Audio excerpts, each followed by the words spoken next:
Hello, hello, beautiful people of the internet. Hello, Curseword, Sir Kells, Squigs, Zeldust, Balian2483, Fulio, Dr. Vishnevsky, and Tiwian, and Psycho Ling, who was, in fact, not first.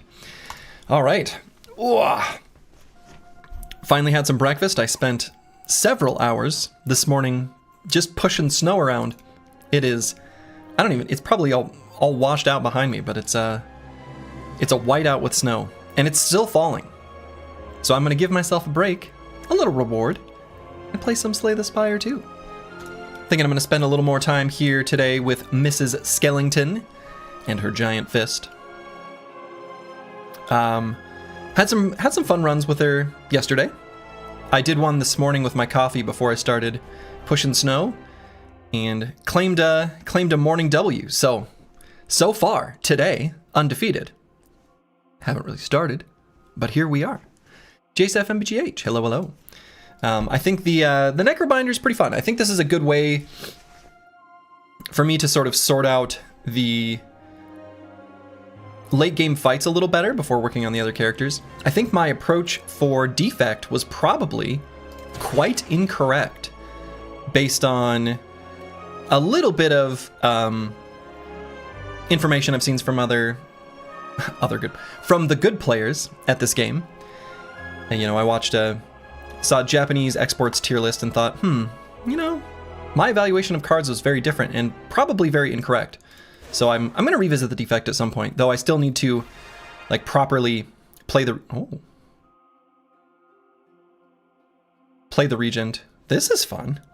Did the other characters have on-screen elements like that? Wow. If Skelly was a dude, do you think it would be the right arm? Well,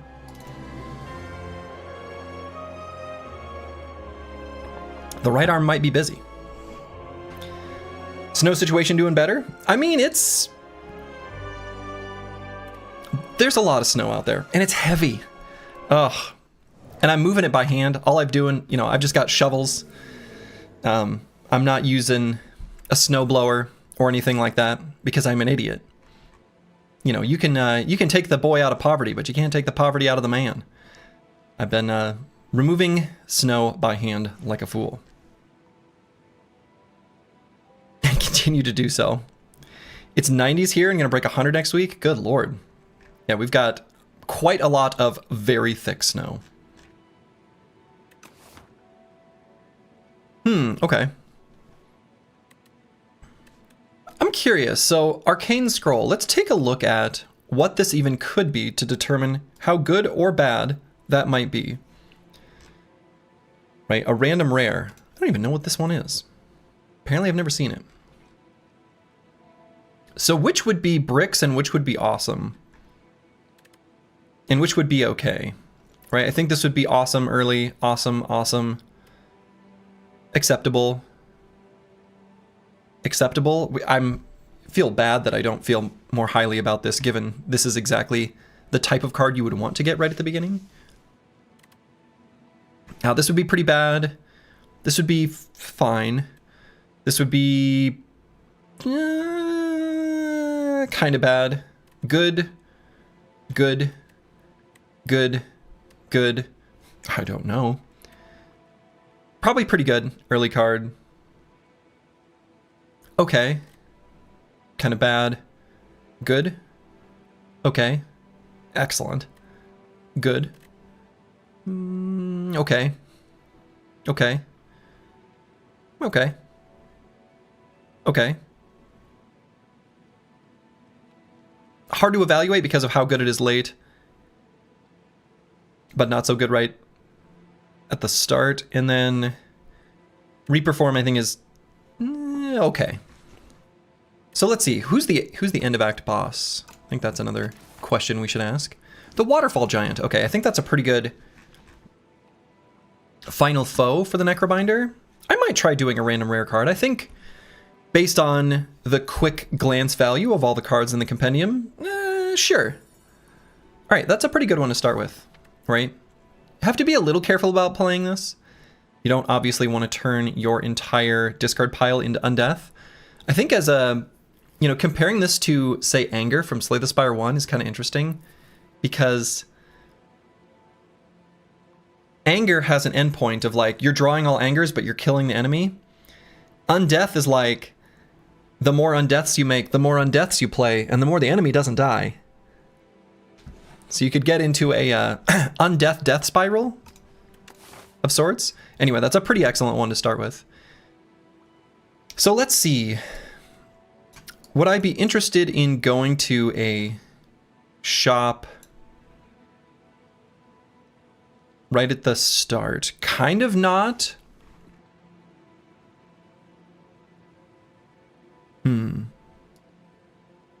So the path will probably look something like what I just drew. It'll be one of these, I think. Could also consider scooping through this way, but that feels like maybe a lot of elites. I'm not sure. I'm definitely not interested in chaining a bunch of hallway fights. I've pretty well determined that I think that's just incorrect to do. At least based on my current understanding. I'd almost rather fight the elites.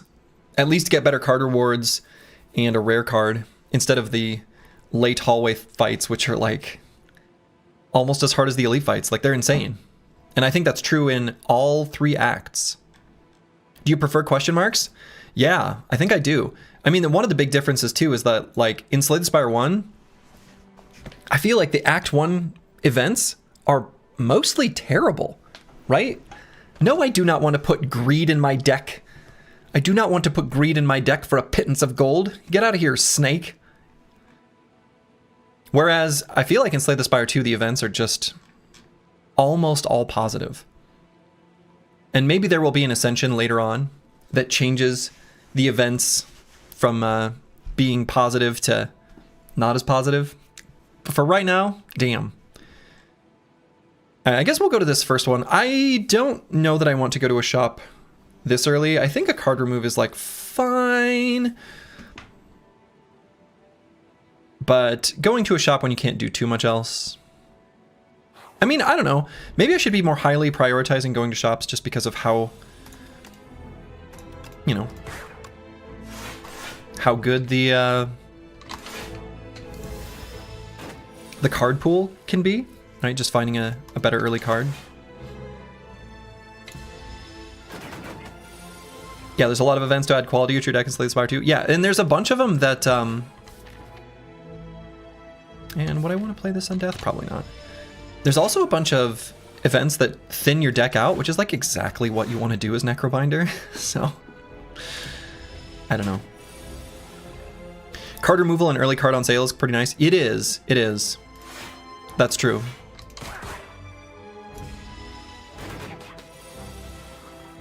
Yeah, they're pretty cool mostly, which I think is kind of almost a problem, because I think once at the higher ascensions, the later hallway fights are just an absolute disaster. Okay, I think Deathbringer is totally fine to add to the deck. 21 Doom and 1 weak to all enemies. This is... I think this is a nice one to add on floor 2.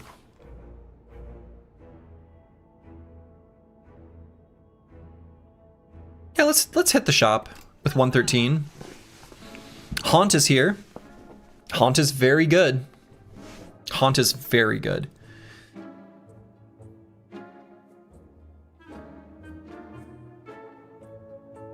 This is kind of what I was talking about. Like, there's a handful of cards that are just super high value. Dirge, Haunt. The other one that generates souls when you do an attack. The one that... Grave Warden, the one that generates a soul, but you gain a block. That one's pretty good too. They all play into a strategy that you kind of want to find yourself in anyway. I think the Undeath works pretty well with soul generation. I think the Deathbringer does as well.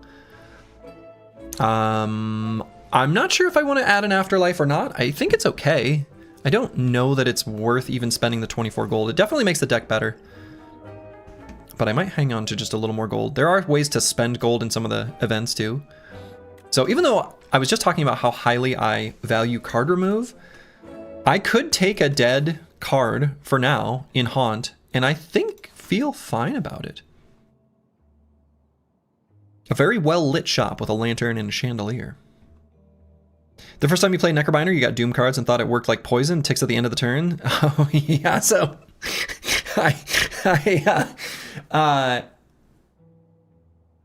So I did a run last night off stream where I was facing the door maker boss as like the second final boss, and I got the doorman, the door person, the person behind the door, whatever, I got them to within Doom range on the same turn where they go back into the door. Just go back into the door, right? That is their intent, and the Doom does not kill them. Which is, in retrospect, exactly what I should have expected, because I've seen that happen with the little bird that steals your cards. They do their intent, and then the Doom applies, and their intent makes them disappear. Anyway, I lost that run. Shit. Because I couldn't face just a little bit of... I basically went all in because I was like, oh, this is lethal. I win the run. And then I didn't. Anyway, or maybe that wasn't me. Maybe that was a friend of mine. You know? Maybe that was a friend of mine. This event, again, I guess I will give a card Spiral, and it's obviously going to be a defend. I don't think I want to heal when I don't really have hit points to heal. Yeah, it makes sense when you think about it, but for sure you do the same. I mean, it's a pretty easy one to do. Okay. And I actually, like, I don't hate choosing this option. I think the delta in gold is so massive that if I had a guaranteed shop by the end of the act, I would take the second chest. Given that we don't, and that I think this is a fairly difficult route where at the end, no matter what, there's a whole string of hallway fights, I think the better option, right, and I guess you have to include that part too, I think it's necessary to play it safe, so I'm just gonna get a little bit of gold. Enough money to remove 3 strikes? Yeah, you gotta make it to those shops, but yes. Alright, so we'll go Deathbringer and then double defend. This is a pretty good opening.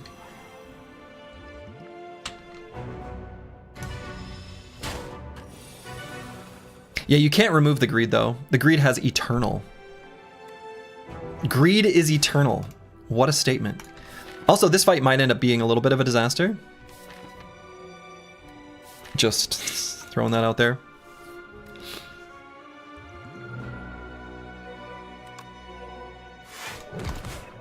Definitely gonna lose a lot of hit points here. This is a tough fight for the deck right now, like really tough, as you can see. I wonder if it's worth doing the Potion of Binding to make him weak here. 26 is an awful lot. I almost maybe want to use it on a turn where we're going to get some damage in, though. Make use of the vulnerable. Maybe not, though. Now let's keep at least a... I was going to say a little bit of Osti health, but I guess that's not going to do that, huh? And I'm worried about adding all these undeaths. I shouldn't have played both. I should have played just one. Oops. Yeah, that was sloppy.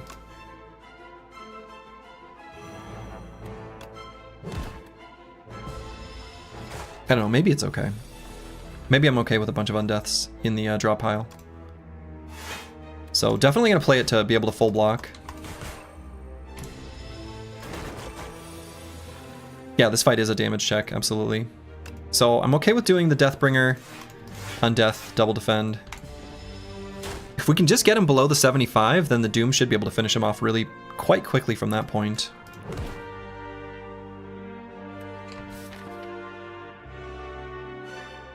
Though maybe Doom is how we're going to kill him anyway. Right, he's at 63. This adds 21. So we really only need to do like a little bit more damage. I think I'm going to greed out and not play that strike. I think that's okay. Probably won't get him into his like second phase or whatever.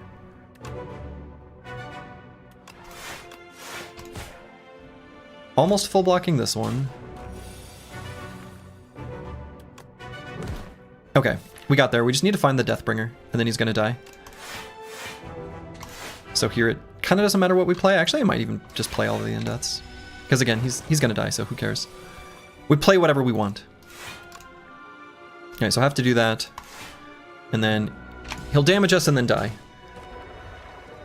Doomed. Kind of a yikes. Bag of Prep is here. Holy shit. Okay. Bag of Prep. Oh, this is an interesting decision. Borrowed Time and Defy. I feel like with the Bag of Prep, I'm a little more leaning towards Borrowed Time. Defy is a great card. But Borrowed Time gives us the energy to play all of the stuff in our opening hand if we draw it.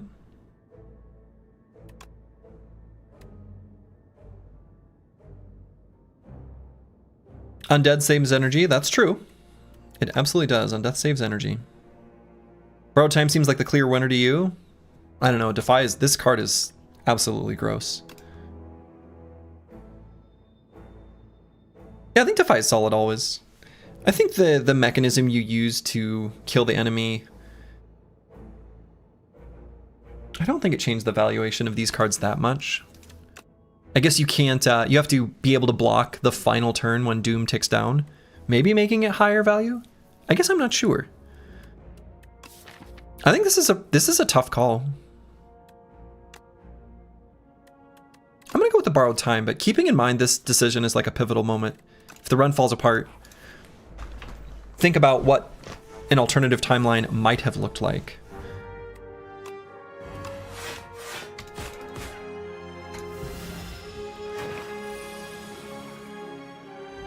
Okay. We've got good cards to make the hallway fights safer. Get wrecked, nerd. You're doomed! You're doomed! Alright. Hey, there's a Defy anyway. I mean, that's the other thing to consider about that card selection choice. One of them was an uncommon. One of them was a common. We will see Defy again, right? The card pool is not that deep. Most of the card rewards you see in Act 1 are just commons, at least in the hallway fights. So this was like an inevitability anyway. All right, so here's an interesting and difficult decision. What to do with this campfire? 23 hit points, unfortunately, from that elite fight. This is probably the safest route. Here, let's clear the drawings, right? I think the safest route. Well, I don't know. Is this the safest route? I suppose this is safer. It's not that big of a difference, though. It honestly isn't. All right, so we're going to go through to here.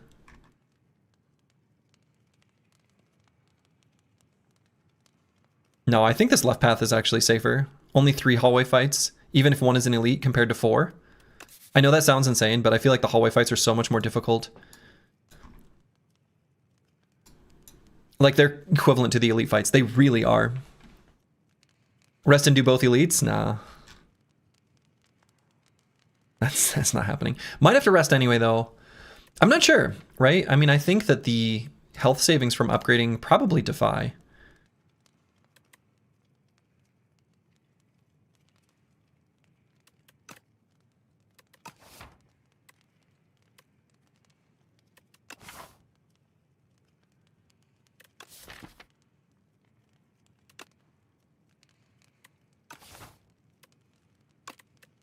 This might be trying to do too much and might be Doom, but we'll see.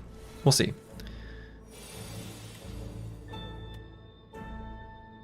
Okay, so I'm going to play the Undeath because I think putting 1 extra 1 in the discard pile is fine. So I'm actually going to Defy to weaken this guy for next turn.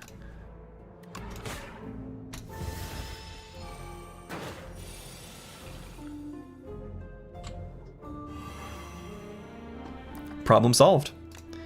This fight is over. See you later, little tadpoles. Toadpoles? Toadpoles. Defy seems like the best upgrade here, though I really like... Do I feel like I undervalue upgrading Bodyguard because I never do it, but I play that card all the time? I mean, that's true. I think I agree with that. Right? Bodyguard often gets played, and I never consider upgrading it. Same. Same. Do I want any of these?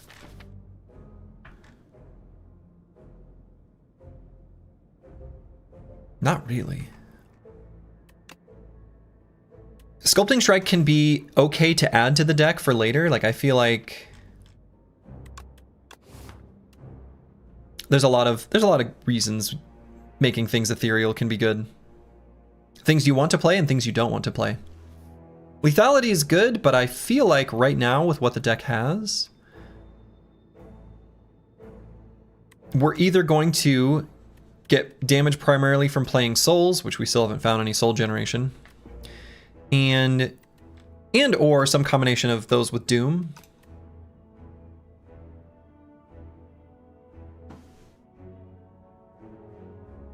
Notice the artwork on Defile is kind of brutal. It is. Now, I think a Sculpting Strike is okay.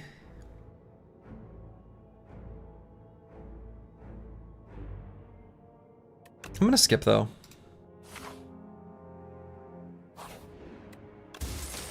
And we get an Intimidating Helmet. This relic sucks. Whenever you play a card that costs 2 or more, gain 4 block. Why would we do that? I guess we've got Deathbringer. I don't know. It's fine. It's fine. I don't think we can take damage. So unfortunately, the random Forgotten Relic from the past. I took this one. Oh, yeah, run last night. And I got the boot. It was completely useless. But I do like the boot. It's cute. Outmaneuver. I feel like I get this card almost every single time. Oh, no, no. No, I'm not getting Outmaneuver. No, this is different. What's the card I'm thinking of that I would get almost every single time? It's the one where you play a skill and the skill becomes free. It's a skill that costs 1 that generates a random skill.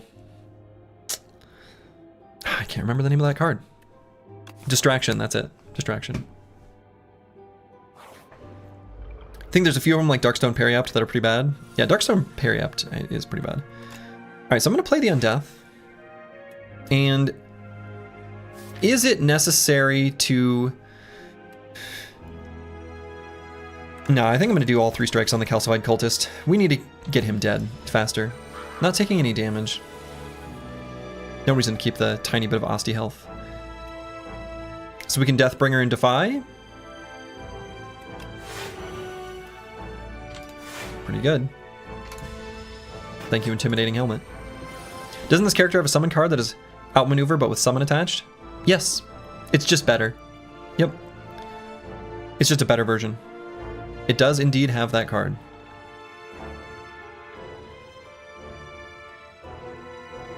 Alright, so we're just going to eat this, not going to attack since he's got the thorns right now. It should just take 2 damage.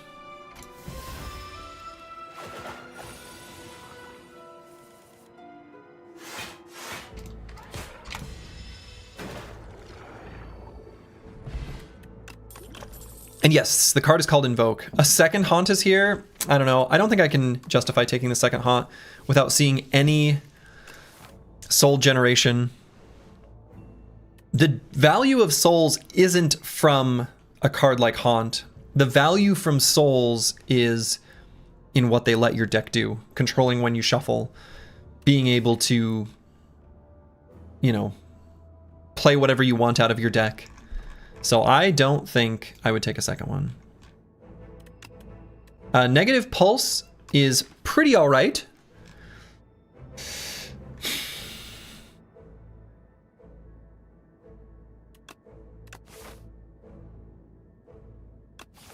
But I don't know that I take that either. I think with the Bag of Prep and the Undeath in the deck, I don't want to add a card when we're sitting at 17 cards right now. Yeah, I don't think so. Upgrade 2 random cards or remove 1 card.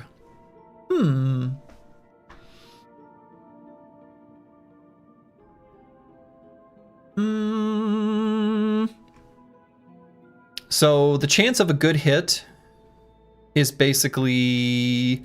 Right, so I think there's 7 cards we wouldn't want to upgrade. So it's pretty close to 50-50 per upgrade that it's a card we actually want to hit. We're pretty happy with all these upgrades. We don't want to do Haunt, really. Outmaneuver's not that good. Even Unleash is kind of an underwhelming upgrade. I think this is just a remove. Yeah, removing a strike. Removing a strike seems right. Removing strikes is extremely high value. But I think the random upgrade is truly better at this exact moment. Okay, this is why we like Bag of Prep. Look at how great this is. Look at how great this is. And I'm actually gonna Defy here. And then we'll get a kill. And then they'll be all busy next turn and then die. Easy fight, easy win, easy game, easy life, easy rares, etc., etc.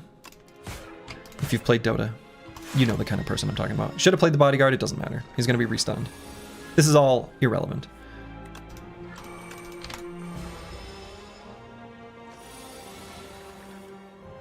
Negative Pulse is very good for the Doom generation. Doom game plan generally. I don't think you want to make a Doom game plan though. Doom is good, but you don't need a Doom game plan. There's only really one card. There's two cards that I can think of that really care about Doom, where you can like invest in it. Otherwise, it can just be a nice tool. And those two cards are No Escape, right? Which is Catalyst adjacent, right? And then there's also, well, I guess there's three cards. There's the one that blocks extra times when you apply Doom. And then there's End of Days, right? So I guess maybe there's a few more. But I don't think you need to go hard into it necessarily, right? I think it's okay to dabble in Doom. Just sounds like I'm leading a cult. And that's fine. Plaguebird, hello, hello. You're supposed to silly Slay the Spire 2 screenshot in the Discord? Oh, yeah. Hell yeah. That's a big blade. That's a big sword. I have not really played Regent yet. I'm gonna skip here. I don't care about any of these. May end up needing to use a potion here. Really looking forward to Deathbringer. That has served the deck very well. So Defy here will prevent the most damage. It'll block for 3 with the weak, whereas here it's at most 2. So probably just fully block here. Might consider using a block potion at the end of the fight. We'll see. Nah, I don't think it'll be necessary. They're doomed! And so let's see, we're already full blocking. We don't need to play the defend. We can make something die for sure. So what's the best target? This guy's gonna still be weak, but he's gonna gain strength.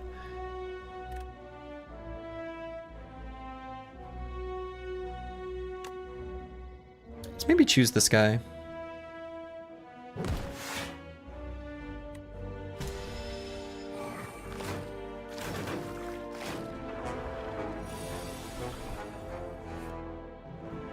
All right, really good fight. Let's just play both of these.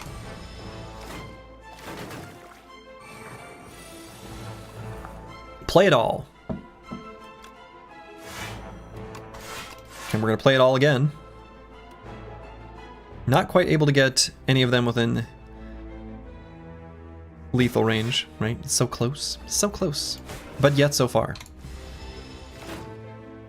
First Necromancer run, you got a random End of Days from Niao choice, and it carried you through the first 2 acts, basically. Yeah, that sounds about right. All right. Clean fight. Pretty happy with it. And that's what I'm talking about.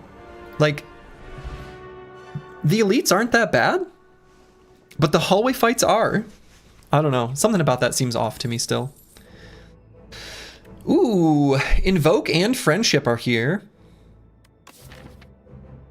We like both of these cards a lot.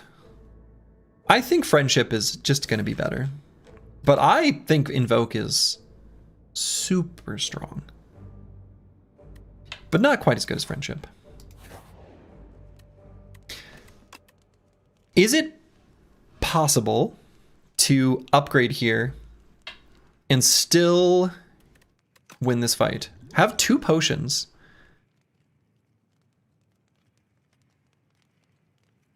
Friendship is overrated. Don't quote me out of context. Rail Tracer 2026. Doom has its place, but it feels more like a backup strength rather than a deck focus. No, I think you're right, Plaguebird. I think it's it can be a deck focus, but I think you're happy to. One thing I like about Necrobinder is that I think all ways of killing the enemy are all equally valid. The thing that's off balance is that Soul's generation and utilization is too good. Could upgrade on death if you're worried. Could upgrade on death. I also think upgrading Deathbringer might not be that bad. The deck is going to have garbage damage, right? So the enemy is going to continue to scale. So there is something to upgrading Deathbringer.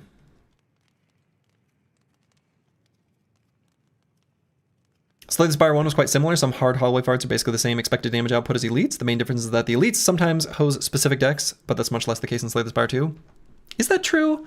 I kind of disagree. I feel like the delta between the difficult hallway fights and the elites is bigger. I would sometimes joke in Slay the Spire 1 that, like, you know, Snake Plant is an elite fight in Act 2, but then I compare it to the actual Act 2 elites and holy shit, they're pretty brutal. Now, I think with the block pots, I'm not going to upgrade on death. I would rather just play a dex pot, and I think we need to end the fight a little bit faster. The deck has garbage damage. I am probably going to play the Friendship, and so I'm inclined to think that upgrading Deathbringer is actually kind of important. We basically always want to play it because of our intimidating helmet, and it'll end the fight a good bit faster.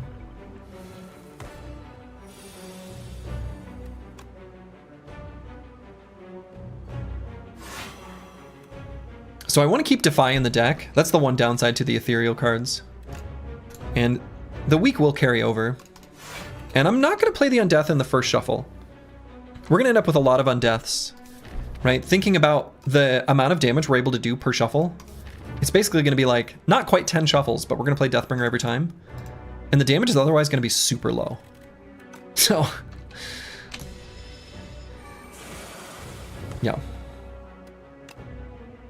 We're definitely playing Friendship, and I think the dex pot's going to happen. So may as well do it now.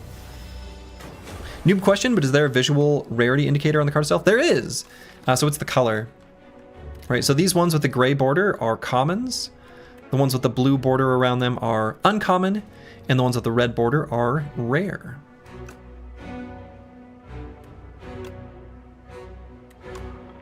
Okay, Unleash, and I think I'd rather do the outmaneuver than the strike. Is that true? I've got 4 energy. I actually think the strike is better, so I should have played that before the Friendship.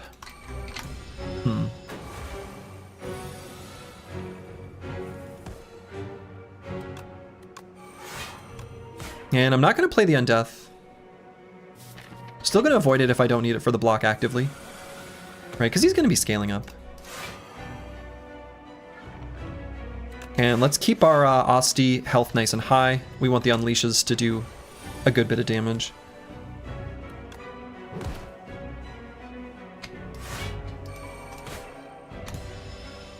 So Asti's going to get hit there a little bit. I think that's okay.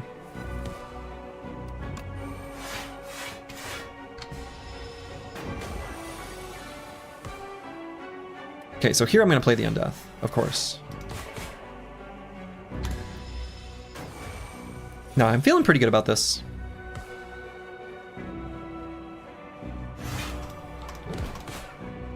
Not going to play the outmaneuver. Shouldn't need to. And if we play this one... let's block with Undeath. We want to keep the Asti health high for when the Waterfall Giant keels over. He's getting pretty close, right? Just not going to play it if we don't have to.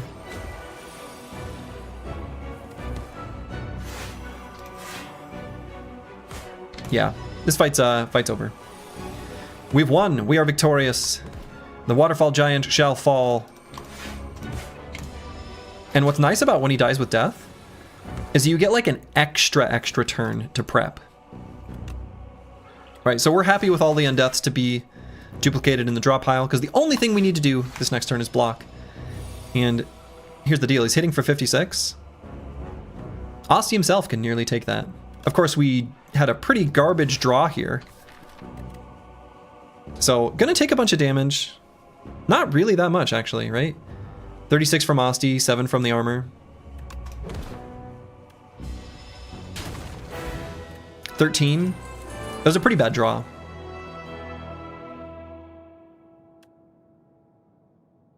Maybe it was worth to play the block pot.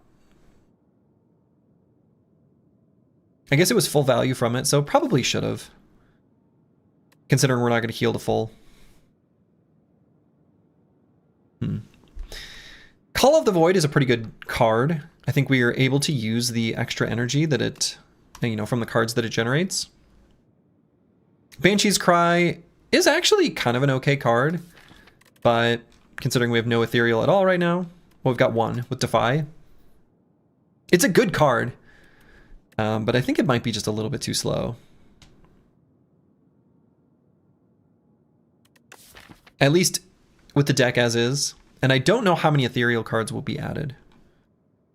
All right, we did not add the Sculpting Strike previously. Sentry Mode. This card is fine, but I wish that the Sweeping Gaze was at least a selectable target. The fact that it's a random enemy does actually make, I think, a pretty big difference. Sentry Mode, of course, does gain block when we play it, since we've got this Intimidating Helmet, but sometimes the stuff generated from Call of the Void does as well. Yeah, so should have done the block potion, then we'd be at full health.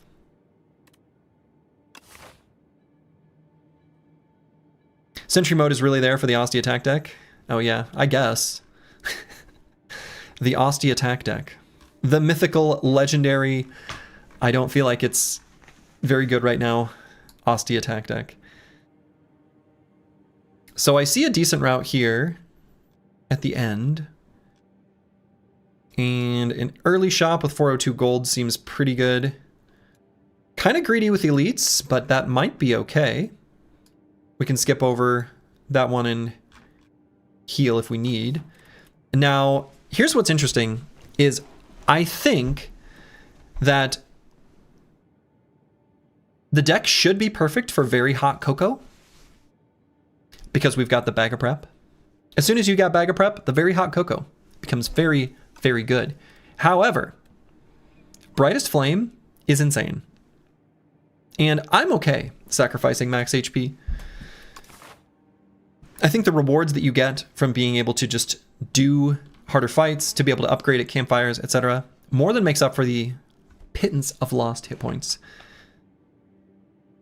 I have not taken this and been disappointed yet. I took it for the first time on stream with one of the defect runs. I've never been disappointed with this choice. And I think this route is basically a given. So let's take it.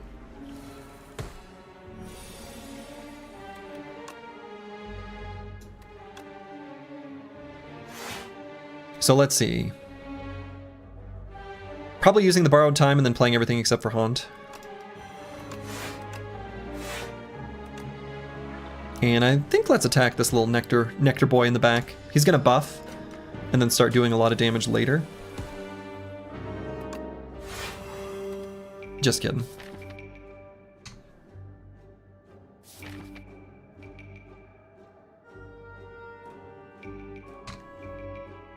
And let's keep this guy weak for next round. See you later, Nectar Bug. Wonderful.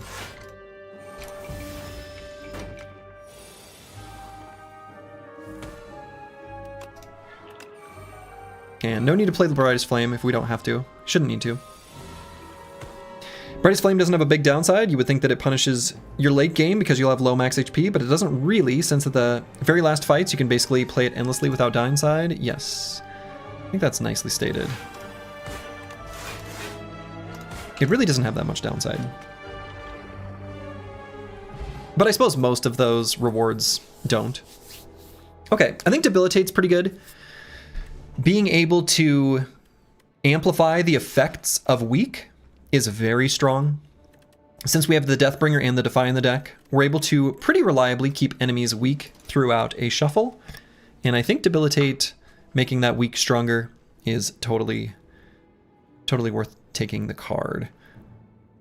I think Defy, a second Defy would also be fine, and I don't think the deck would be interested in a Putrefy whatsoever. So Debilitate it is. We don't need the enemies to be vulnerable. We just need them to be doomed. Right? So instead of 11 damage, he's actually doing 7. That's pretty good.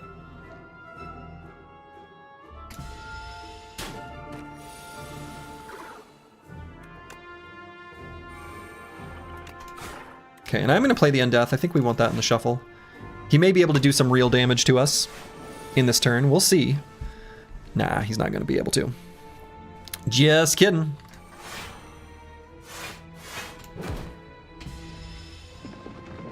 Blap.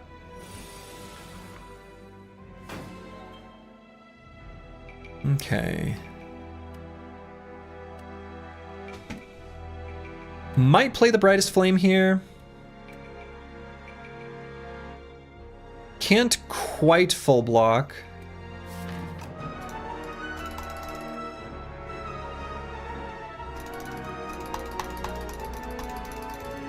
Right, between the Defend and the Bodyguard. At this essentially adding 10. I think it's worth to play this. Yeah, okay.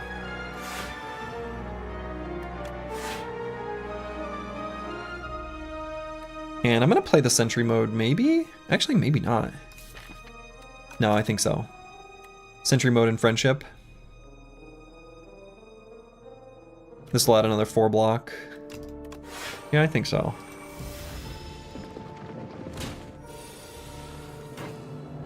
Capture Spirit is here.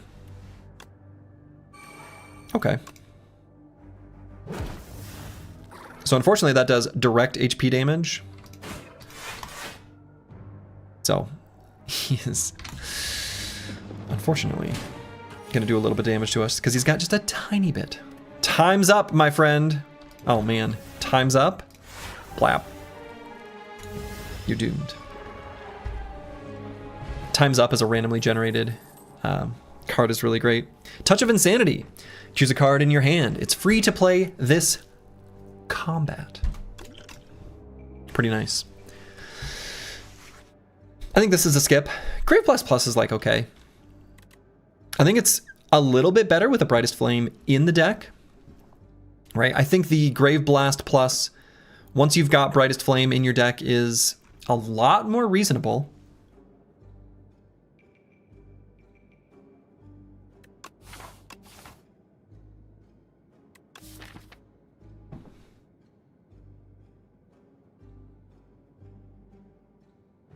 Also might want to pull up a Defy or Debilitate.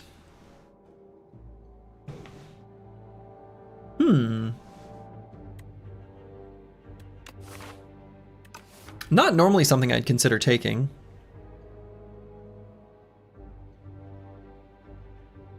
Yeah, also hits Undeath or Defy. Yeah, also Undeath. Also Undeath. Undeath as 0 cost block, right? So it kind of can become a block card. It can become a block / weakening source. It can pull Brightest Flame to just let us pull more of our deck. I think there's enough hits for it. Can pull Borrowed Time to replace itself energy-wise and do damage. Can pull Deathbringer to get enemies within a Doom threshold. I think there's pretty good hits for it, actually. Could get the Defend with Replay. Synergy with the Potion. Synergy with the Potion, at least in short term. Yep, absolutely. I don't think I've actually taken that card yet. It's not like I think it's bad, I don't know. Okay. The royal stamp is here.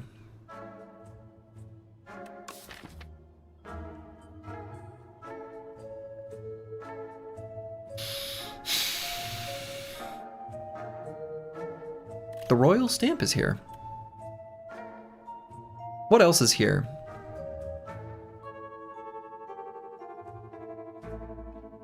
Prolong is pretty okay.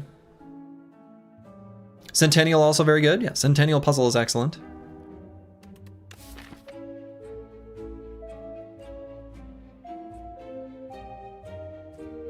Centennial Puzzle and Slay the Spire 1, ultra high value. Probably pretty high value in this one too. Death's Door is okay. You love Countdown, but it's not great. It's okay. Countdown's okay.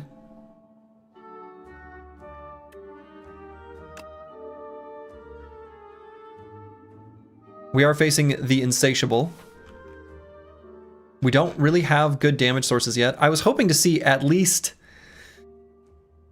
some form of souls generation. Is there a way I could route to another shop? No, not at this point. The shop and the shop are no longer accessible. Could hit a shop on a question mark. I don't know. This is a pretty disappointing shop. I'm kind of considering saving gold. Just using card remove and leaving, which is a real feels bad.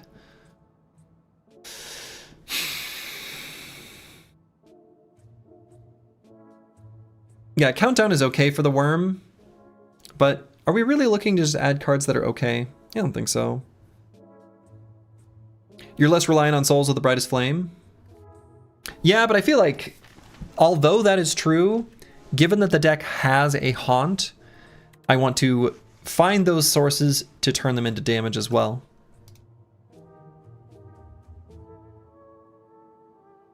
I'm going to do a card remove, like that's a given.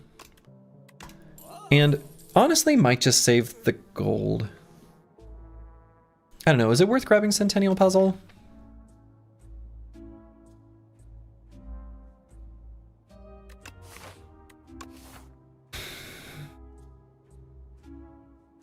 Stamping Brightest Flame would also be funny. It'd be not bad, right?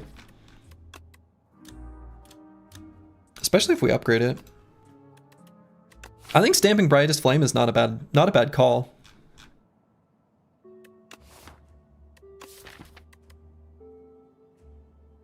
Exactly. The retain on it is also pretty relevant, right? Because we can decide not to play it. Maybe that just makes more sense. I think that is good. I think the royal stamp on the Brightest Flame, royally approved. That feels like a good use of gold. And I think hanging on to gold to make sure we're able to do a card remove and maybe pick up something value if we happen to hit a shop. Or, you know, we'd hate to have the tea of discourtesy. We'd hate to be discourteous to someone who's just trying to sell us tea later.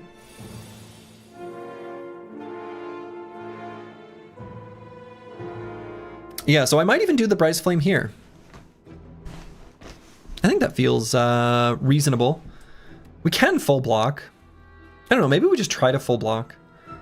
Maybe just do Friendship, Defend. I kind of want to play the Debilitate, but maybe won't need to. The Lost Progenitor can do okay damage. Maybe given the sources of weak, it's actually better to do the Debilitate over the Friendship. Let's defend, Debilitate, and see where it takes us.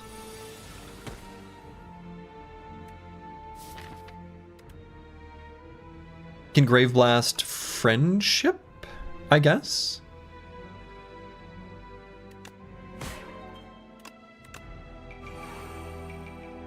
And I guess play a strike. Oh, I should have played the strike first. Man, I gotta stop doing that. And let's put the Undeath in an extra copy. I think that's okay.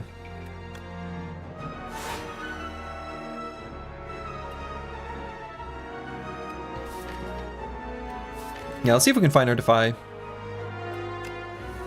Is there a fight/splash that punishes card draw like in Slay the Spire?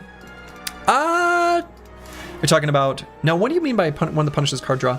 So there's like Time Eater who punishes playing cards, which is similar, but there's at least enough of a distinction that I think it's important. Because there is the Queen, who is going to punish like thin decks for infinites, which in a sense punishes card draw. Are there any that actually straight up punish drawing cards? Maybe not.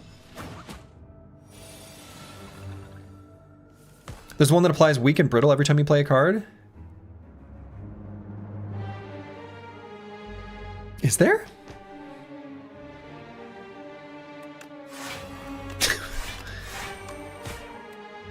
Is there? There's the Hunter Killer, who makes you lose strength in decks.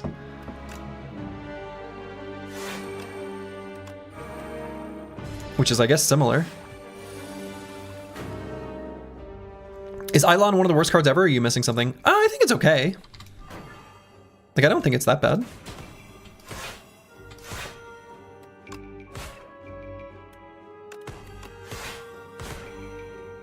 Okay. And he's doomed. Took no damage, only played the royally approved card one time. Maybe should have considered playing the block potion instead of the Eternal Flame on that one round. Is it worth adding a second Deathbringer to the deck? Actually, kind of might be.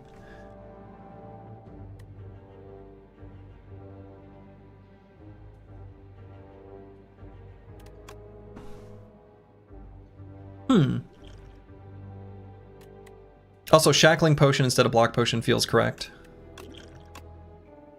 It's more likely that we need the block on the multi-attack turns anyway, for most enemies. Hunter Killer's who you're thinking of? Oh, yeah. Yeah, so he saps your strength and dexterity for playing cards. So, yeah. But yeah, I don't think there's anyone that directly punishes you for drawing them. Which I think actually might be an interesting and good enemy. I don't think there's one that punishes you for drawing, like very specifically drawing cards in Slay the Spire 1 either. But I think that actually would be a pretty good mechanic to add to the game. I think so.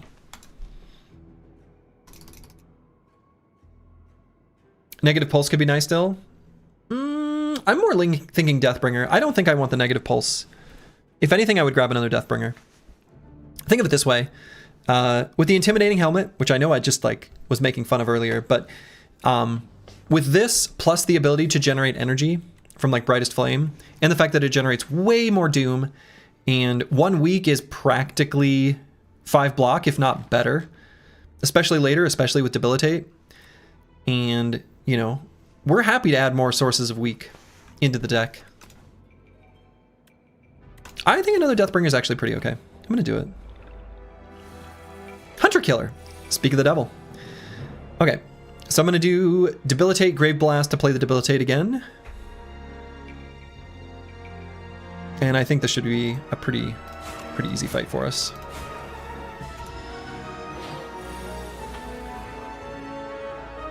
Okay, this is kind of a shit draw.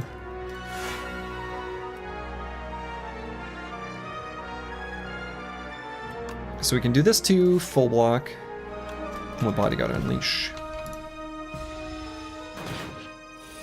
Hopefully we won't need to play the Brightest Flame, but we'll see. Looks like we will need to. Out of block cards.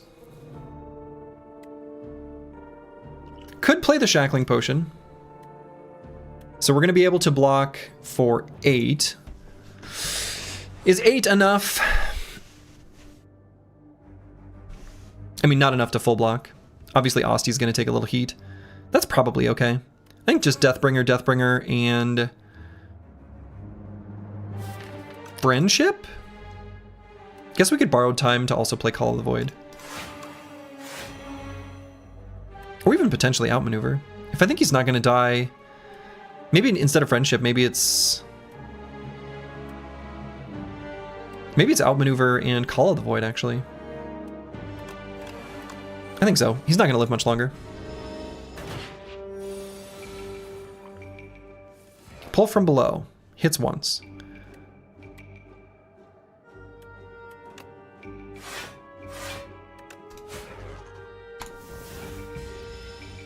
Bad draw.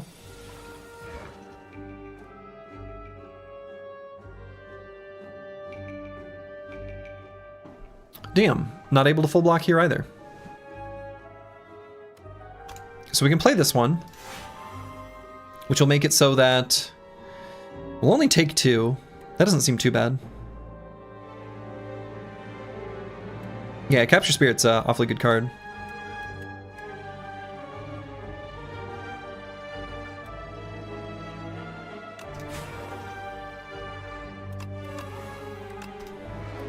Okay, he's doomed. So we'll take 2 in this fight. I think that's acceptable. No Escape looking okay in the deck right now. I was just saying how there's, you know, I don't really think you can necessarily do Doom as like a deck strategy, and you know, there's not that many payoffs, and so blah, blah, blah, blah, blah. I'm a hypocrite. Doom sucks? Nah, Doom's alright. Alright, so we have the Shackling Potion if we need it for this round of combat, but I think I'm going to play the Brightest Flame and see what we can draw here already. This first draw is bad. I'm not even going to bother playing the Strike.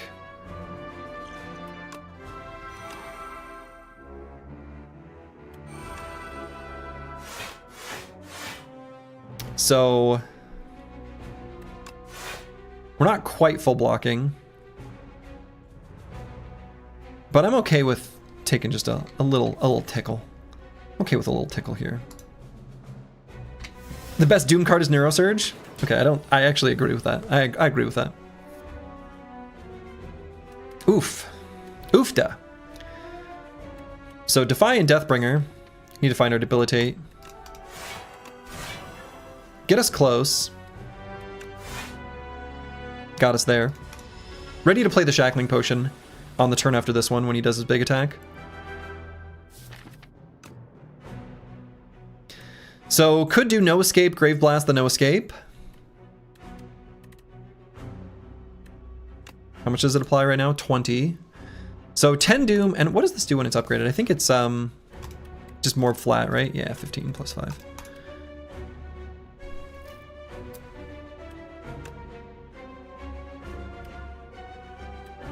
And would I rather play the Bodyguard or the Call of the Void?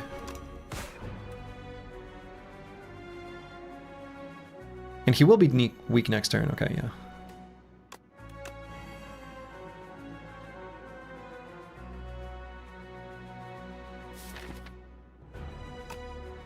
Probably the Bodyguard.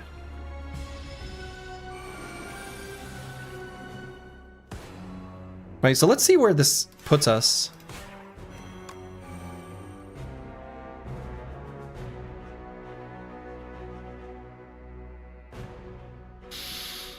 So take 4. Our potion chance has got to be really high right now. Potion chance has got to be really high. There's no way it isn't. We didn't get one in the last fight.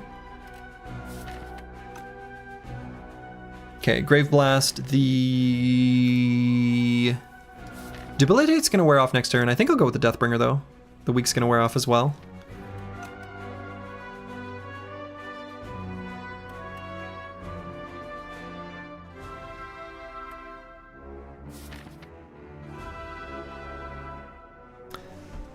End of Days is a main way to actually make Doom pay off. Never actually worked with it. I mean, you don't... Doom is just so high. The numbers are so high. It's just good on its own. I don't know. This fight is another example of what you mean by Doom getting around annoying mechanics. Yeah, exactly. Yeah, you don't need End of Days. You just need good block, which you kind of need for every deck strategy, which is why I think it all kind of works with Necrobinder. Yeah, I'm just going to do Deathbringer. Grave Blast the Deathbringer. And does order matter here? I don't think so.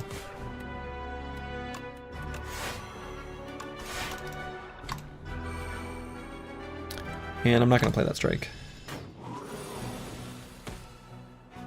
And he's dead. Defied. I am the undead. You were the dead. Doomed. Funerary Mask. Source of Souls? Question mark? Afterlife is a pretty good card. I'm not going to grab it because I don't think the deck wants or needs it. But I think Afterlife Plus is pretty good. You can think of it like 9 block that sticks around. 9 block with Barricade. But I think I'm gonna skip here still. Given that it's upgraded, it's a little tempting, right? I think this is pretty decent. But I think let's keep the deck lean.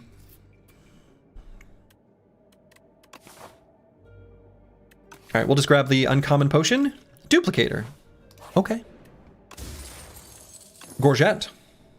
Or Gorget? Hold on. Let's look it up. How do we pronounce this word? Google, help us. Google, you're worthless. Why is it not loading? George? No. Why literally my Google search is not working? What the hell?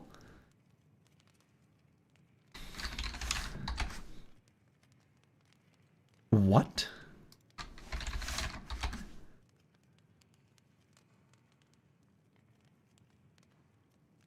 Gorget? No.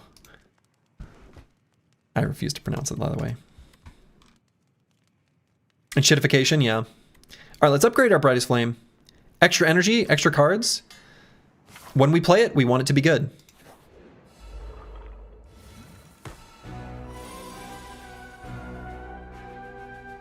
I think we want to play it here. Finding an attack would be good.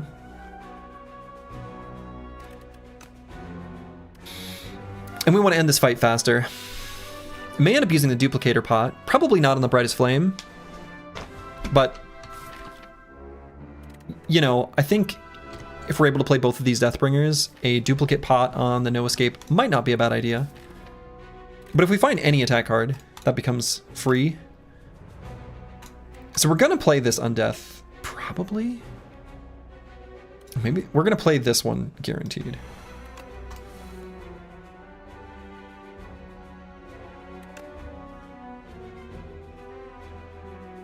Play the Soul. Okay, found a attack card. Let's play the other Soul. Yeah. There we go. That's a great attack card. And does order matter here? As long as we play Friendship last.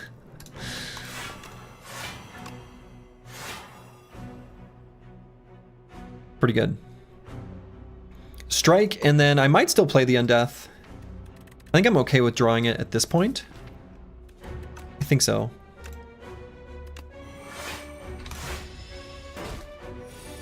Rip max HP. That's just 1. And so let's Haunt and then play the Soul. Unleash to get that energy back. No Escape, outmaneuver Bodyguard. Take a little bit of damage. Just 2. Grave Blast, you're at the wrong spot. Oh no! The Gorget! Hey. Gonna take damage here though. No way around it. Damn.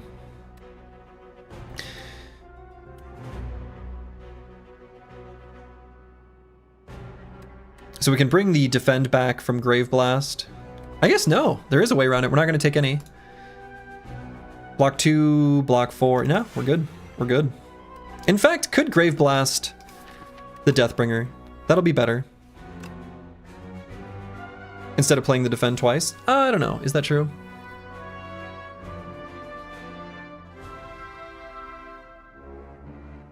No, we'll play the defend twice.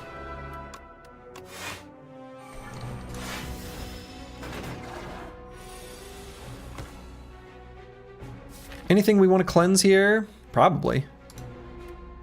Just cleanse a strike.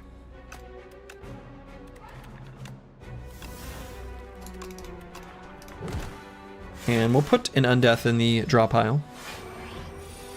Yeah, Deathbringer blocks for 4, but then we weren't able to play the defend twice, and I still wanted to play the Call of the Void. So I think I like how I played it. So Reap will gain 1 energy back. I guess playing the Debilitate here feels necessary to make his weak weaker.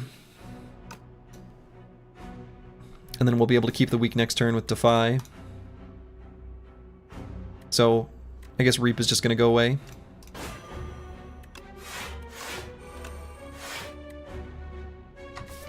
And yeah, I'm okay playing the Undeath. I can have a draw pile full of Undeaths, and I think that's actually totally fine. So this will apply 70, which puts him into killing range. So he's dead. He's dead, Jim. He's dead. Swift Pot. Dun, dun, dun, dun, dun, dun.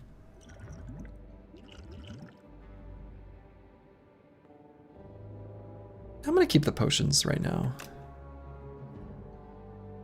And I think this is a skip, so we'll go ahead and click the War Paint. It's a pretty good upgrade. It's a pretty good upgrade. Happy with the other Deathbringer getting upgraded. It's a good sign when you have too many potions, or that I'm sloppy and not using them appropriately. I mean, but I don't think there was any good reason to use them in that fight. I'll be using something when fighting the Insatiable. Honestly, even the Touch of Insanity isn't even that good. True, but you'd never do that? Yeah, true. True. Like, Touch of Insanity feels like an insane card, but there's like a piece of me that thinks like the Swift Pot could even be better. Even though this is almost always better. I'm still gonna skip though. We'll leave the potion there. Add Metamorphosis to your deck. I don't think that our attack cards are that good. Oh, maybe though. I think, generally speaking, this is the correct choice. We need more souls generation, and then it feels really good. More card draw, more souls generation, and then the Metamorphosis is like a sick card. Is it actually good? No, you need more offense? Yeah, but the offense, we want it to come from... Right, so let's just look at all the attack cards. Like in total. So we've got 35 cards. Of these 35, right, so I think Protector, I don't think can be included in it. A lot of these are kind of bad. Actually, crazy you don't have any souls. Yeah, we've went to several shops too. And several shops with gold. Every single card reward. I think that can happen pretty... You have to be ready for that to happen, which is why you can't build a deck with any like specific game plan in mind. You gotta roll with what you see. Anyway, like there's some cards here that we'd be happy to add to the deck, especially if they cost 0. But not that many, actually. Right? Berry would be good. Eradicate would be fine. Banshee's Cry would be fine. Squeeze would be fine. Soulstorm, not that good. High Five, actually okay. Veil Piercer, okay. Severance, okay. Most of the rest of these sort of suck. A second Debilitate would be fine. Most of the commons, I think, are bad.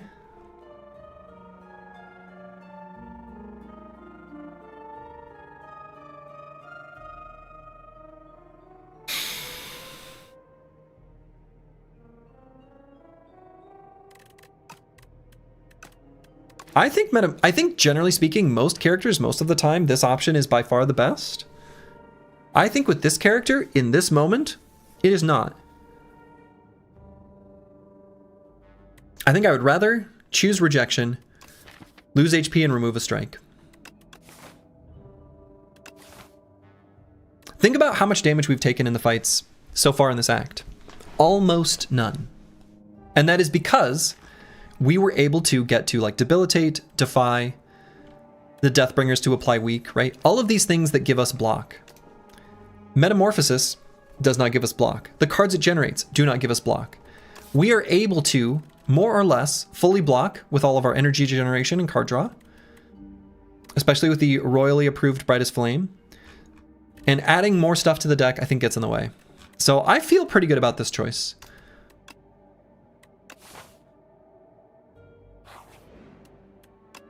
Shopping!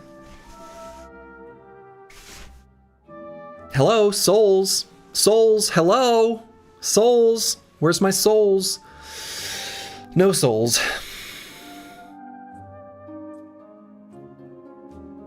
So, Enfeebling Touch is good, and Card Remove is good.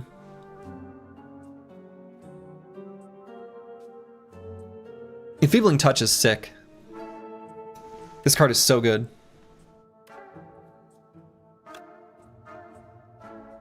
It's like Dark Shackles, but it doesn't exhaust.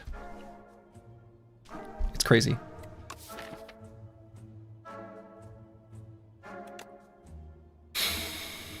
Yeah, just Card Remove and Enfeebling Touch. And that's it. Still no souls. Someday. Someday my prince will find me.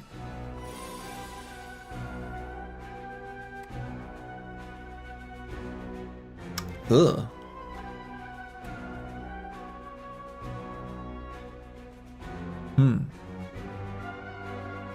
Might use the duplicator here.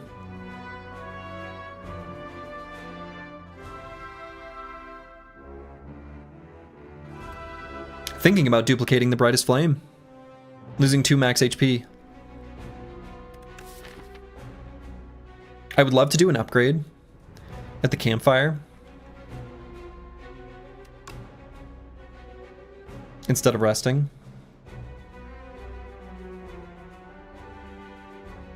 Could duplicate the special block. This one? I was thinking about duplicating Brightest Flame.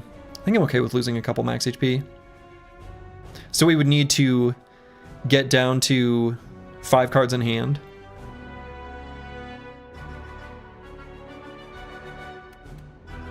Right, because it'll draw 6 total after getting rid of itself.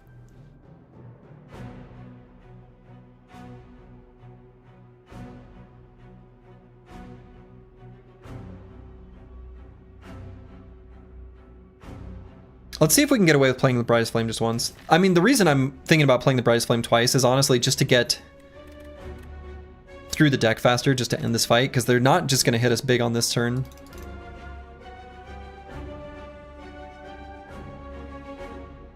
Does Duplicate effectively add 1 replay, or it works on the card itself? Will Defend with Replay be played 3 or 4 times here? I believe it's played 4 times.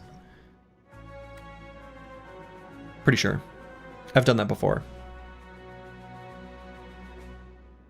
And likewise, Brightest Flame will lose max HP twice. It feels risky to play the Brightest Flame without duplicating it. Honestly. Yeah, this is bad. I'm gonna play the Haunt and the Soul.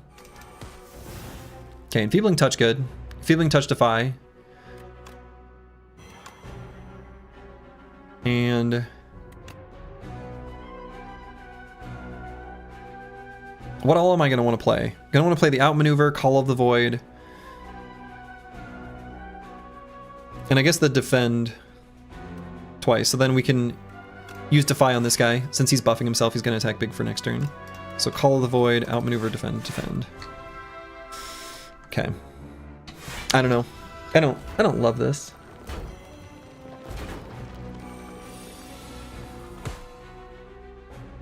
Blap. What causes us to hurt them? Oh. Hey, right, the Mercury Hourglass. So whenever you play a card that costs 2 or more, return this card from your hand to your discard pile. Card to your hand from your discard pile. So we can play it and then bring it back with Deathbringer.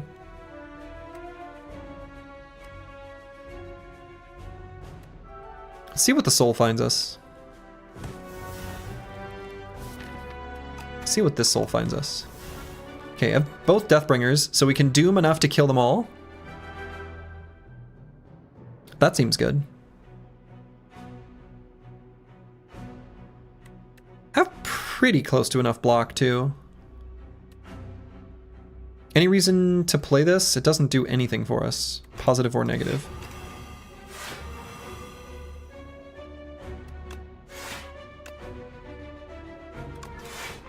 Okay. All right, I guess this wasn't too bad.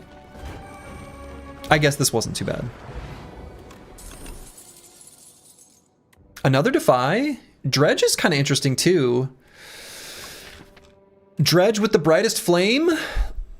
I think of this card as being kind of weak, but it's not bad here. +1 max HP easy, yeah. This fight tends to be one of the easiest for you in Act 2. Really? I think of it as an absolute fucking nightmare. I tend not to have like 2 Deathbringers in the deck though. Very happy I added that second one.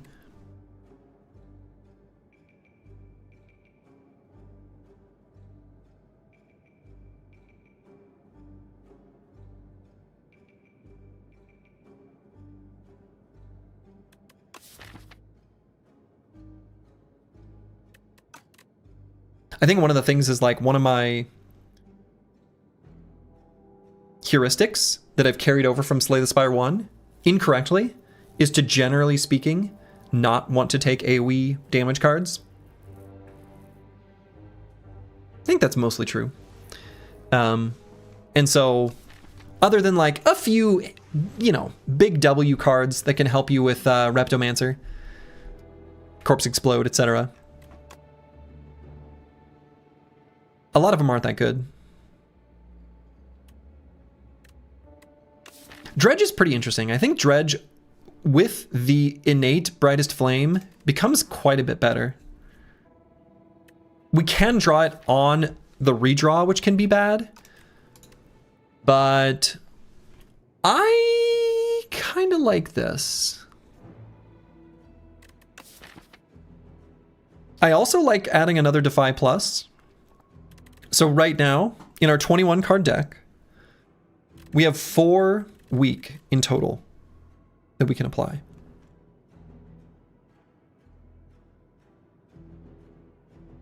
Generally want to keep enemies weak every turn, and this does just about get us there. Obviously, sometimes we're going to apply more weak with the card generated from Call of the Void. Call of the Void.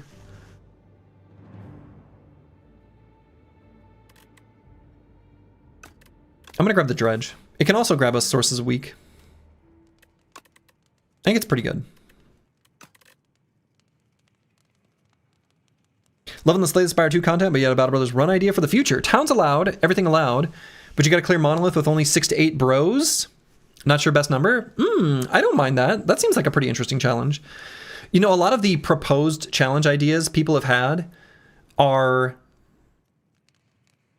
ones that like sound good until you interrogate them further. Like, for example, and again, not to like, you know, shit on anyone's ideas, but one of the ideas people have had is like, you know, what if you did cripples only? Or what if you took no perks? And it's like, yeah, but choosing the perks is the interesting part, right? I don't want to take away the interesting complexity from the game just to make it harder. I want to make it harder in a framework where I have really interesting strategic decisions. I think that idea is pretty good.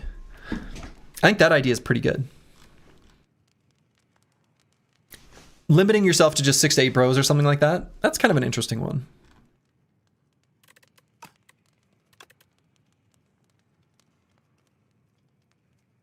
Will you try again the last challenge?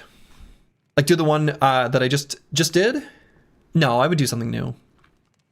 I think at this point.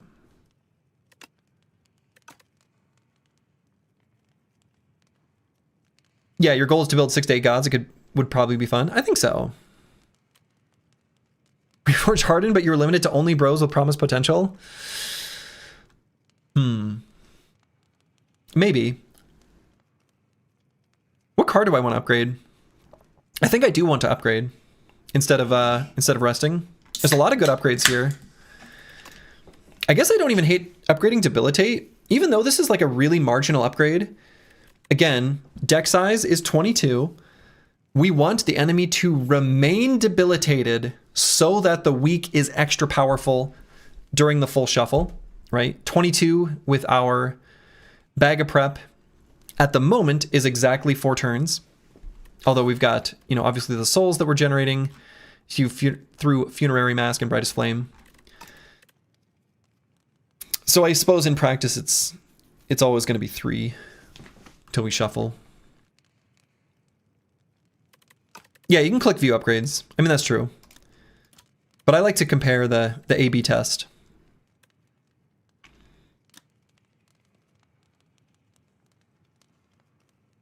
Enfeebling Touch upgrade is good, but I feel like it's pretty good even without being upgraded.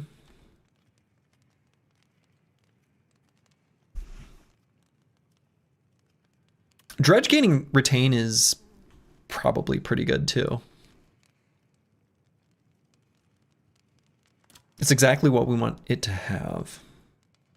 Call of the Void having an 8, super handy.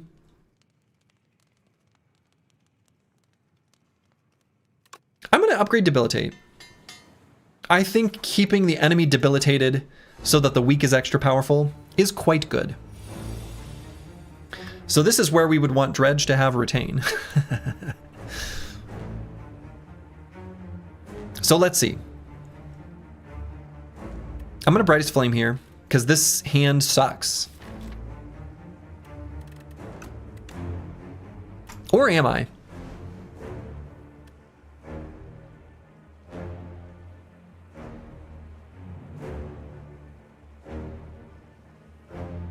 Yeah, I am.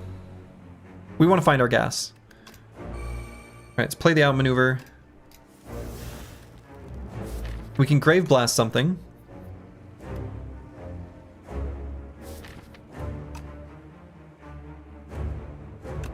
Let's draw 2 more. Probably going to play this just to weaken him.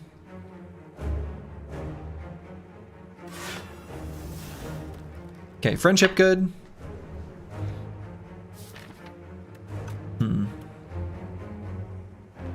Play Flame 4 times turn 1.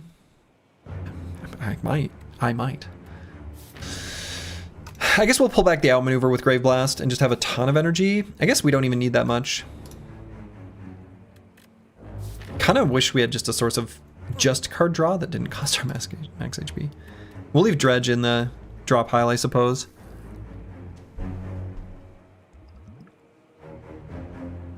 Could maybe Duplicator the Call of the Void.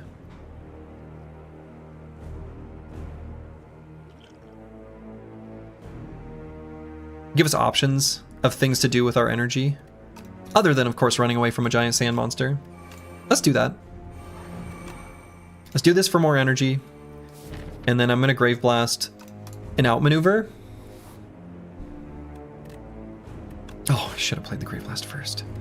Before playing Friendship. My god. How many times am I going to make that mistake?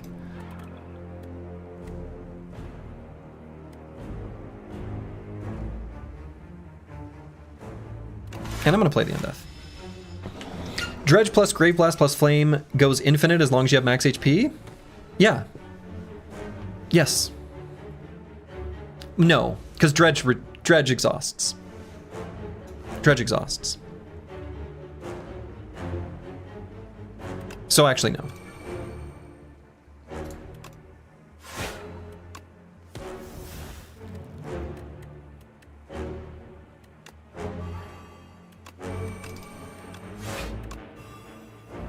Okay. Do I keep both Enfeebling Touches in the draw pile? He does have a bunch of multi-attacks. Yeah, that one's a great hit for the souls. Yeah, absolutely. Absolutely. Oh, God. So we can gain 16 block from Osti.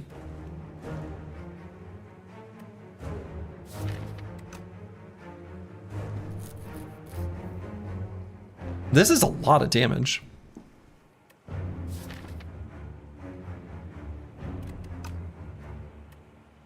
We can debilitate. Right, debilitate and weak. So it'll end up blocking for quite a bit with just those two. Use a potion? Might use a potion. Might actually use it on the delay.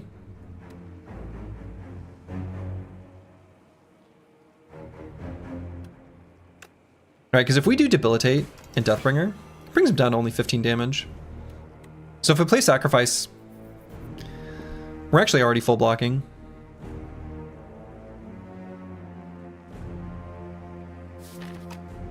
We have a soul in the draw pile.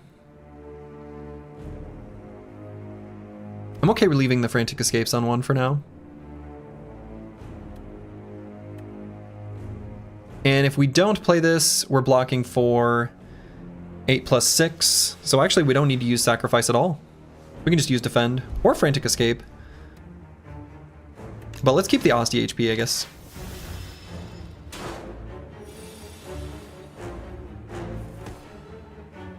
Okay, definitely going to replay the Debilitate.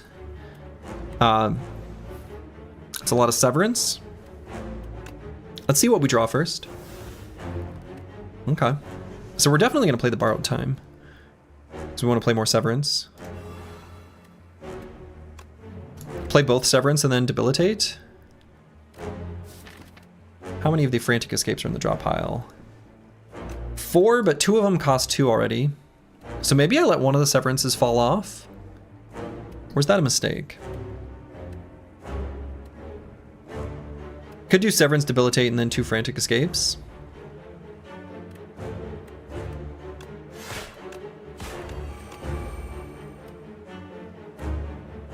Yeah, let's play the Undeath.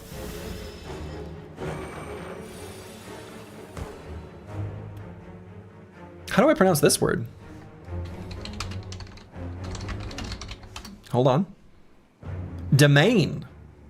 Domain. Okay. Enfeebling Touch, huge here. Blap. So can play the Brightest Flame. Let's see what the soul gives us. Yeah, okay. So we want to weaken him. Like Jermaine, but he's the man. But not Brit. Can I get away in this fight with not playing the Brightest Flame another time? That is the question. And the answer is maybe.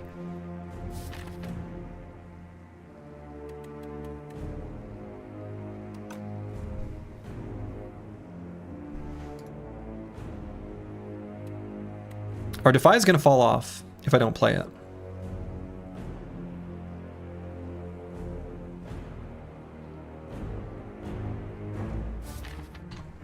No, let's play it. Let's keep him weak. Keep him weak. And then Frantic Escape outmaneuver.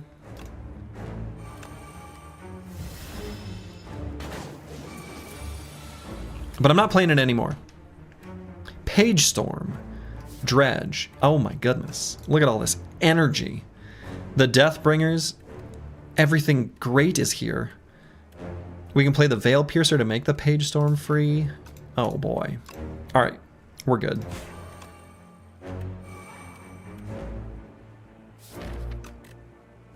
So we will Dredge to grab... what?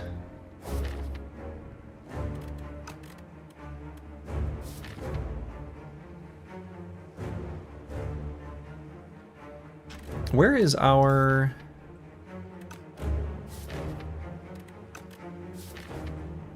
Is it in hand? The card that generates energy but gives you doom. What the hell is that? Oh, Borrowed Time. It's right at the top. So we'll use Dredge to grab Borrowed Time for sure.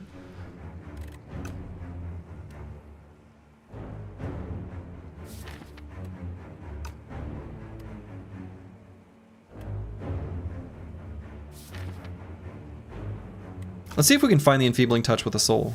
We did not. But I like the Undeath here, so now we don't need any more block after we play the Deathbringers.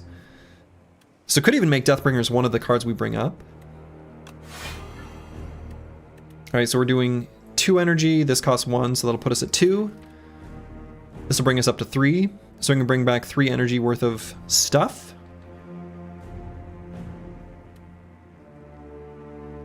So Borrowed Time, Deathbringer, and outmaneuver.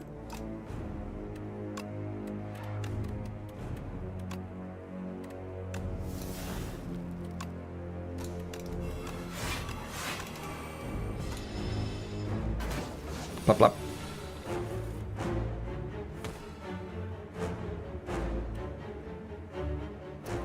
No escape, pretty good here. Can Grave Blast it, and that should basically get him lethal. Yep.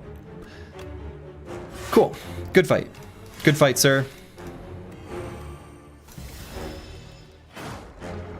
Easy. Easy.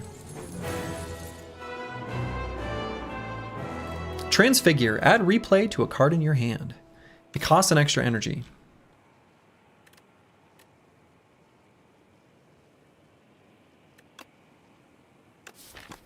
And what does this do when it gets rid of exhaust? Okay. I feel like there's things we can do with that. Brightest Flame can set us up.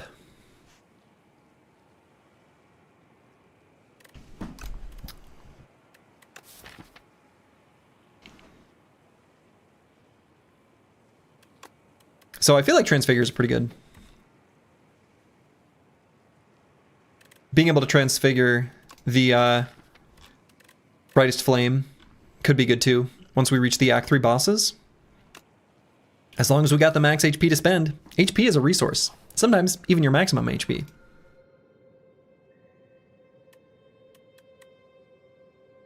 These options suck. Vaku, you're an ass.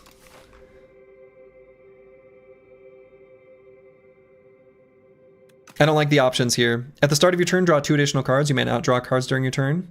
You may not draw cards during your turn. Excuse me, sir. What are these souls for? But to feed cards into a Necrobinder engine. The Talon. Add 2 random curses and 3 wishes to your deck. It's fine. It's fine. Wish is okay. Create an ethereal copy of the first attack you play each turn.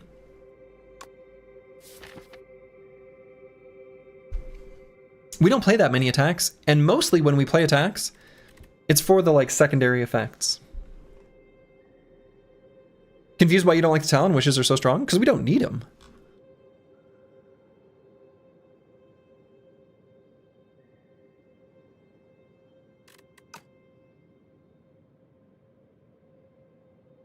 You never need Wish?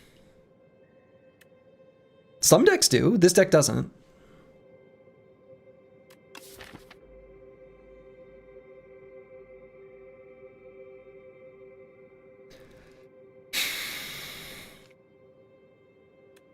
The benefit to getting the wishes is when we face the Act 3 bosses, so the Doormaker and the Queen, you know, we could use a wish if we get one in the opening hand to grab Transfigure, play Transfigure on the Brightest Flame, and then probably just win the fight. So I just don't like adding the 2 random curses. That's the big downside.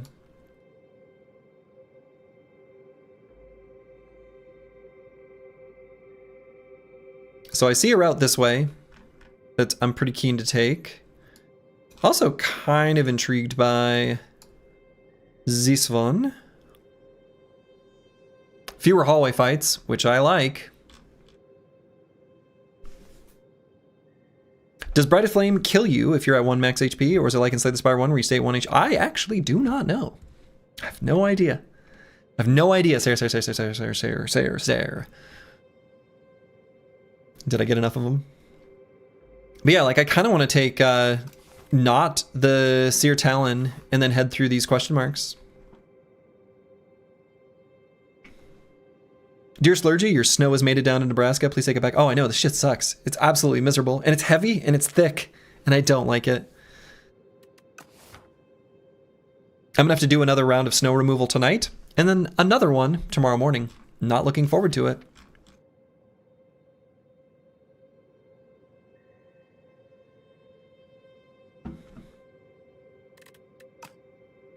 The good thing about wishes is they can be removed. No, why would we remove them? We don't need to remove them. Why would we remove them? Oh, the curses. The wishes curses. All right. Literacy. I don't know. Some of the curses are super bad.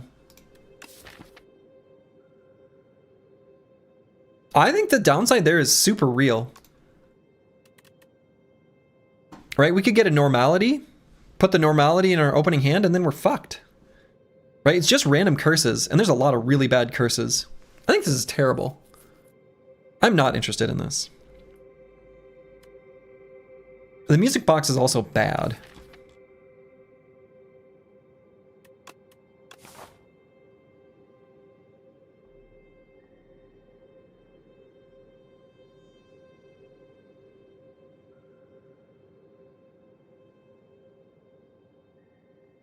But I'm going to go with the music box. I'm not interested in adding random curses. We don't have anything that can purge them, right? We don't have a seance. We don't have a cleanse. If I had those cards, I think it'd be fine. Nah, I don't. I think it is a we could lose the run option, whereas the music box is we already win, right? I think this is already a 1 run.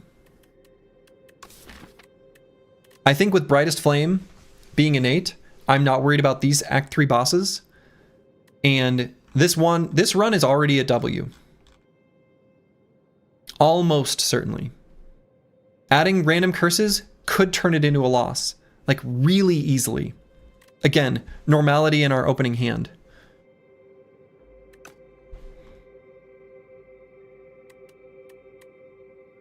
And I think that's maybe more likely than you think, because there's not that many curses. All right, so let's look at, is there a way to pull up just curses? So let's do, I don't want the statuses.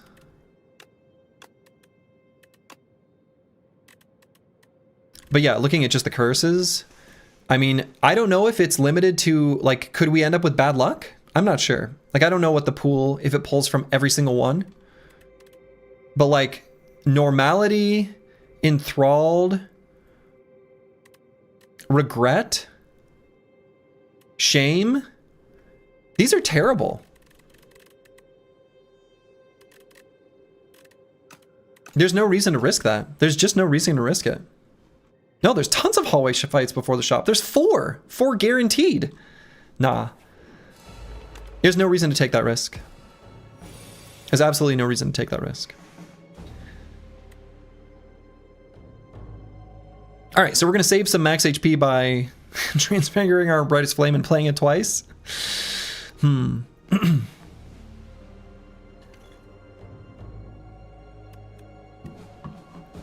think that's probably true. So if we're going to play it twice, and I think that's going to happen, we want to get down to 5 cards in hand. So Transfigure is going to be one of them. Most likely this has to be played twice, right? We got to get through, 12 plus 16, so 28 to block. Could very easily not get that by just playing the Brightest Flame the one time. I guess we have Dredge to pull it back. I guess with Dredge in the opening hand, maybe we don't need the Transfigure to transfigure it. Yeah, we do have the block potion. Let's play the Brightest Flame just once. All right, so we can transfigure the Deathbringer to play it twice. And then they'll die. So then just need to solve for block. Does this block for 8 then? I actually don't know the answer. Does the Intimidating Helmet with a replay card? Well, let's find out, because that's just gonna happen. Oh, that's so good. All right, yeah, we're good. We are good. So now we're gonna gain an extra 4. So we're currently blocking for 12 plus 1. So we just need to block for a little bit more. Got there.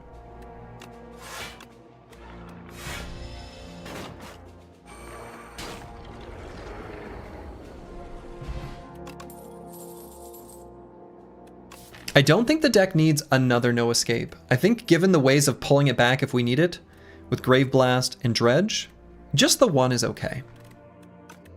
But that is going to be our win con against both of the Act 3 bosses. Now, the Doormaker, as previously mentioned, he's a little bit more of a pain in the butt to take out via Doom. So he's actually going to be a pretty difficult fight for this deck. As is. As in, it could cost us plenty of max HP, is maybe a better way of putting it. I'm going to skip here. I don't think we want those. I did confirm. I don't know if I mentioned this. Yeah, no, I have.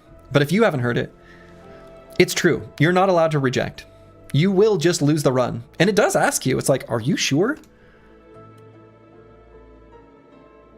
The penalty is, in fact, death. So we'll accept. Ah. Regret or shame? shit. I guess we can get one guaranteed. Oh, these are both bad. These are both bad.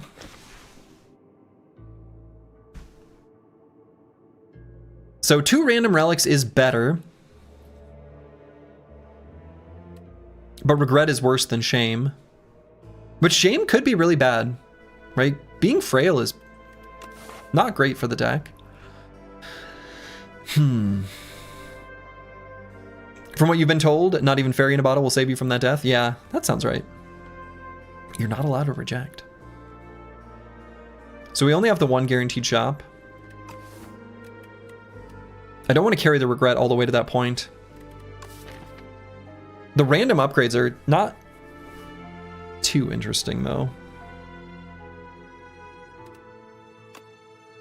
Shame is less bad with Debilitate and Enfeeble. That's true, right? With the weak that we make amped up, alongside other sources of block, like the Gorget? And the Intimidating Helmet, like, we've got ways of generating block that aren't tied to the block value on the card. Yeah, I think this is just the smart choice. Shame. Oh, we get to choose them! We get to choose them? I thought they were random. I just misread that. So I do want Transfigure by the end of the act. So I guess we can do it now.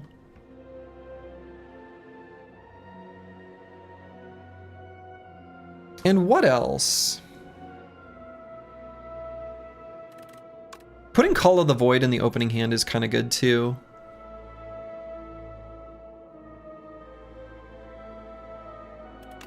Upgrading Borrowed Time is pretty nice.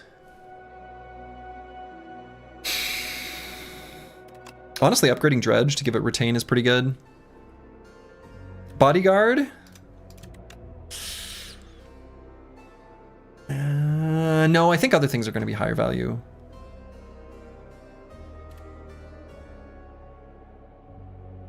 I'm going to do Call of the Void and Transfigure. I like giving this Innate.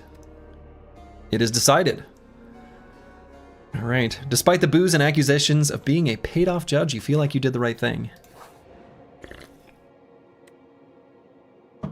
Okay. Honestly, we don't need Haunt. Tood afternoon? Tood afternoon. Booze? No, this is a LaCroix. All right, I'm just going to remove the Haunt. I wonder if this can ever find a curse. I hate this bridge. I don't mind it. Right, we don't need the Haunt. We're not generating more than the 3 starting souls. We have not seen a single card that generates souls yet. Now we cannot double enchant something, so our Brightest Flame cannot give us block. Otherwise, that would be cute.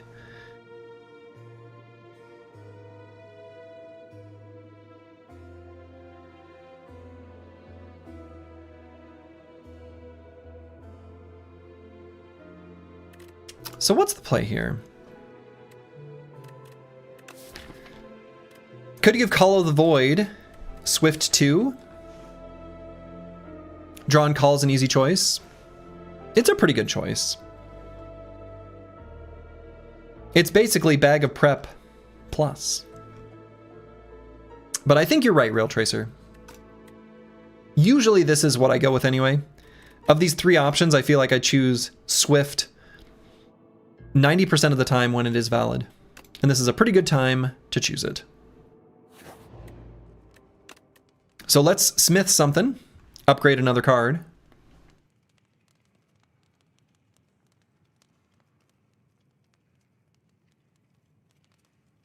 So I like upgrading Undeath, Dredge, Enfeebling Touch, Borrowed Time, No Escape.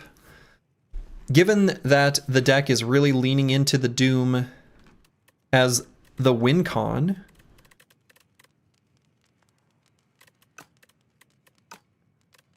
I feel like doing no escape is pretty good because we're pretty much always going to play it when we see it. We have no other meaningful source of damage.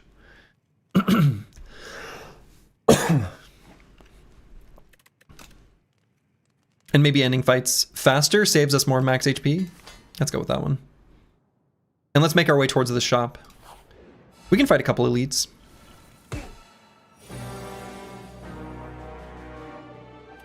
right, let's call the void, see what we draw.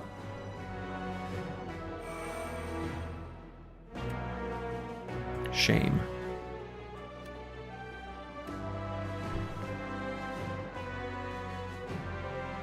So I'm gonna play the brightest flame. I think that's gonna happen. We can transfigure something. This is a nasty elite fight for slow decks? Absolutely it is. We're gonna play the Undeath. We just need to find both of our Deathbringers.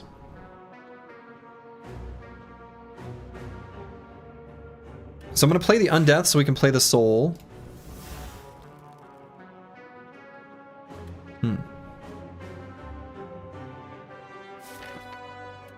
I want to try to give a Deathbringer Transfigure.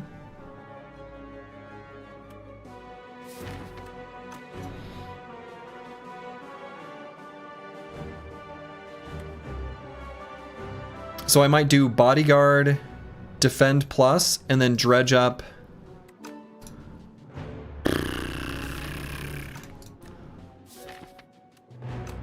the brightest flame. Again, I just want to draw through to find these Deathbringers. I want to get them in play. Once those are both in play, we're good. We just need to draw. We just need to draw. And I think this kind of could go sideways pretty easily.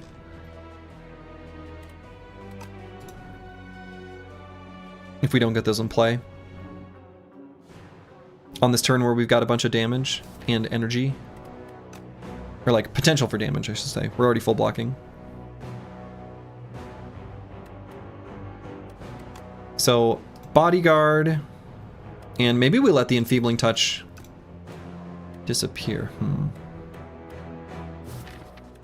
So maybe it's just Unleash. I guess Dredge doesn't have to pull up 3 cards. How does that work?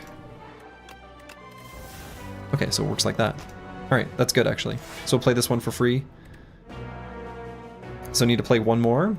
And I'm gonna give Transfigure to the brightest flame. And just play it twice. Maybe? No.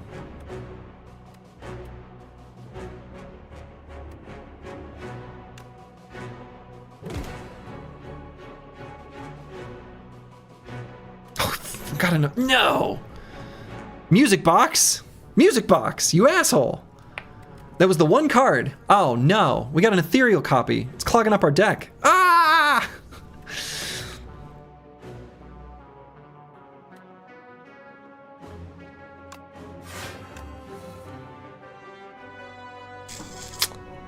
Good lord.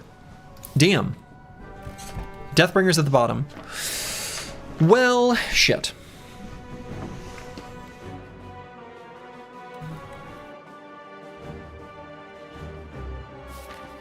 We just hope for a favorable draw. Yeah, we'll have the energy, that's for sure. So we can transfigure the friendship. Transfigure the friendship. Right, I don't think we even need to bother with Outmaneuver. I think I could play the Enfeebling Touch if I wanted.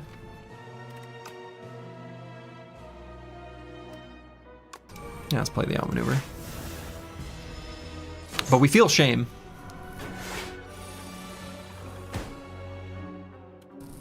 So there's a Deathbringer. Let's see if we can find the other one. And did. So we can Deathbringer, Deathbringer, Graveblast, Deathbringer.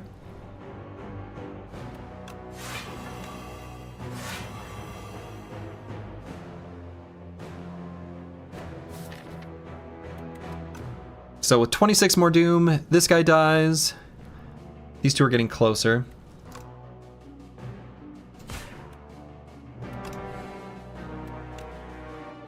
Oh.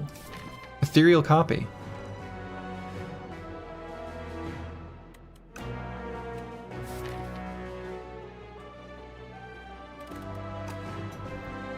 Ethereal copy.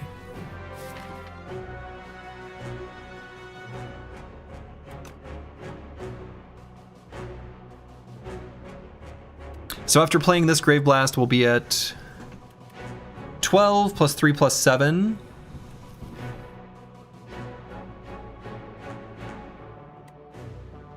Could just debilitate too. Right, because 26 will put him at 78.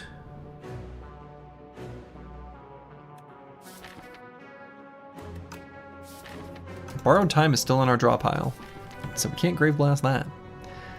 Disaster.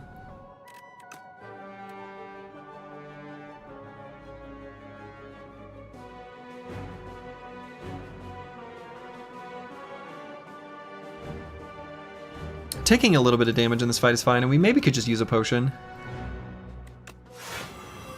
Right, I'd be pretty happy to do that.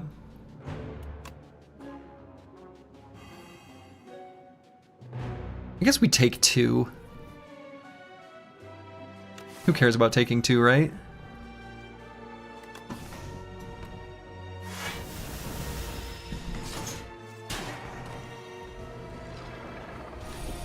Bye, nerds.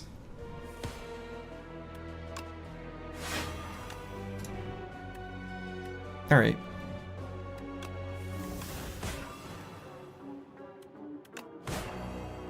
He's dead.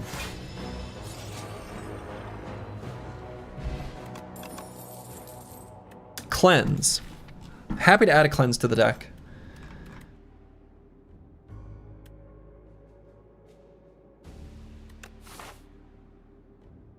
Just in case we get a curse we can't avoid. And we can only remove 1. Pretty minimal benefit, in truth. But I think 1 cleanse is totally fine. Regal Pillow? I don't know that we're gonna rest. I don't think we're resting anymore, team. Alright, upgrading the Borrowed Time feels kinda good. It's a card that we can grab with Grave Blast twice now. Dredge could also pull it up.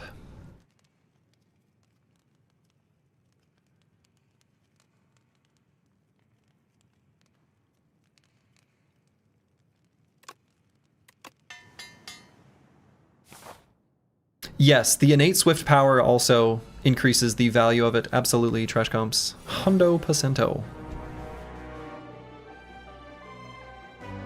Speaking of, okay, let's play the Soul.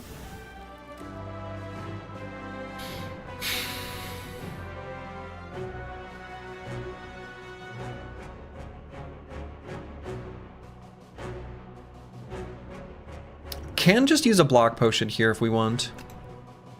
Right, so we could... Let's do the Brightest Flame just once. I'm not going to transfigure it.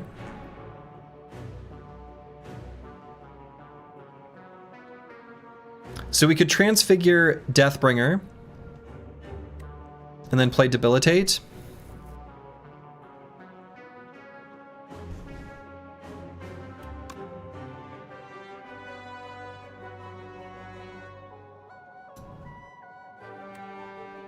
The Defy would fall off, but it'll be weak twice, so it'll be weak for next turn. That seems okay. We'll leave this Soul in the draw pile.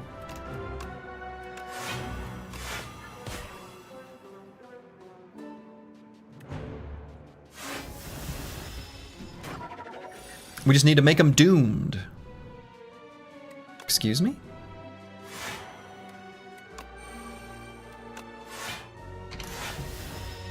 Defends are so bad in the deck. Okay. Dirge is here? Hi. Okay, so we've got a Dredge. That's pretty great. Can probably damn near kill him. With Deathbringer, no escape, dredge it back. God, this has got to be close to death, right?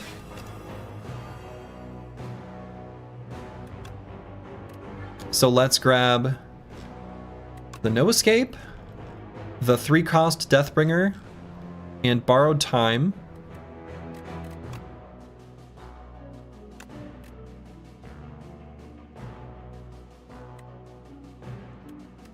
All right, so this will block for 8.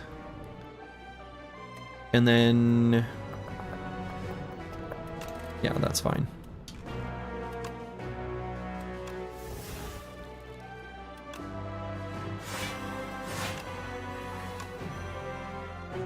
So he's fully doomed, and we are fully blocking.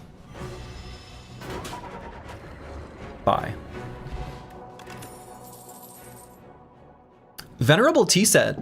Actually a pretty good relic, given the Bag of Prep and Bag of Prep-like, Bag of Prep adjacent things we have. I think this is just a skip. And we'll head through these question marks. We get an earlier shop. I see. Mummified Hand, my beloved. Upon pickup, enchant up to 3 cards with Adroit. Gain 3 block.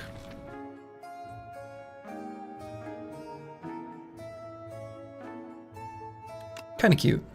But card remove is just higher value. We gotta get rid of this ding-dang curse.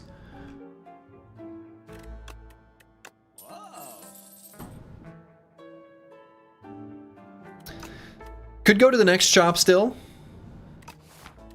Do another card remove.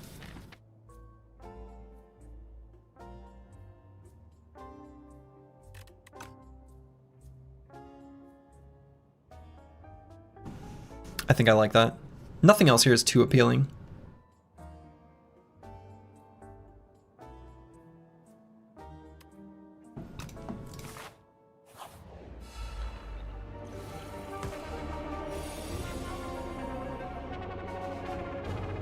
Okay. Let's play Call of the Void, see what we draw. Transfigure is here. So if we play Transfigure on borrowed time, it goes from generating net 2 to net 3.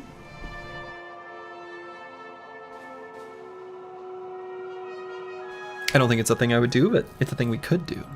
I was just thinking that we can no escape, right? So if we make this... Yeah, if we play it on that, that's just neutral, right? So regardless, we'd end up at 4. So if we play this and end up at 4... Could just transfigure the no escape. Almost don't even need to. Because we can play it 3 times with the Grave Blast. Yeah, don't even need to. I kind of want to play the Debilitate as well. So I think I just do... I mean, the borrowed time is just going to happen. I think what it'll be is no escape, Grave Blast the no escape. We're going to let the extra ethereal copy fall off and play Debilitate.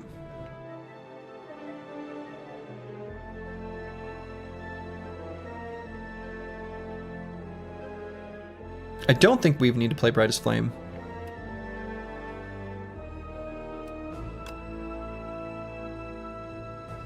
This isn't really going to be that much Doom.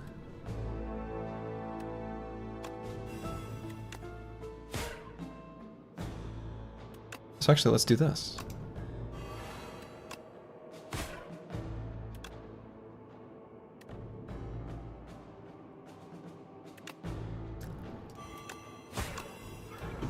And we'll put the Undeath in the discard pile. I think that's okay.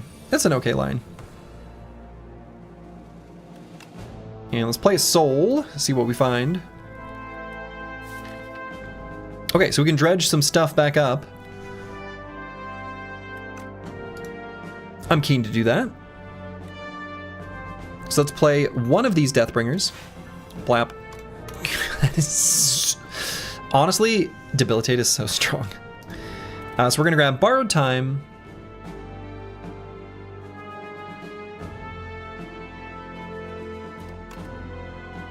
No escape. And I guess it doesn't matter, because I'm going to play the no escape and the friendship.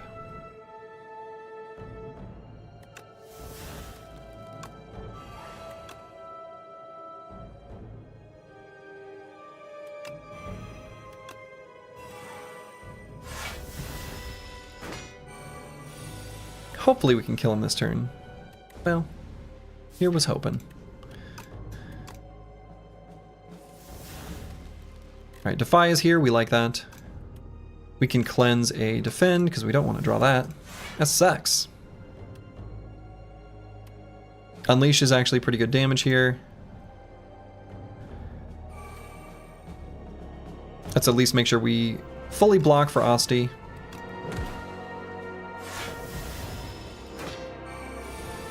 Keep our little boy safe. We care about him. He's our friend. And he's fully doomed. Cool. Did not need to play the Brightest Flame, which was nice. We like that. Thanks, Asti. Happy Flower currently on 1. I think this is a skip. No need to add another Deathbringer. 2 is sufficient. So let's go to the shop here. What the hell is this?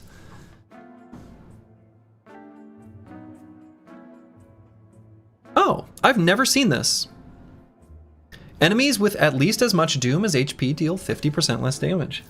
Actually kind of nice. Actually kind of nice. Not for us, but like... And sort of a disappointing store.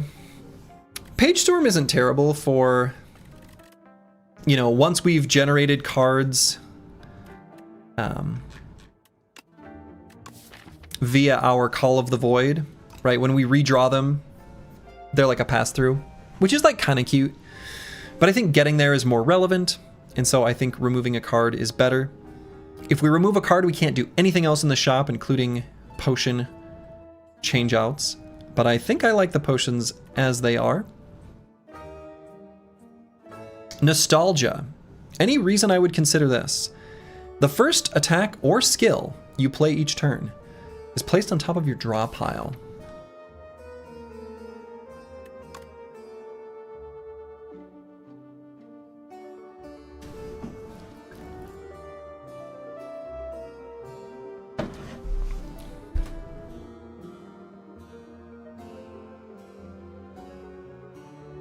You can Doom Soul and Doom again. We can Brightest Flame, Brightest Flame, Brightest Flame, Brightest Flame.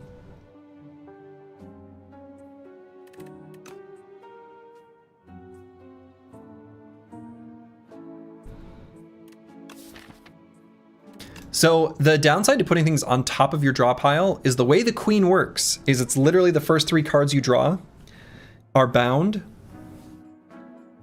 So like, you know. Not all upside.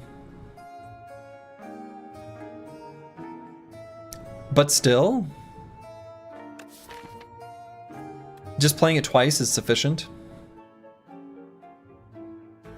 Twice each turn is just all of the card draw and energy we could want.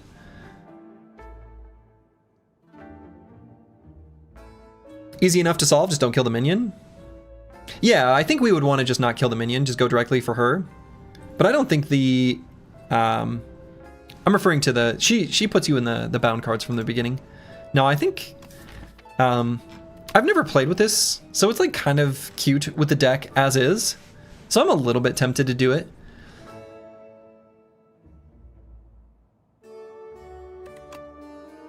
I'm gonna try it.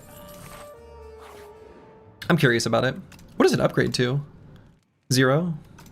Yeah, okay. Excuse me. So what is the upgrade here? None of these matter that much.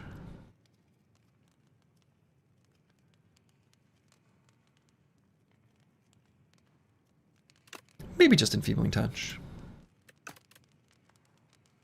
Dredge?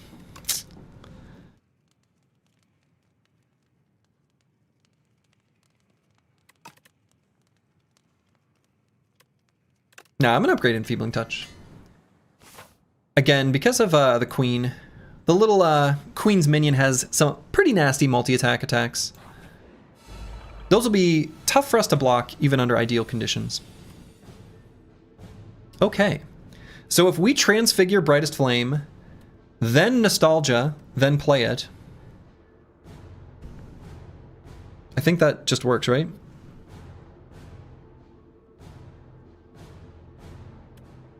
I'm pretty keen to just put Brightest Flame on top and play it however much we want. I think this fight is going to be harder for us than the Queen. I think we've just won.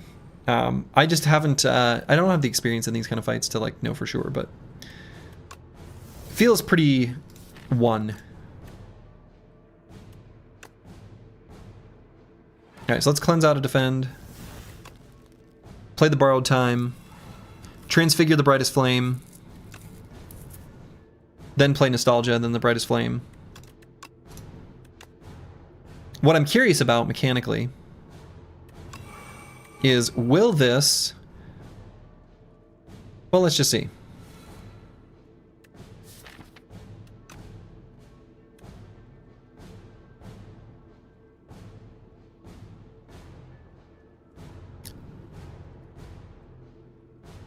Does it not go into effect yet? Is that how that works?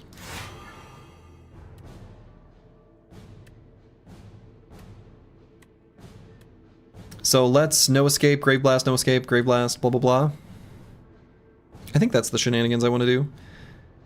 You have a timing issue? Your first card was already played? I assumed it would be the first from the time you played it. I'm trying to think of what other similar cards there are to that.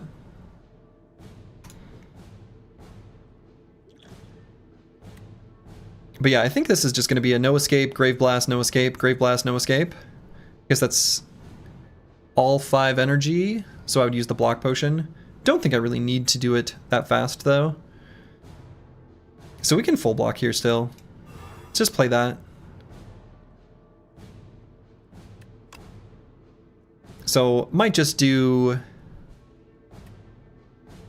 like Bodyguard, defend, outmaneuver, no escape. There's no reason to be in a super big hurry.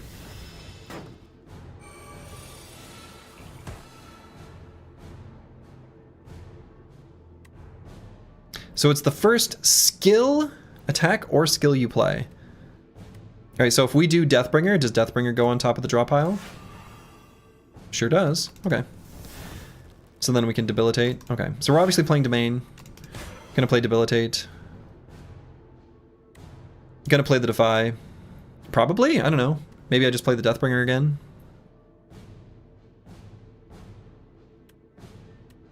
Yeah, let's keep the Defy in the deck.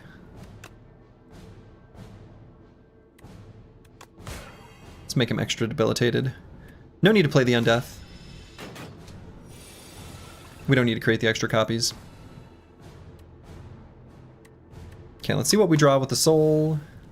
Could transfigure something if we wanted. I don't know that we even want to. Can just Deathbringer, Grave Blast, Deathbringer. Pretty close to full block.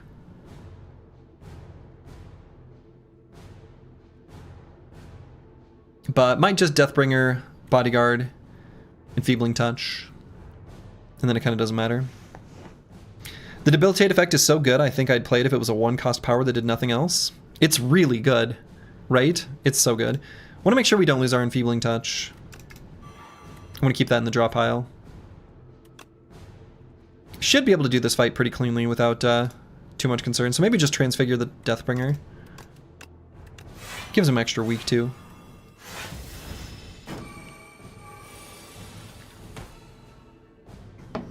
Alright, so what do we want to cleanse? Cleanse a defend. Keep our deck nice and clean. Also makes Asti a little bit bigger. So we can Banshee's Cry. But we don't even want to. I think I would rather not redraw that and let it fall off. So actually, I'm going to play the defend. And then we'll just play this a couple times. So he's already doomed. And how does this look for a draw? That's a pretty good opening draw against the second phase. I feel pretty good about that.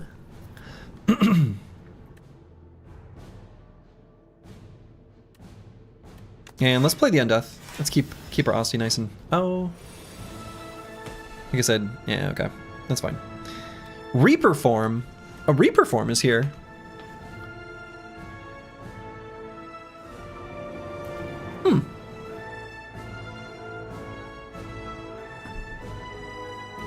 I kind of want to play the Debilitate.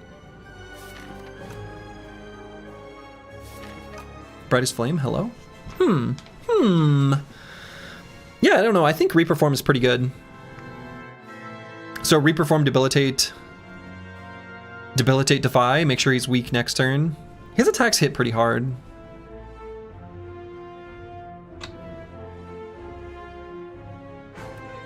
And this will put like a decent amount of doom on him.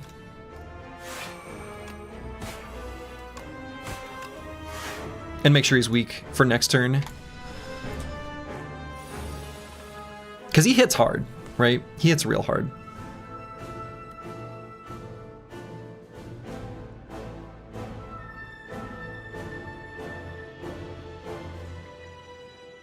So we could Enfeebling Touch to put that on the draw pile. We could No Escape to put it on the draw pile, then Brightest Flame to grab it. I think I'm pretty happy to make it so that his... Make it so that he... dies faster. I'm happy to sacrifice 2 max HP for that. So pull from below. Actually pretty decent damage, huh? Despite how weak we are. And we are in Reaper form. So let's do that first. So play that, play it again. No Escape. Maybe I do the No Escape first, put it on top of the draw pile. Then pull from below. Then pull from below. And then we'll Brightest Flame and then grab the No Escape again. You just recently saw the 3rd phase of the Doormaker in a really slow jank deck. I've never seen it. This is as far as I've seen. Or not, well, I've seen the next one, where he's like, a little goatsy adjacent. If you don't know, good for you. So let's cleanse something. Maybe Bodyguard? Nah, maybe one of the Undeaths. Oh, that's the last one? Alright, then I guess I have seen it. So let's make sure to defy him.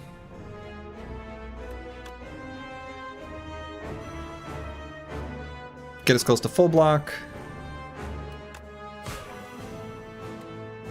And let's full block. There's nothing after that, it just cycles back to the first one after that? Okay. So we're going to do as much damage as we can.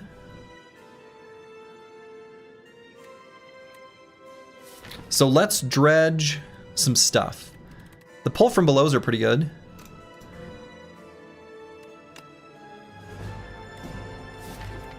What do we want to put on top of our draw pile?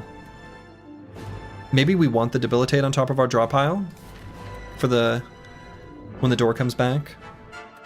Or maybe even the Defend. Goatsy Adjacent is not how I would describe it, but it works out well. Yeah, sorry. Like I said, sorry. Grave Blast is also not terrible. Honestly, I kind of wonder if we Grave Blast the No Escape and then Transfigure it. I think we can get him to dead, actually. Alright, so let's Transfigure the No Escape. Yeah, okay. Wow. Okay. That... Wow. I guess that was faster than I thought. Didn't do the math on it, obviously, but wow.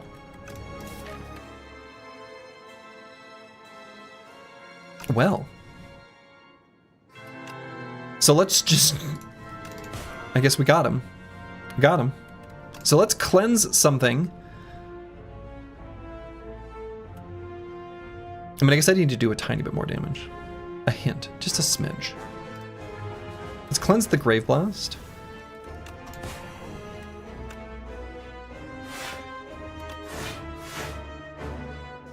So he's not going to die here, though.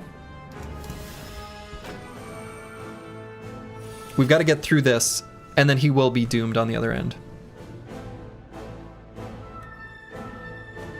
So Debilitate and Deathbringer are here. So I'm not too worried about the damage. Yeah, see? Not worried about it at all. So we can borrow time. The Deathbringer has replay. And then we can Bodyguard Enfeebling Touch. Or actually, you know what? Let's Putrefy. Make sure he's got plenty of weak on him. Alright, we didn't have guaranteed weak next turn. So now here, let's dredge up a Deathbringer, Borrowed Time, Enfeebling Touch. Seems pretty good.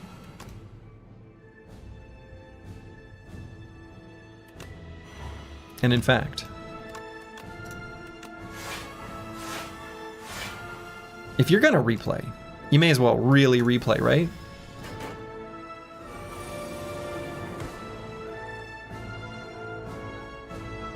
So he's already dead.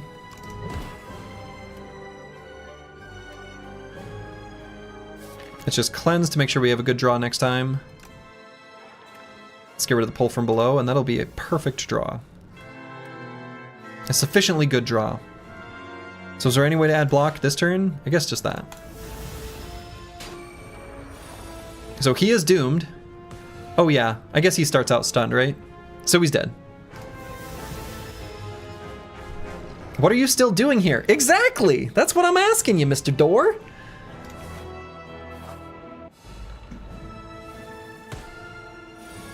Alright, so now we do the Queen. And I think the Torchhead Amalgam, as long as he's alive, the Queen just continues to buff him. And him, it. And so I think what we want to do is just get as much damage on the Queen as we can. So we're going to focus on stacking the Doom on her. So let's play the Call of the Void. Let's go ahead and do the Touch of Insanity on our No Escape.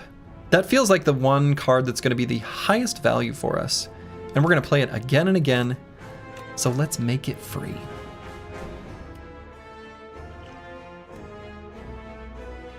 So I'm going to cleanse and then Brightest Flame. So let's cleanse and defend.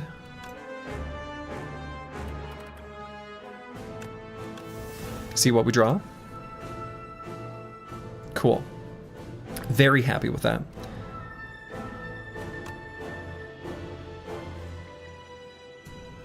So can draw, let's see, Nostalgia's here. So we want to play it, but not quite yet. Let's do Deathbringer. Play our No Escape, and we're going to No Escape on the Queen exclusively, I think. Now we can dredge back Brightest Flame, No Escape, and Deathbringer.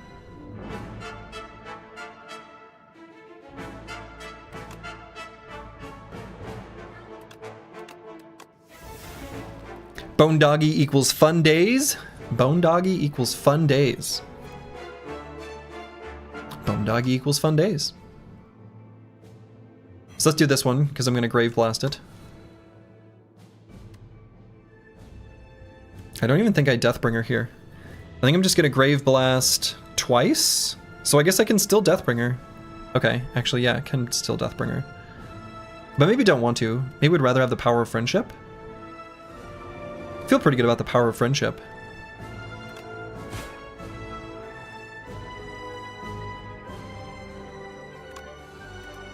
Oh, I can't do it twice because I didn't have a room. Oh, okay. Oops. That was an oops. An oops and an unnecessary oops. All right, so let's debilitate the Torchhead Amalgam. And then make sure he's zoomed for next turn. That was terrible turn order. That was actually like embarrassingly terribly executed, but I just don't think it will matter. It just simply won't matter. Now you win slightly slower. Yeah, exactly. Like, I don't want to be so flippant so as to like misplay terribly, but I feel like this is just over. So I'm going to play the outmaneuver and the defy, so let's play a soul here. And I guess the transfigure is going to go on nothing. Enfeebling touch will fall off.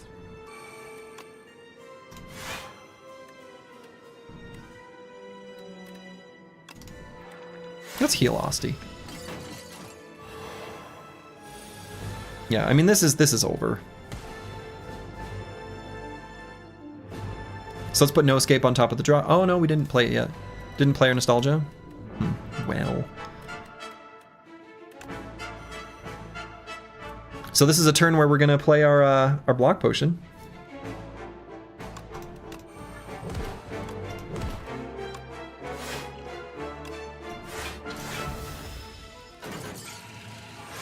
But thankfully he's weak and debilitated.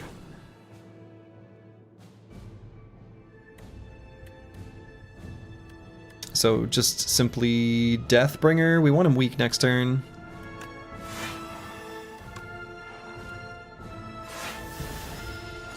Your steak is too juicy and your lobster is too buttery. Yeah, it is one of those. It is one of those situations, isn't it? All right, we want a soul to find either Brightest Flame or... Yeah, Brightest Flame.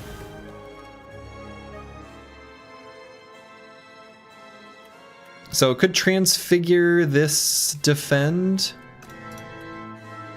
but maybe just guarantee our next draw is good. So let's cleanse a defend, and then just play this one. So I guess I may as well Shroud. Or maybe outmaneuver, probably just outmaneuver. Yeah, let's just play this one and outmaneuver. It'll be fine. It'll be fine. We can take just a little bit of damage here. It will not be an issue. So now if we play the Nostalgia, the first attack or skill you play. This is the first skill we play. And it's there. Any way to draw cards? Oh no, Grave Blast to pull him up. Oh, come on. Game. He's actually hitting us for a lot here, huh? My discard is empty. Disaster. So would we rather defy? I suppose we defy. And even if we Grave Blast to pull it back, it doesn't do anything. But we can Grave Blast to pull back the Undeath several times. So we'll cleanse something dumb like a defend. And let's pull up a defend. Or Undeath, rather. Okay. We've got our Brightest Flame on top of our draw pile. Let's transfigure it. There we go. So now let's transfigure our no escape. And she's dead.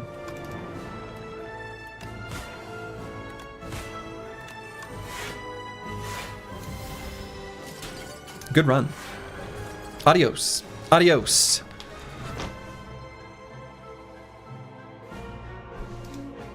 Architect, you killed my parents, you killed my friend, you killed my life. I did what I must to maintain order. Zap. GG, GG. All right, let's run another one. Let's keep running this Skellington until we lose. Or until I need to go out and shovel again. Ugh. At least I made myself like a big, nice breakfast.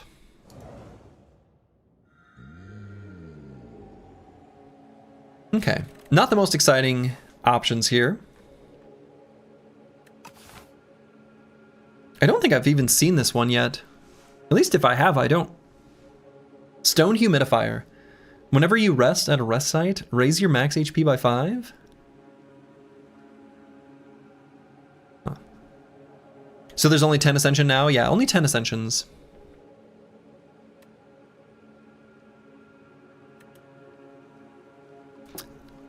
The stone humidifier seems okay. It just seems slow.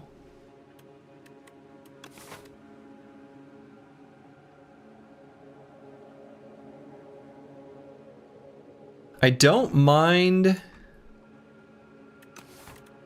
receiving greed for 333 gold if we're able to get to a relatively early shop. Especially if we're able to branch out to another one.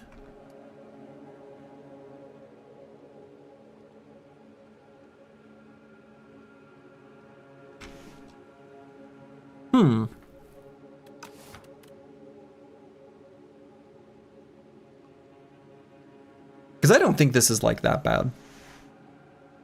I think the greed is probably a little...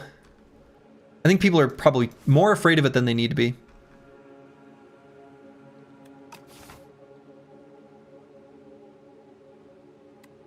Upgrading a card is a little underwhelming. If we did upgrade a card, it would definitely be Bodyguard. That's the best upgrade here. But like, that's not really going to help us win fights. Not really. Greed is like +1 strike, slightly worse in the early game, the same in the late game. I agree with that. I agree. It's basically the equivalent of an extra strike by the end. And the options provided by the stores are quite relevant.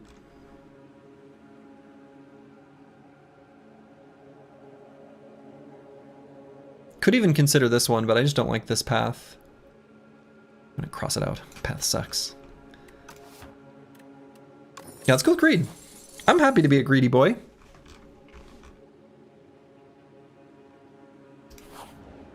So the deck's gonna be terrible here for now, for a little while. Could make these very first hallway fights somewhat more, speaking of, dangerous. What a bad draw.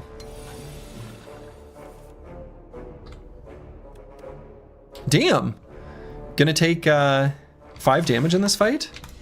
Against the Shrinker Beetle? It's terrible. These are not great.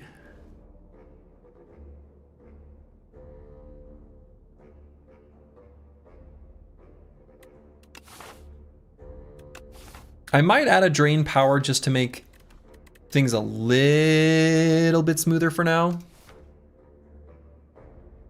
The other two options are terrible. Sucks that it's 2 uncommon cards and they both suck. Let's go with drain power.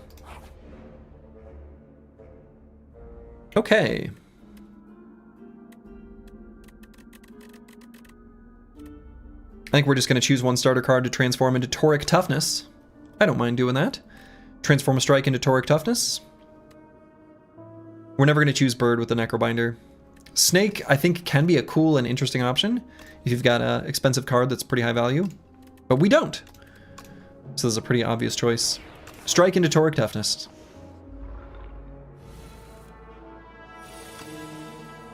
So let's play it here. And then Bodyguard it up.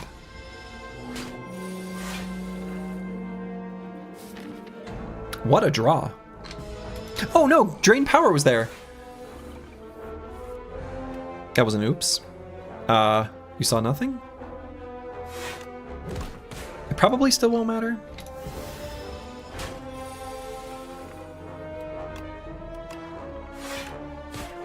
I need to slow down a little bit if I'm gonna make stupid mistakes like that. Let's not.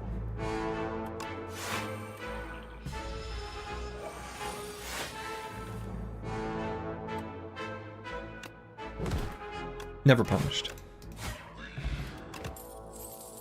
Dirge! Dirge is here. This card is insane. And so we will grab it.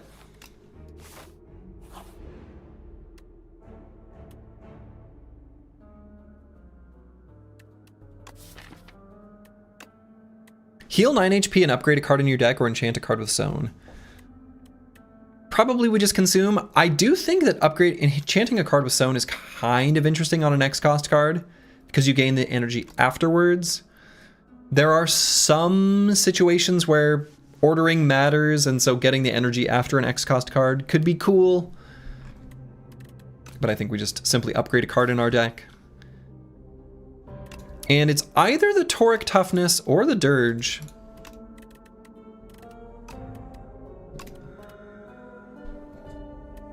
Probably just Dirge. Given that we mostly have strikes and defense, this is awfully high value.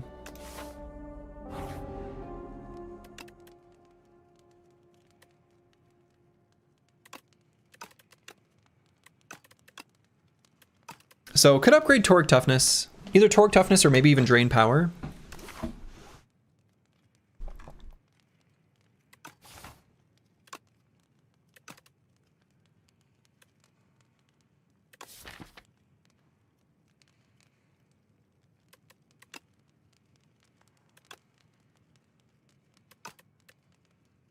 Let's upgrade the Toric Toughness. And I think the deck is pretty terrible at fighting this elite, but I'm going to do it anyway. This could end up hurting our HP quite a bit, but we've got a store and a campfire. Ooh, this is a bad fight. This is a bad fight for the deck. Summon, defend, drain power. This is a really bad fight for this deck. This is like a holy shit bad fight for this deck.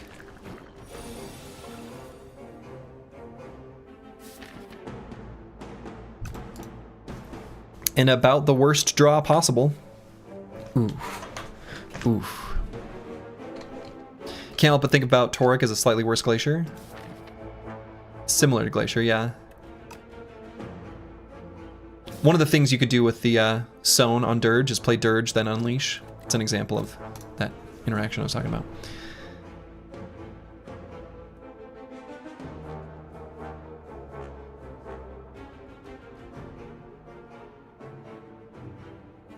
So we're going to lose our Osti. This is bad.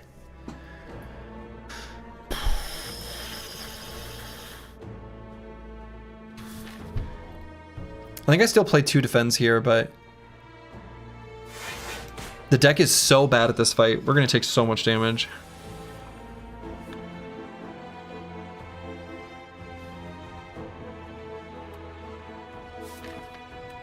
I think for now it's going to be necessary to play this Dirge.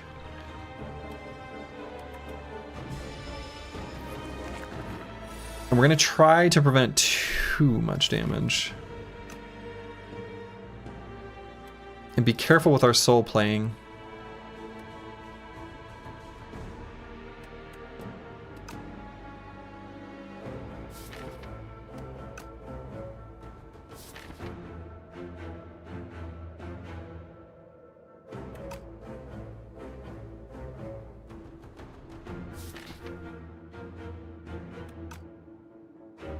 I'm hoping for like a slightly more efficient use of energy by playing the soul. We need to get some damage on him.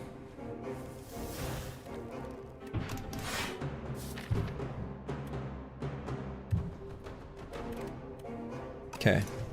Not going to play another soul because I want to try to make sure we play the drain power to upgrade as many cards as possible.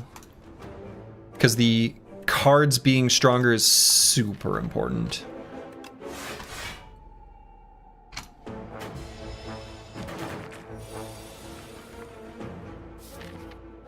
Okay. So do we want to put the defend in there? So we're going to upgrade 2 random cards. Yeah, we'd rather it be the defend. This is so bad. This is so bad. Might even lose the whole run here. Gotta find more damage. Shit. Alright, goodbye, Osti. I was hoping to keep him safe for at least the second phase. We're going to take a bunch of damage. Osti's going to die. Yeah, I might just lose the whole run here.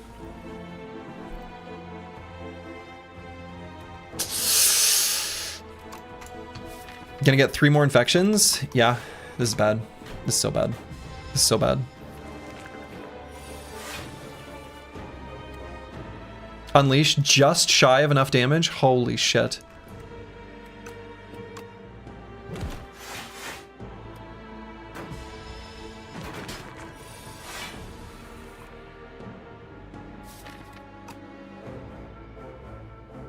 All right, I'm gonna play the soul.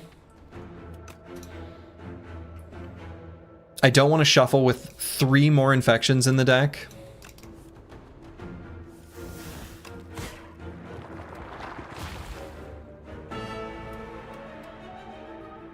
And I'm gonna play the Dirge for 2. The souls are like kind of bad, is the thing. Right, but we're only taking 2 damage from the infections.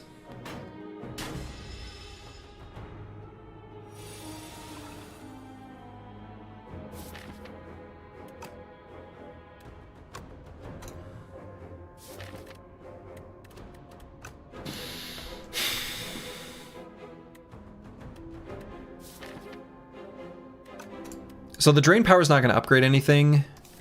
So maybe I don't play the Soul Plus here.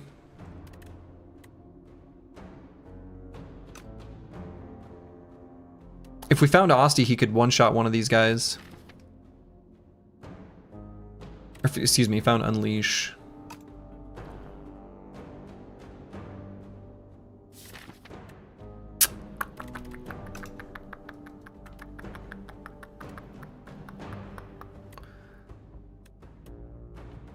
Toric Toughness basically makes it so that Asti dies, but we don't take any damage. And Drain Power won't upgrade anything. That feels like kicking the can down the road and we're just gonna die. This is an example of a fight that punishes you for drawing cards, sort of. Oh, that's true. Yeah, that's true. I mean, no matter what we draw, it's not like we're gonna get extra value from Drain Power.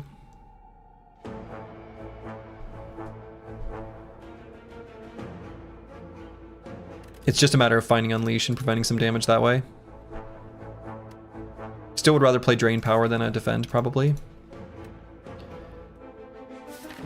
So we've got 2 strike pluses. So at the very least, I think we would attack this regular with the Drain Power.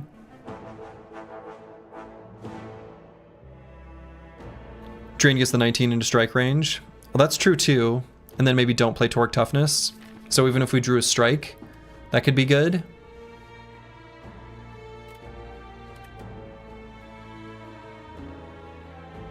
Was it an unlucky draw, or should we have not done this elite in hindsight? You know, honestly, probably should have just not done this elite in hindsight. It's the worst one for the deck to face in its current state.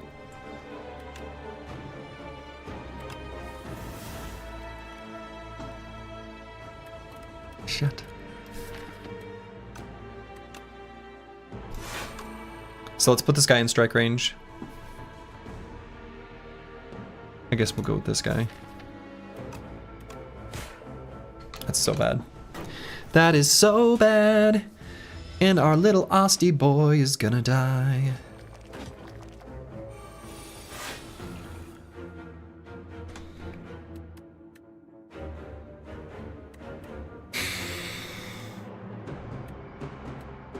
So Bodyguard Unleash will do 14. So we can actually prevent some damage. I mean, this is a bad draw too. This is way too much of our gas all in one hand. It's terrible. So we can do 14 plus 9. And that's... You know, so we could either direct the 9 here at this Wriggler or prevent one of them that's attacking on this turn. I guess 1 extra, you know, infection isn't as bad. I think I'd rather like focus all the damage here.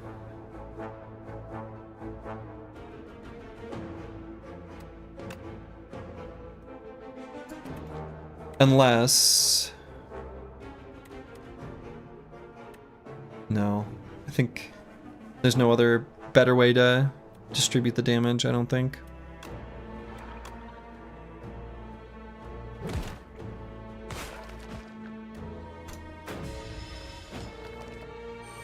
Next turn's gonna be shit, especially if we don't draw the soul. Did draw the soul, so definitely gonna play it. Oh, should have played the defend first, maybe. Put that in the draw pile. Yeah, definitely should have.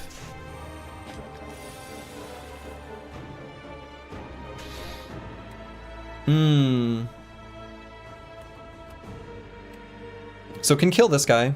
Not able to play the Toric Toughness, which sucks. OMG Slurgy, where were you? What, like this morning? Shoveling snow. So not playing the Torque Toughness maybe is incorrect. Maybe it's Torque Toughness Strike.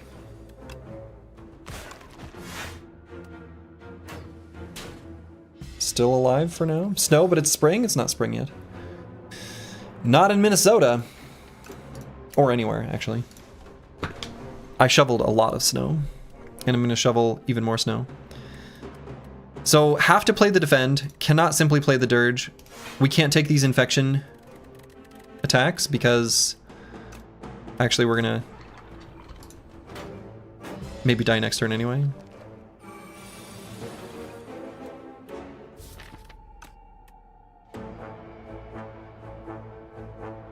So, on this turn... gonna play the drain power and pass the turn. No, can't. We'll die. So I guess we play the soul. So we play the drain power to put it in the draw pile. And I guess we're gonna draw the strike and he's dead. So it doesn't matter. Holy shit.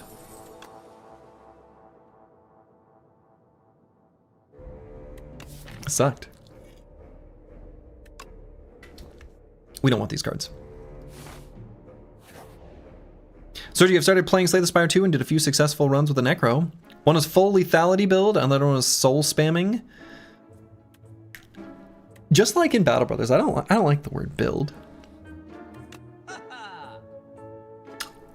Chemical X is here. Chemical X is here and a second dirge. You've got to be shitting me. This is pure, unadulterated gold. There's a gambling chip. Ah! Okay.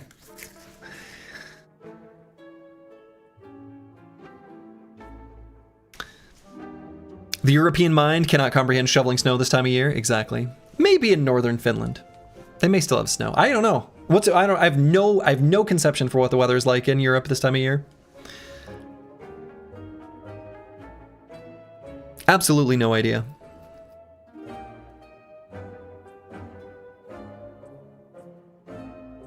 So Chemex and another dirge.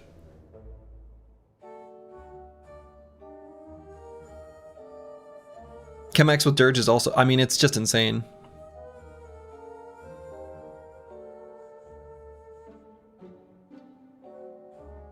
Can we afford Gambling Chip and Chemex? Oh my god, we can.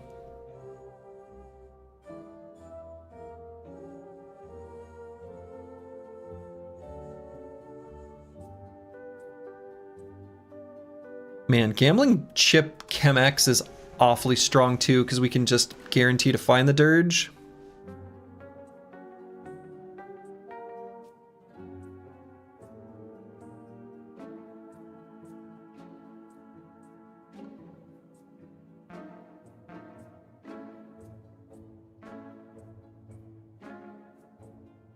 Some areas of Europe are still cold, but the fact that most places are fully urbanized, it's rare to see lasting snow. I think the amount of snow you must get is so small if you say that urbanization is relevant. You like Chip and X?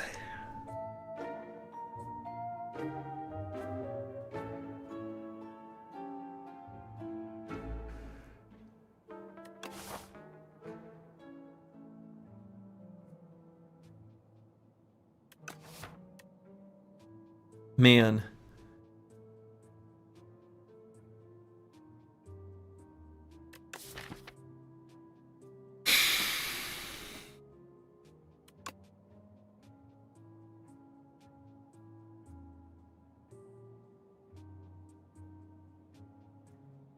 Here's the thing about Chemex, though.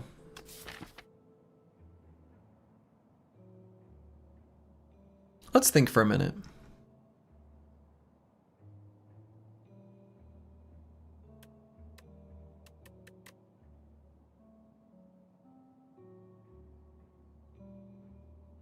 Removing 2 cards.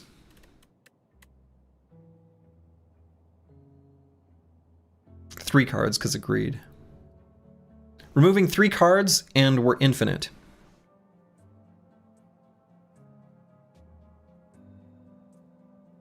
Remove 3 cards and we're infinite with Chemex.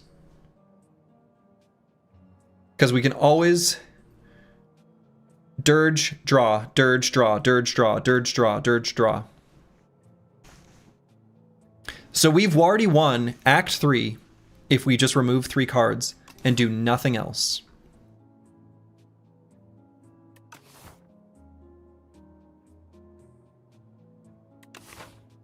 Like literally, I've won the entire run. There's maybe a few little teeny tiny cute things, statuses, etc., but pretty close. So that's what I'm thinking. I actually still think we pick up the second dirge too. Maybe not. That's an extra one we have to remove. No, it's not even true, because we can play either one. That's not even true. That doesn't get in the way of our infinite. No, it could. No, it can't. Because either one will work.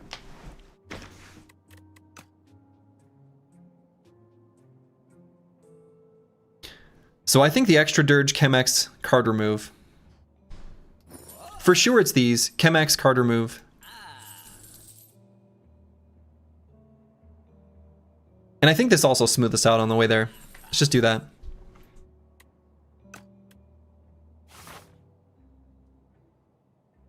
Yeah, Kasaria, you're talking about Haunt, which is very good. So let's save gold and go to this other shop. And let's rest. There's no need to be greedy here. White Beast statue. It's a nice one. Party Popper.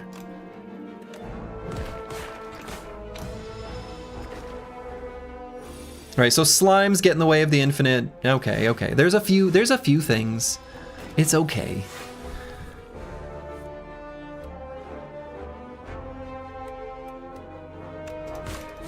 Didn't even play our dirge. Not even gonna add a capture spirit. We don't need to add this card, and we're not going to. This is one of the best cards, and we're not going to add it to the deck. Debilitate, also one of the better cards. Not going to add it to the deck. Simply going to skip. Do not need them. We're just going to remove a card.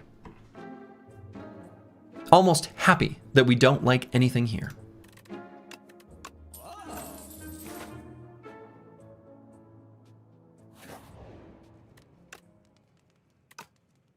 So let's see. Do we upgrade or rest?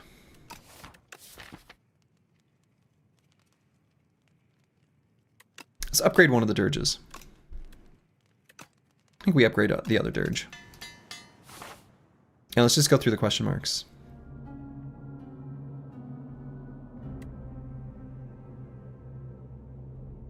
So share knowledge, I think, forces you to add the card, right? Dirge via Chemex is already infinite, right? Yeah, exactly. Just need some zero cost. No. We don't need a zero cost card that does something. We just need a soul in hand. So I guess we need to get down to 9.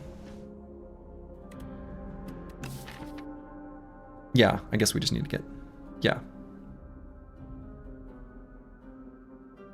No, okay. I'm going to choose this Rip the Leech off because I think we can skip it. Whereas otherwise we can't. I guess Purity kind of helps us. I don't think I've picked this card yet. But I'm going to now. All right, we're there. Cool.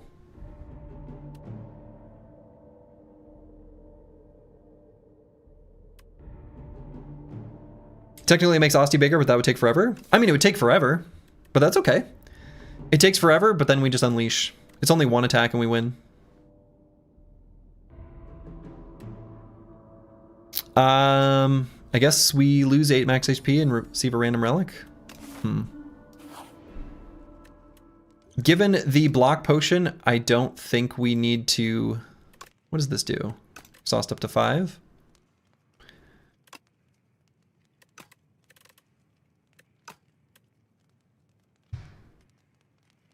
Yeah, given the block potion, I don't think we need to rest here.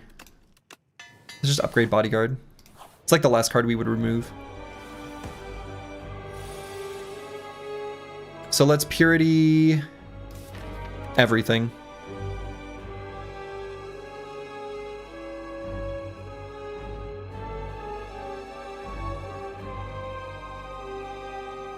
It's not the best Purity, but it's okay.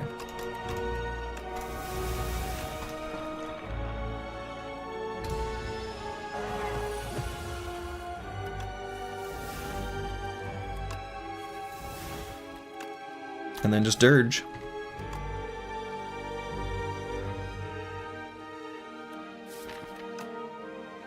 Could maybe make an argument for finding the Torque Toughness to play.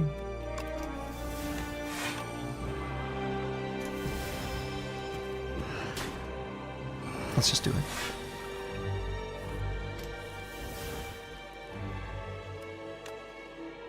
Dirge. Then let's find the other one. Dirge.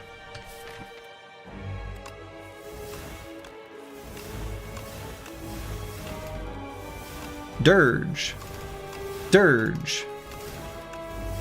Dirge. Dirge. Dirge. Dirge. Alright, let's one-shot the Ceremonial Beast. Unfortunately, the rest of this run's gonna be really boring. Anyone got any cool, fun stories? Anything we should contribute to the Slurgy lore? How do we feel about Snowfall?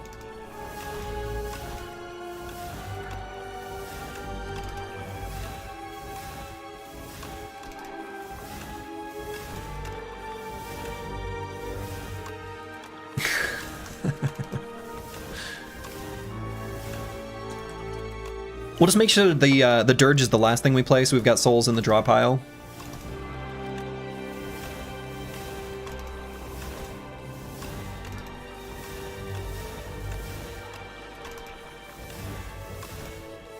How big can Asti get? How big can Asti get?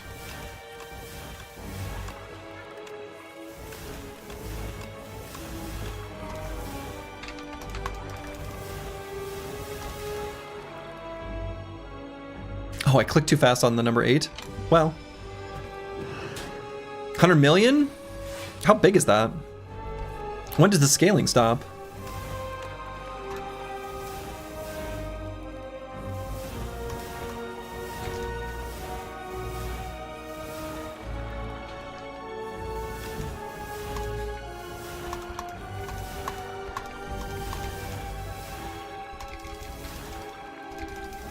They changed it in the last patch. I think it used to have a cap. It would make sense for it to have a cap, right? I don't know. I mean, at some point, I guess I'll get tired of making it bigger. Because it only goes so fast, right? We'll stop here. That's a pretty big Asti. Asti is now the same size as the Ceremonial Beast. What I really want to see... Okay. Let's see. Clarity Extract going to be better than the block or than the Dex Pot. Would we ever want to add Seance to the deck? I think now that we've got the Purity, is it ever needed? Like, are there any... Would there ever be any reason to add any card?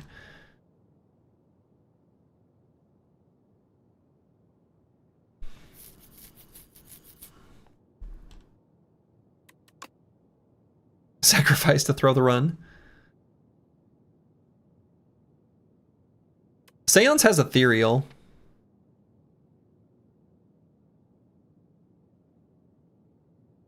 Would there ever be a particular enemy that could give us statuses such that it happens in the first 2 rounds of combat, and if we happen to get unlucky with Purity, that we could end up bricked? I guess the Act 3 Elite that puts the flames shit in your hand does so on turn 2.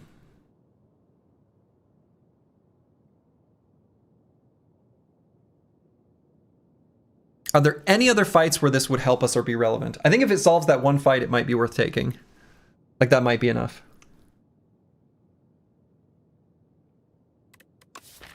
Though realistically, since Purity has Retain, maybe it's not needed.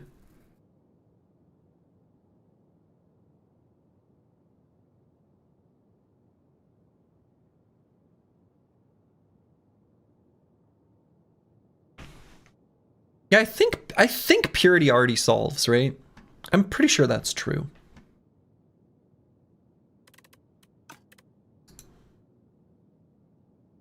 Soulstorm. I don't even know what card are you guys even talking about? What the hell is Soulstorm? Oh, we don't need Why would we need Soulstorm? We don't need Soulstorm. Soulstorm would make the deck worse. It's completely pointless. We can just unleash. We don't need Soulstorm. No, I think we skip. I don't think Seance helps us. I guess I didn't even look at Soulstorm. I kind of forgot what card it was. I just saw it and ignored it. My brain filtered that information. Very Hot Cocoa. Start each combat with an additional 4 energy. If we start with one of our dirges, that's a little bit like a barricade. You really don't want anything other than draw energy that exhausts. Yeah, we just need card draw. That's literally it. The hell is Golden Compass? It gives you no more autonomy over your route. It's a single path that has 2 treasure chests instead of just the one. But otherwise you get no autonomy and you could face just total garbage. So let's go with the Very Hot Cocoa.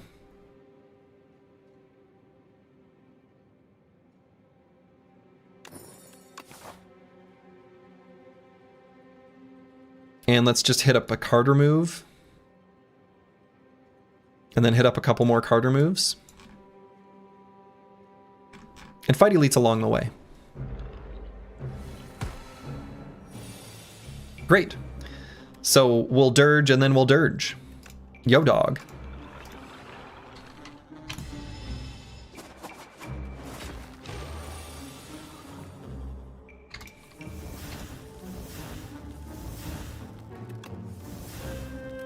All right, so let's Purity.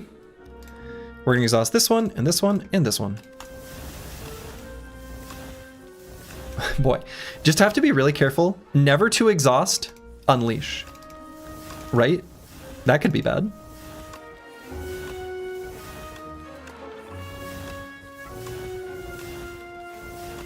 And we don't need to overdo it. We don't have to make Asti so big every fight. He says as he makes it absolutely massive for no reason. If you know what I mean. Alright, so let's unleash, and they're only going to do 9 damage, blah, blah, blah, blah, blah. Drain power, unleash, dirge, dirge. Okay.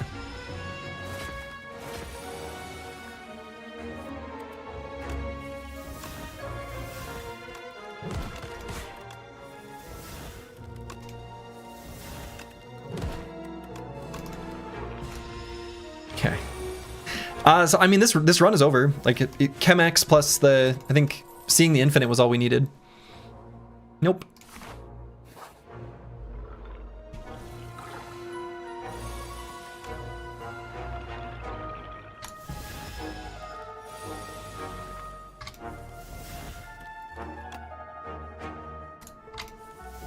I guess let's try to find our Purity.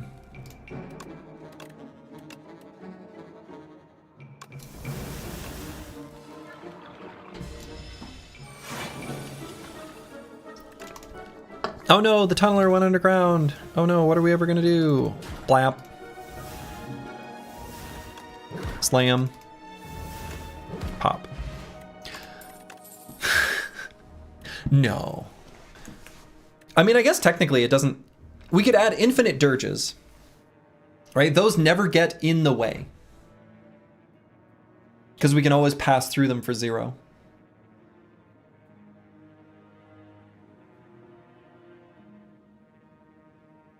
Yeah, more likely to draw one on turn 1. So I guess we take this.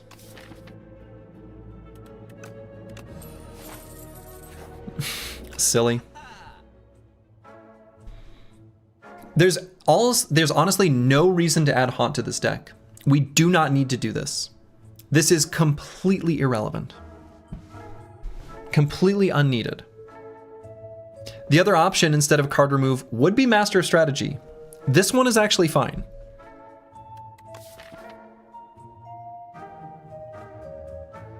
It helps with our sanity? Nah, we get one big slam real fast. I'm not too worried about it. Master of Strategy, though. I like Master of Strategy fine.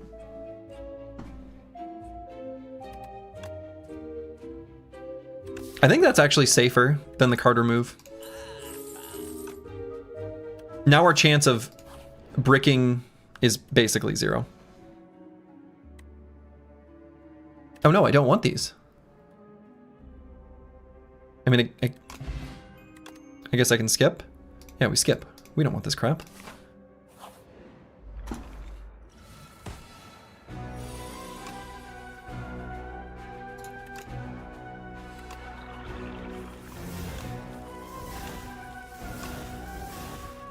Okay, can we purity now? I guess we can. Shrink, shrink, shrink. All right, got there.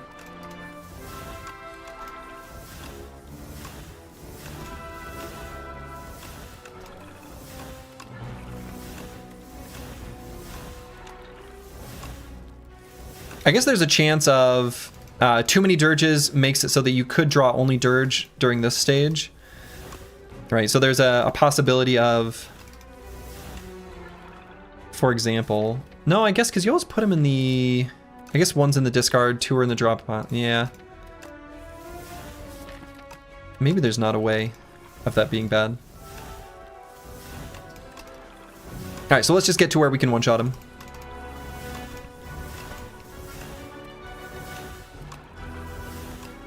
You can have too many dirges. Right, so we hit that exact situation, right? It's very unlikely, but we can eventually hit that. Why is Dirge working? Isn't it X souls and you have 0 energies? We have a Chemical X. We have a Chemical X. We're not one-shotting him?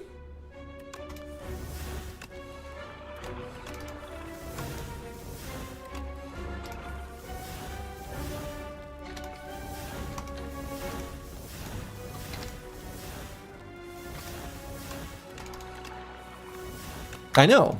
Complete and utter disaster. Okay. Now we will one-shot him. Blap. Strike Dummy. Completely worthless. These are all also completely worthless.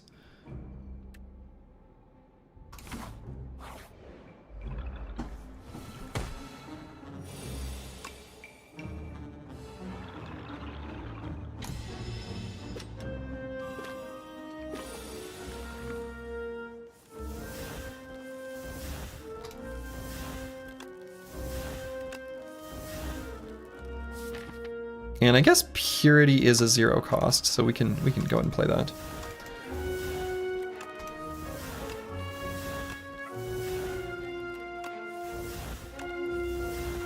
Okay, so we play the Purity on not the Ascender's Bane. This, and this. Sure, doesn't matter.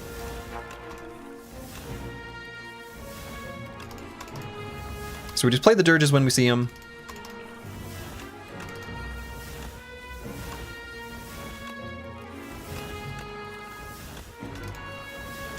So could technically draw 2 dirges and brick. So we just need to remove another card. Maybe the elite that puts burns in your hand could be a problem if you go too slowly. Right. So that way I was saying, like, I think by the time we reach that point, the deck will be thin enough. All right, that's good enough. I mean, it was good enough a while ago, but this was nice in that we were able to turn off Brain, and sometimes I like turning off the Brain. Brains are sometimes overrated.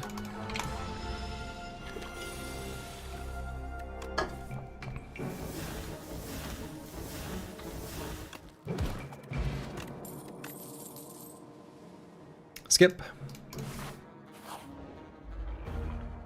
There's very few things we would ever see there that we would want to take, but not zero. Not quite zero. Alright, so that's Purity now. This one, and this one.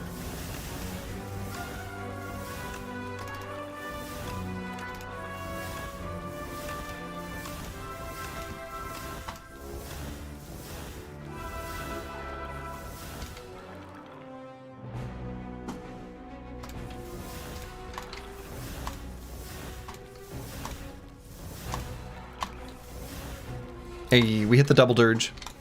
Totally fine. Totally fine to do that at this point.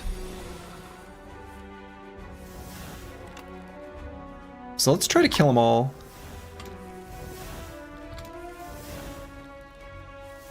On this turn if we can. I guess won't be able to. That's right. Should be pretty likely to get him on this one. I guess it's guaranteed? I guess it's guaranteed. Lantern. Sure. Domain. Don't need it. Right? Don't need it. Would it ever help us in any fight? Thinking of the whole catalog of all fights. I don't think so. I think we've just won every fight.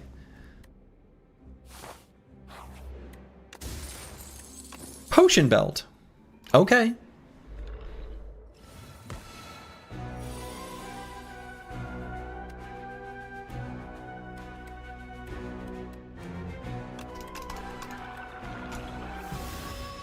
We've got a big Ostie already.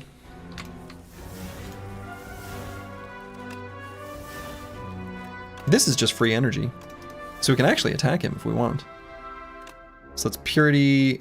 We do want to upgrade Purity. Just to make our lives a little bit simpler. Guess I should have done the Unleash there, huh?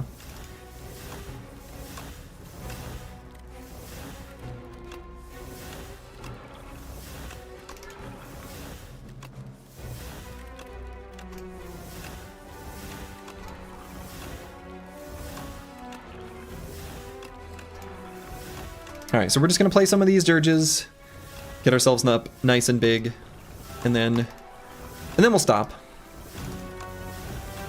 Let's get to clean two-shot territory, even after being attacked. And then I think that's sufficient. Okay, I think we're in clean and clear two-shot territory.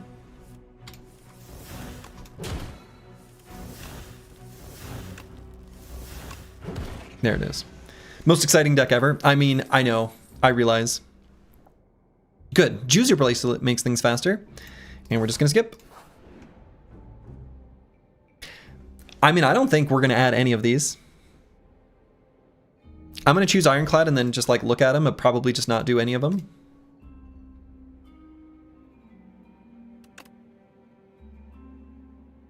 We could feed. We could feed. But let's not.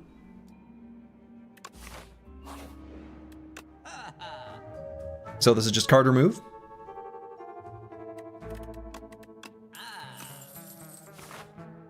And I guess I'm not going to go to that shop. We will definitely not add Metamorphosis to our deck. We'll simply remove a card. Let's remove Defend. Actually, I shouldn't have removed Defend. I should have removed Drain Power. Huge misplay. No! All right, well, this is why we have the Block Pot or the Clarity Potion.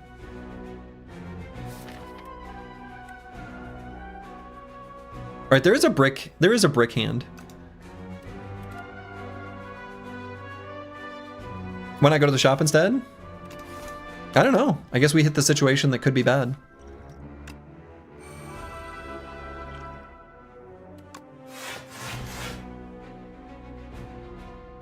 We'll hang on to the Block Potion. We'll take a tiny bit of damage here.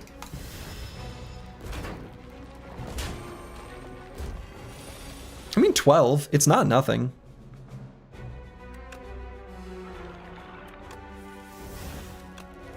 It's not nothing. Alright, once we get 3 cards to remove, which I suppose we have hit.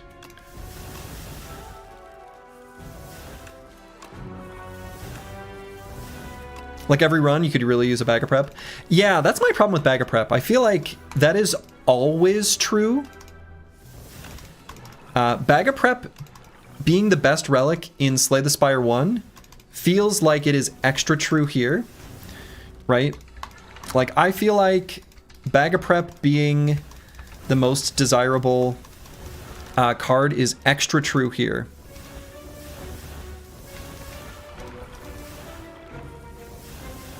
So, I don't know.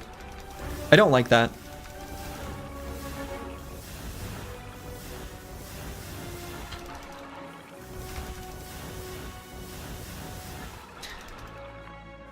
I think it's extra true because you can build. I think it's because you build thinner decks, right? There's just not that punish. There's not enemies like Timekeeper or Timekeeper. Boy, that's like your enemy at work. Like Time Eater.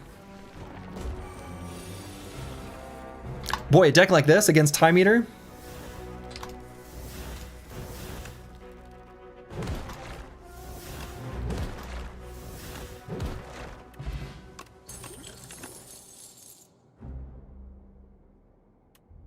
I guess I could take a haunt to make things faster. From your design days, if the relic is always good in every situation, then it needs to be changed. I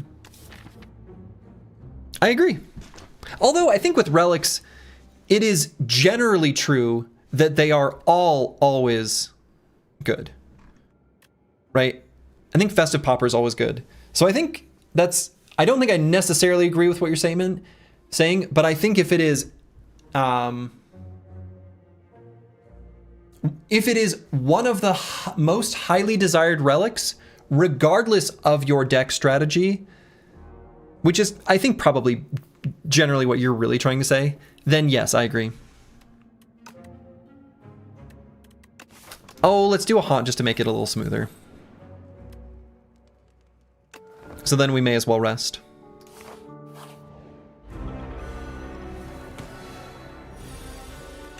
So let's play the haunt. All right, Knowledge Demon is dead. Sure, at the end of my turn, I will take 6 damage. Sure, I agree to do that. I agree. We can actually play we can get rid of the Unleash now.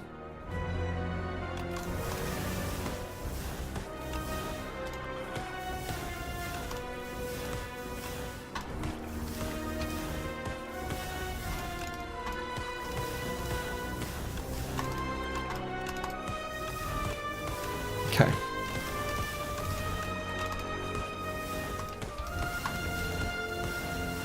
Well, Knowledge Demon, I'm yet to see the end of my turn. I'm not sure. Do you think there might be a problem here? I feel like the end of my turn just isn't... It doesn't seem to be happening. Curious.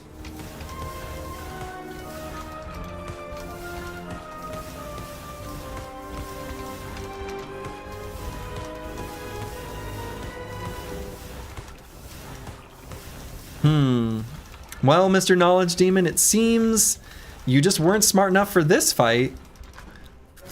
He wasn't smart enough. He wasn't smart enough. We don't need any of these. Do X+1 cards even exist? Right? If we were to transfigure a Dirge, would it go X+1? So we would never choose it. Eradicate? That is so funny. If we didn't have Haunt, and for some reason we accidentally lost Unleash, this could also be infinite damage. Not gonna do any of these. Sending this entire clip to Mega Crit? Oh, I think they know. I think they know. The problem is that you really want to be rewarding deck building and good player choices, so giving extra draw will always be strong, though admittedly it's better to have more consistent turn 1 in most strategies. I think that actually one of the main problems is that the emergent deck strategy with the enemies that exist in the game relative to Slay the Spire 1 is that... So like, for example, again, I always go back to this because Time Eater is an important enemy despite how frustrating Time Eater is to play against. The reason Time Eater is an important enemy is that it forces you to have cards like... I mean, I don't know. Well, it doesn't force. How do I say this? if you had like a high cost, high impact card that you otherwise didn't need to have, if Time Eater didn't exist, you just wouldn't bother. Like, if you have value per card play as one of the constraints for when you're deciding on a card to pick, it increases the overall pool of cards that you need to choose to solve the jobs that you need to have solved, to solve for all the different fights, for the different branching paths, for how the game can go. That's getting closer to what I'm meaning. Yeah, exactly. Time Eater makes you think about impact per card played. All right, so here we're just going to go through our question marks. And I don't know. Could question marks be bad? I guess I don't know. Gain 1 energy at the start of each turn. Every 4 cards you play, draw 1 card. The first card you play, each combat is played an extra time. Let's do that one. Just in case we get a total brick, we get a defend card. Infinites were used heavily in most streaks for Slay the Spire 1. Well, that's true. But not, I mean, it was true, but yet, I'm gonna not but actually, but yet, there were still a lot of cards that were important for infinite strategies, like Malaise, for example.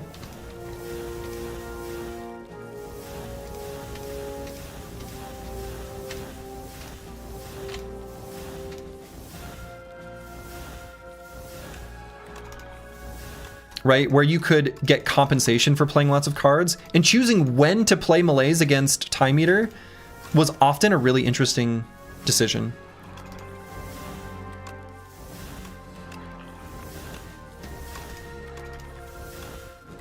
Now we're gonna go back to the old days when we would just do one big unleash.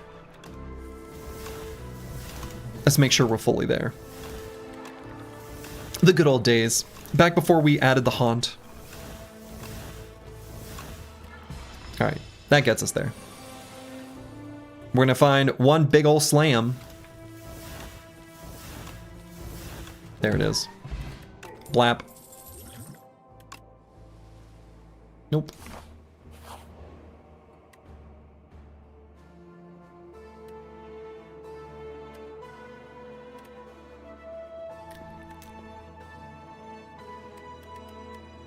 Let's see. Nunchaku, we play 0 attacks. Pendib, let's see, we play 0 attacks. Strike Dummy versus Sparkling Rouge. I guess we'll go with that one. Enchant a card that exhausts with Soul's Power. I've never had a chance to choose that yet. Would we ever want to give that to Purity? Nah, let's make it so that when we exhaust cards it deals damage. Now we don't even need Haunt. Hey, Haunt. So let's remove another card, and let's make it drain power. If anything, we just want a draw or block card to be in our opening hand.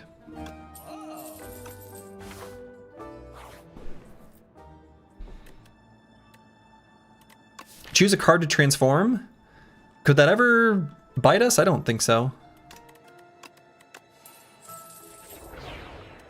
Okay. So let's upgrade the Dirge. Horncleat, cool. I don't think we'll ever see a second turn, but sure.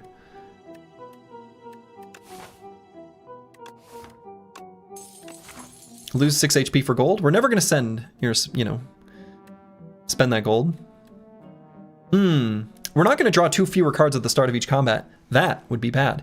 So let's do Fragrant Mushrooms. Upgrade 3 random cards. All right, cool. Actually, that was good hits.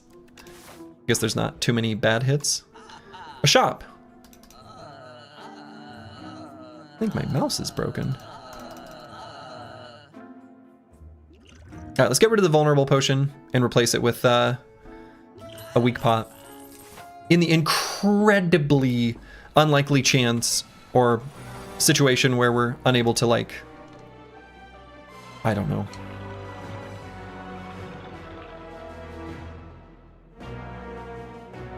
And let's hang on to Purity? I guess it doesn't matter. We're never going to let him play this turn, right? Oh, I should have...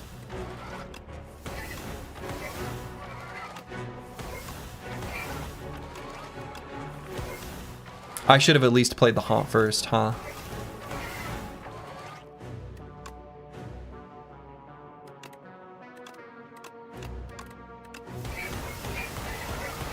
Well, Slurgy didn't think this through all the way. So we find ourselves in a situation. I actually can't let him put the statuses in our deck. So...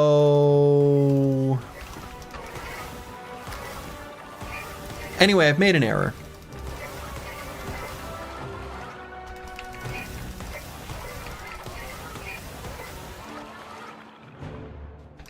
I hope I don't cause the game to crash doing this.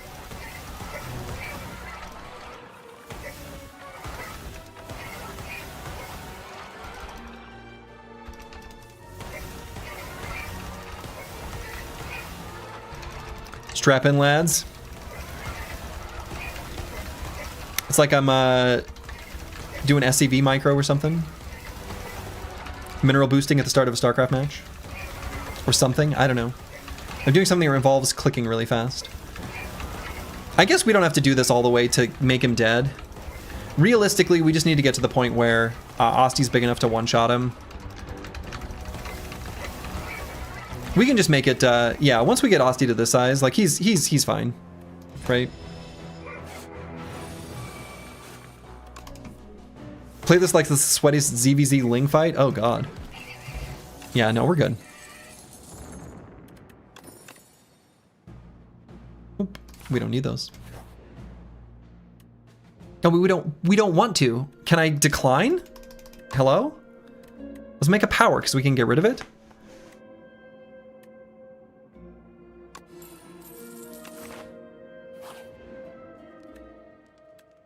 Let's rest.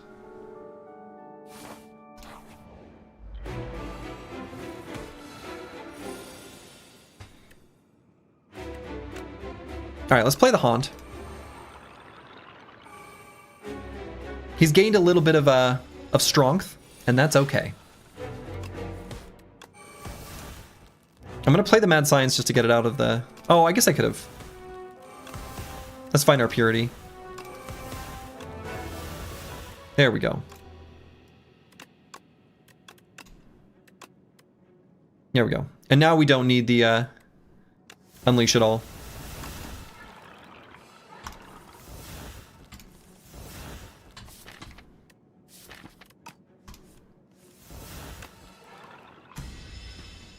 That's right, this guy's gonna get really strong. Oh boy.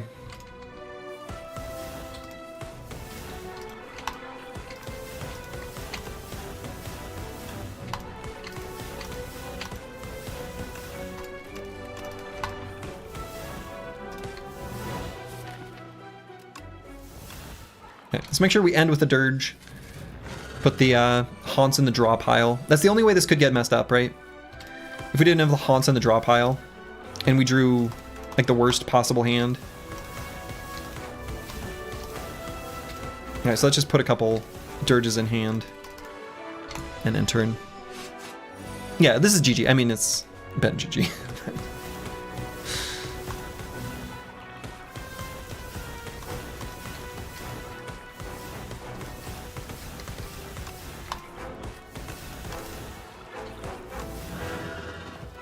Cool. Bye. And up next, the Queen. Hi. Hello, Queen. Let's double play the Haunt, I suppose. And let's actually do our Purity now.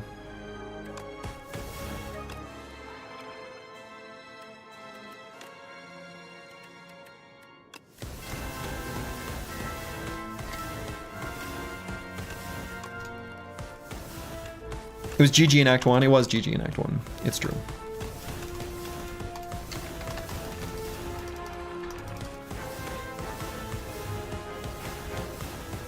Actually, it was GG at the first shop. Like, the first shop, it was already over.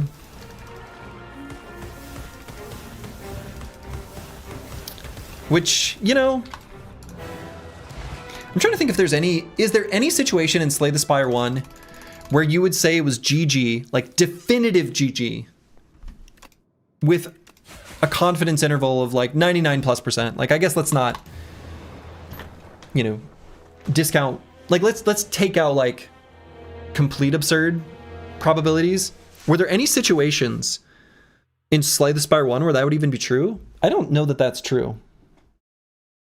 Maybe it is. I guess I used to play Slay the Spire 1 a ton during, like, early access for it, but not since it's, like, proper release. Oh, I suppose if you're a watcher and you find... if you get the relic where you gain an extra energy for going out of calm, and you find Rushdown, then you have an infinite with the starting deck. You still have to card remove to that point. I guess it's kind of the same as what we just did here. Never did like Watcher for that reason. Funny that. Funny that. Okay, I'm gonna use the restroom real quick, and I'll be right back.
I've returned. So let's see, do I want to do another Necrobinder run? I think the thing is like...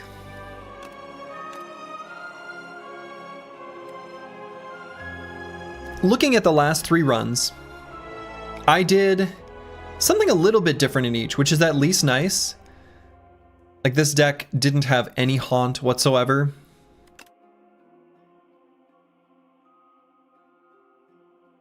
This deck did. This deck didn't. This deck really did. The one we just played.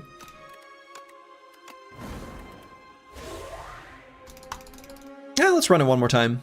I want to run it till I lose. I'm curious how many. And to be fair, I think especially given how sloppy my play has been, inaccurate at best, and the lack of knowledge, like the deep knowledge that you gain from playing a game a bunch, like I have for Battle Brothers, or that a lot of players have for Slay the Spire 1, which I don't, but, you know, people who have a really good sense for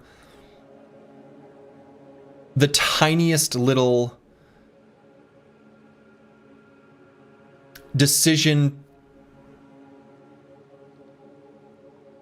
like influencing factors that are really subtle, like what your path looks like, what the act boss looks like for a card you're choosing early in the act, stuff like that. I feel like even given that lack of knowledge, it's a little disappointing to be able to be on a win streak at all. Like that's meaningful for someone who still feels like they should be bad at the game.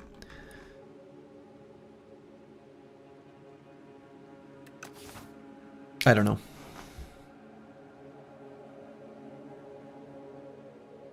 Early Infinite, 2 Pommel Strike or Flash of Steel, struck it off with a Sundial. Oh, I suppose. That's another Infinite that's degenerate pretty early on in Slay the Spire 1. That's true, that's true. Okay, Precarious Shears, removing 2 cards from your deck is pretty strong.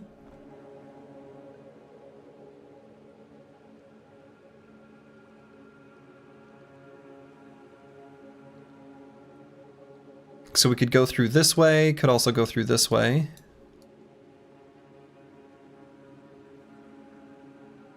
And then choices there. Choices here. Feels like it'll be something along the lines of one of these paths. Precarious Shears is really good. Just removing 2 cards from your deck, hard to go wrong. New Leaf is also fine. Obviously, taking 13 damage, kind of bad. No early Campfire. So removing 2 cards is maybe a little dicey. I wonder if transforming 1 is safer.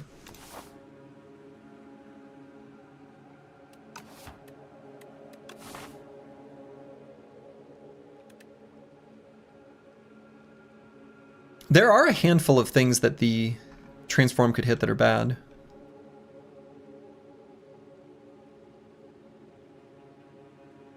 But I think I kind of like this. Only 2 hallway fights, especially the early hallway fights. Campfire here. I think it's probably safe to take the Shears. Random Relic can be fun. That's true. But that's not what I picked. And let's full block. Take 1. At least only on Asti. I'm okay with Asti taking just, you know, a little light smack here and there.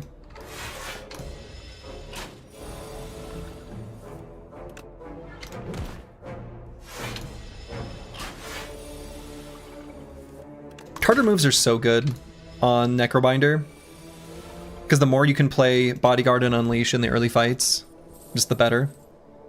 Enfeebling Touch. That's pretty good. It's just a good card. Just simply a good card. I think most characters are very happy to take the Burdonus Egg. I'd rather have a little snack. Rather have a little snack with a Necrobinder.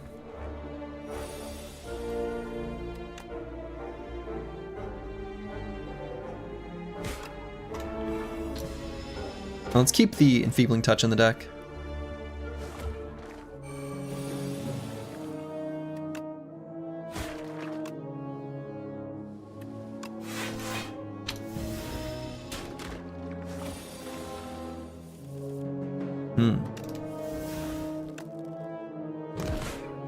Not quite able to kill the Leaf Slime, which is too bad.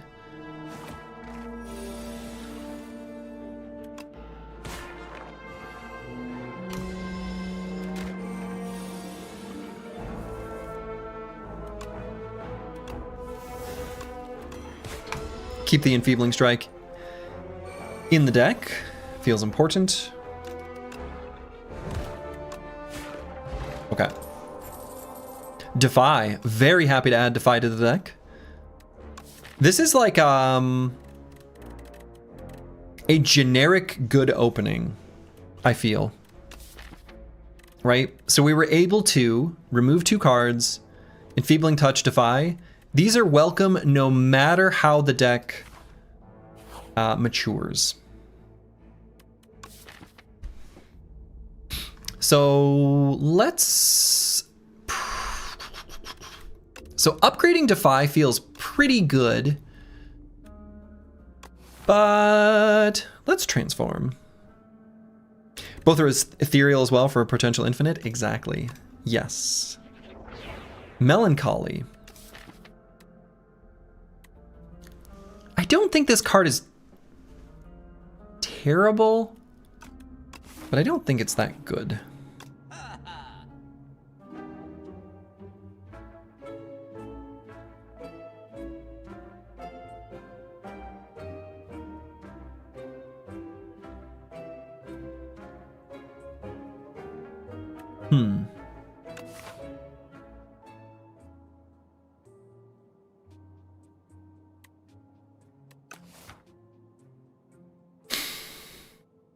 Maybe just card remove and leave?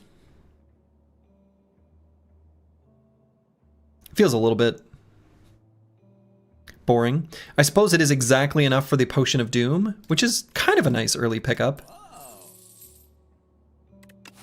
Potion of Doom might let us take this elite, or possibly this elite. The 33 Doom is quite a bit.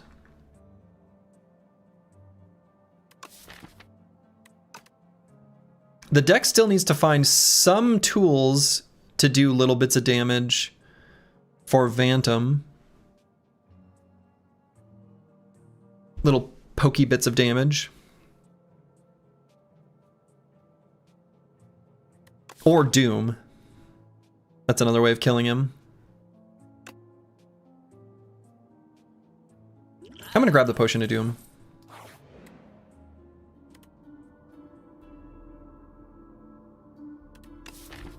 Remove another card from the deck? Honestly, seems okay.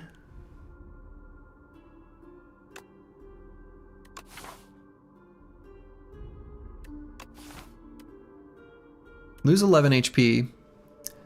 Could heal to fight some enemies. Now let's remove. Snip, snip, snip. And we're definitely going to upgrade here, because I think we want to upgrade Artify. We're so likely to see it.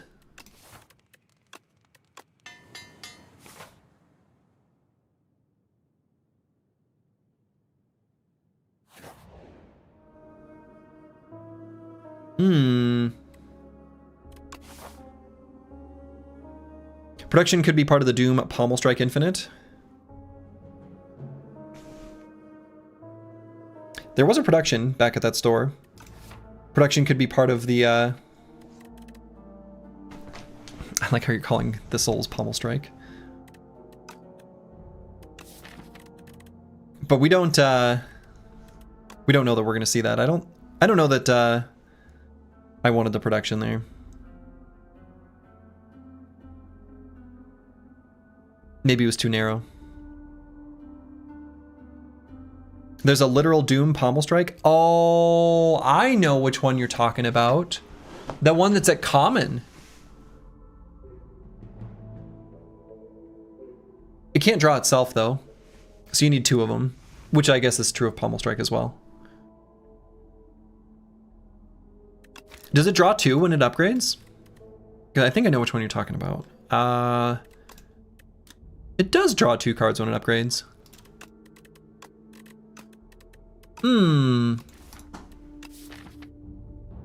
And that is a card we would take right now.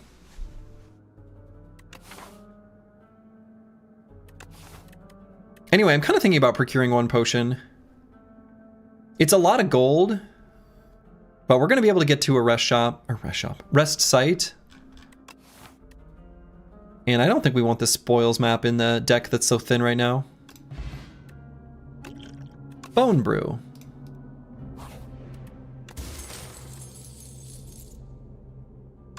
Reptile Trinket.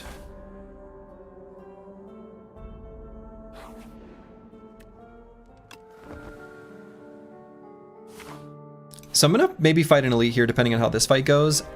The deck still needs to find something to deal with Vantum. We need some card that either adds Doom or plonks little chunky bits of damage. One or the other.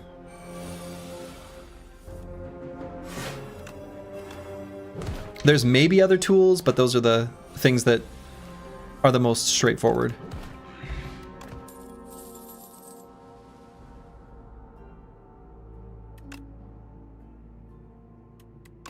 Capture Spirit. That's plunky little bits of damage. That's plunky little bits of damage.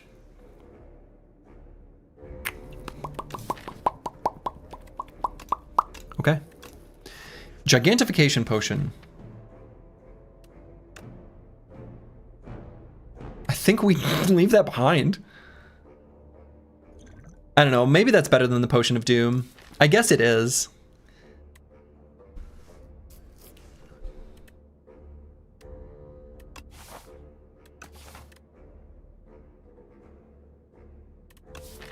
I assume that will work with Unleash, right? Okay, let's fight an elite. It's a burb.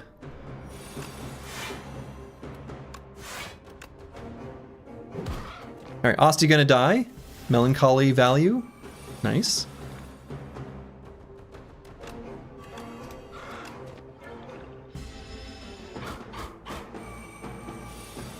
Production could have been part of the Capture Spirit Infinite. Yes, it could have. That is true.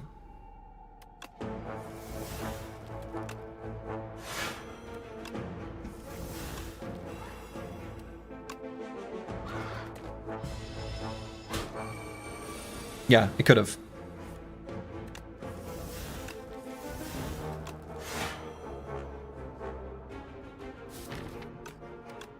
Oh, let's find the Enfeebling Touch here.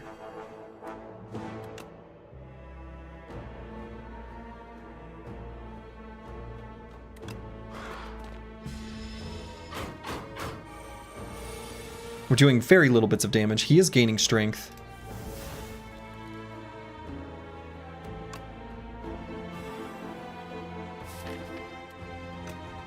Kind of want to find the Defy.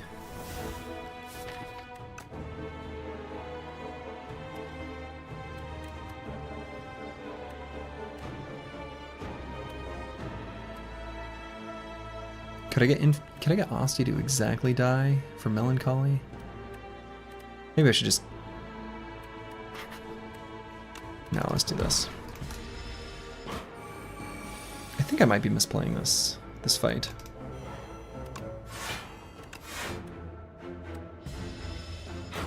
I think I am.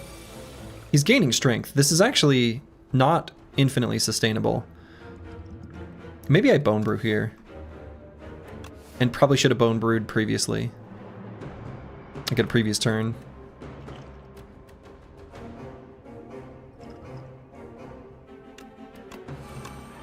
Hopefully it's not too late.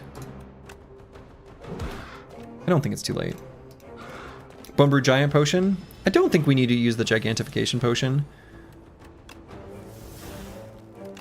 Now let's draw here and then play this. Like I think there's enough damage now. But did need to play one of the two.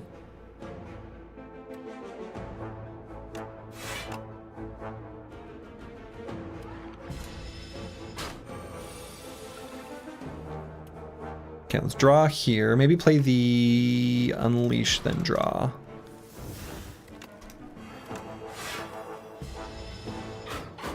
Alright, we got there.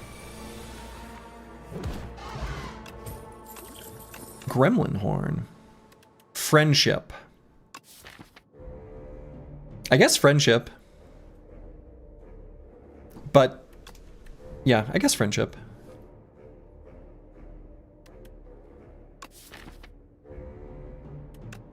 Pull from Below is little plonky chonky damage for Vantum.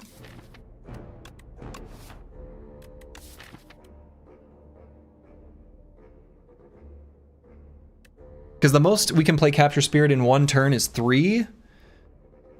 And in those 3 times we play it, we're not blocking or doing anything else. Unless I'd had that production. So Apples and Fruits maybe is onto something. That that would have just solved too much and probably should have taken it.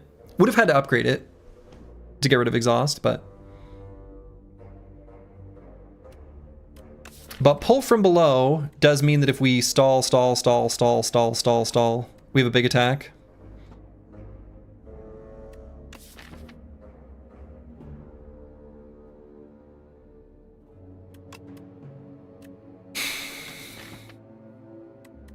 Because we have both the Enfeebling Touch and the Defy.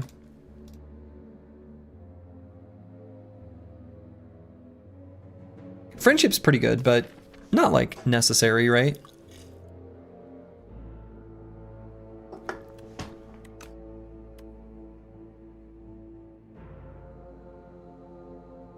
I think pull from below makes Phantom smoother.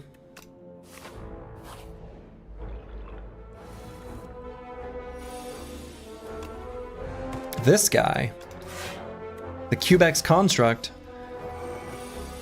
he'll suddenly hit you for 5 billion damage if you're not careful.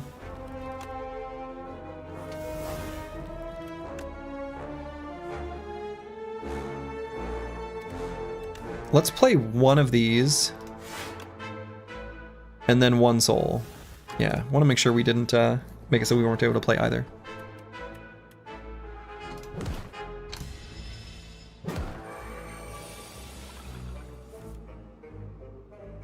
Okay, so let's do Defy, Capture Spirit. We'll start pulling him down. Enfeebling Touch. Consider yourself enfeebled, fool. And we have lethal. Oh, not yet. But very close. We'll have lethal next turn. And Osty's not going to die. Blap. Bone Brew instead of Explosive Ampule? I think so. Dirge is here. Again. If we happen to find a Chemical X, Dirge is infinite. Would we want to grab a Dirge? Dirge is good anyways. Dirge is okay. I think you do want to be a little bit careful of adding too much of Dirge and Capture Spirit without some sort of energy compensation. It's still, like, totally fine.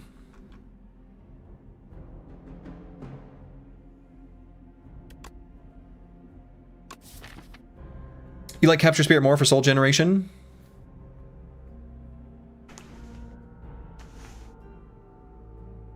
Yeah, if I were to, like, try to, in a vacuum, you know, all situations that I've seen or have run into in a run, which one would I prefer? Probably mild preference for Capture Spirit.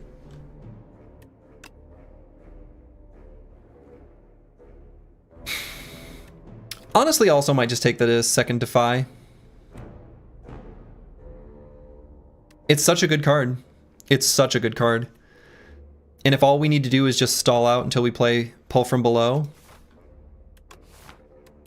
this one does do more damage. So Dirge certainly has a better top end.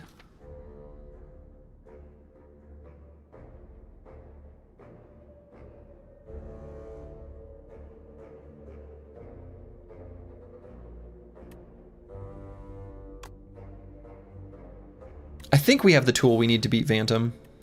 So let's go with Dirge. And we fight an elite. Okay.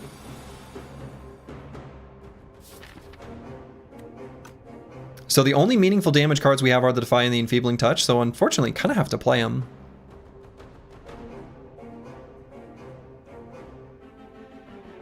Right, like we need those to be able to pull from below in a decent size. Of course, another option would simply be Bone Brew or Gigantification Potion, a Future Unleash.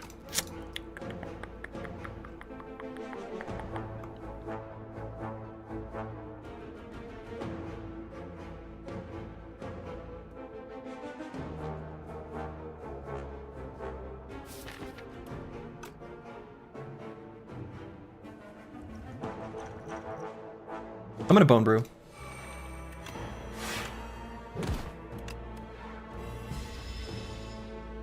We're gonna make a bigger Asti. I don't think we need to play the Gigantification Potion.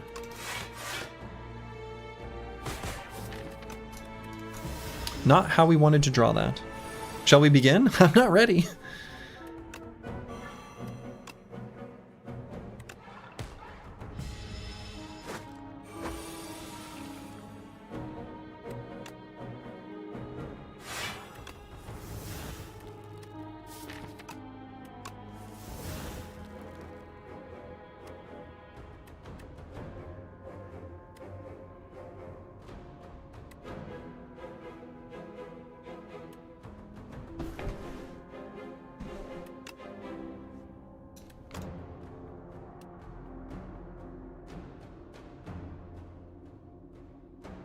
I'm gonna pull from below. I'm gonna defend pull from below. Leave the soul in hand.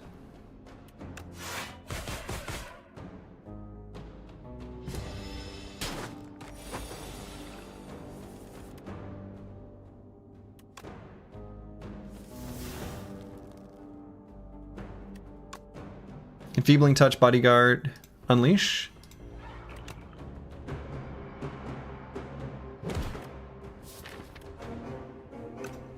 Rosty's gonna die again. Melancholy's cheap now. This hits for 25.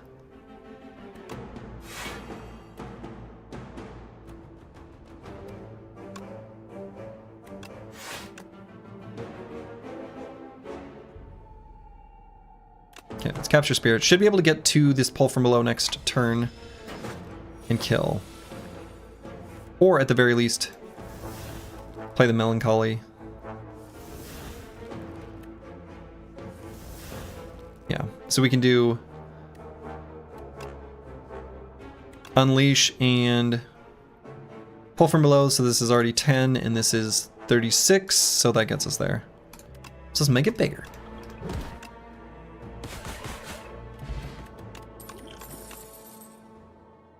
No Escape. No Escape is another tool for Phantom, and could be a tool for other fights. I kind of don't love the pull from below.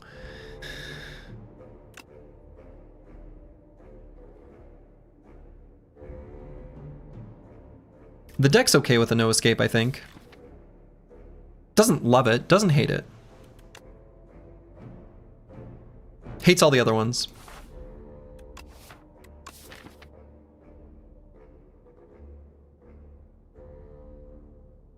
No Escape can be all the doom you need.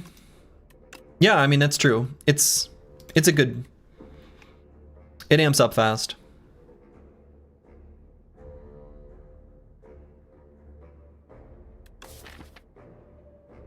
I think it'll help for this next fight. And I think it could help against a decent number of the enemies in the game. I'm still pretty okay with it. I think it makes the deck better. And is it necessary to rest here? Man, it might be. Phantom can just do some serious damage. I'd love to upgrade the Enfeebling Touch. I'd love to get away with being able to upgrade the Enfeebling Touch.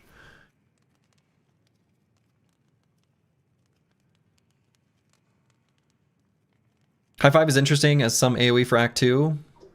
Oh man, it's so expensive though.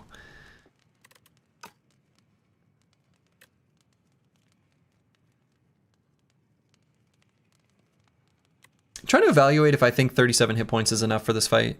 And I think the answer is actually no. What about a Melancholy upgrade? Oh, I think this card is so bad. It's almost worse than block.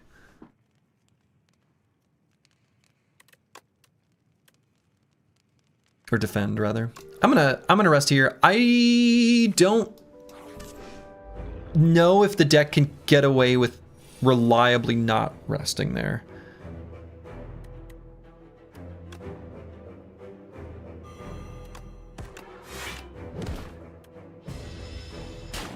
I think there could be ways we draw the deck that are really bad.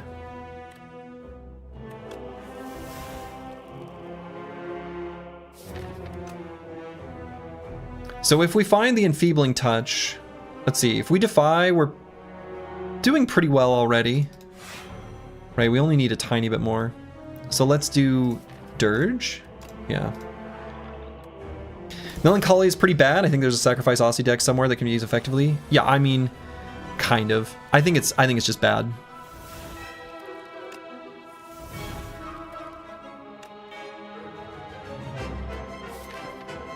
Is there anything I would find with this soul that I would want to play? Not really. So let's make sure we Defy. Enfeebling Touch. No Escape. Could consider the Energy Pot to full block this. Save the Gigantification Potion. Because I don't think Aussie's staying big. Let's do it. It's a little bit meh, but you know, it's okay value.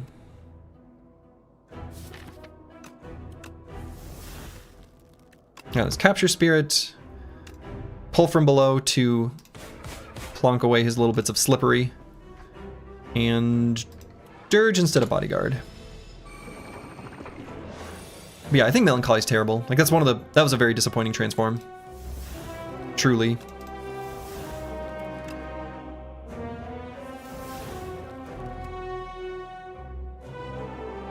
Alright, let's do Enfeebling Touch. Capture Spirit, no Escape.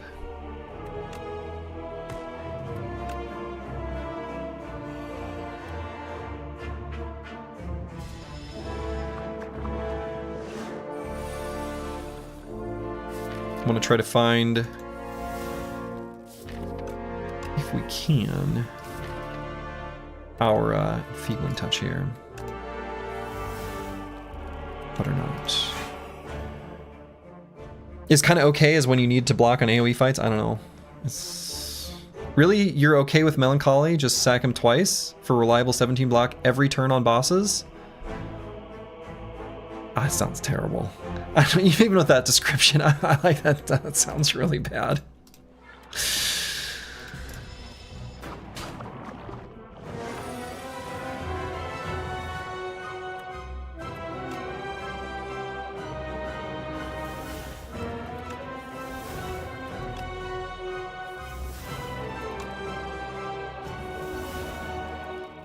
Okay, so let's do the Enfeebling Touch for sure. And then this will hit for 1/1, 5/5/5/5/5/5. But otherwise, I'm just going to play the No Escape here. We're getting close to being able to kill him on the draw. And in fact, 10 plus 5 for every 10. So we're going to apply 80 more. So that'll be enough.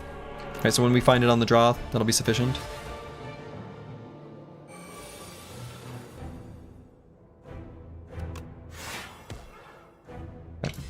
Like, let me put it this way. Melancholy, I don't know, have I even really played it much at all? Like, a little bit. And I expect these will be the only times I ever play the card.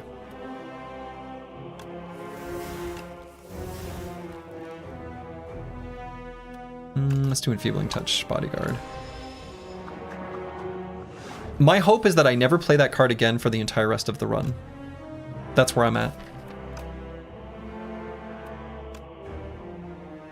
So I could Gigantification Potion and then just end the fight here before his big attack next round.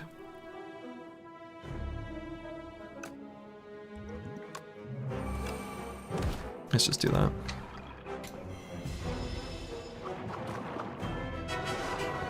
See you later, Bantam.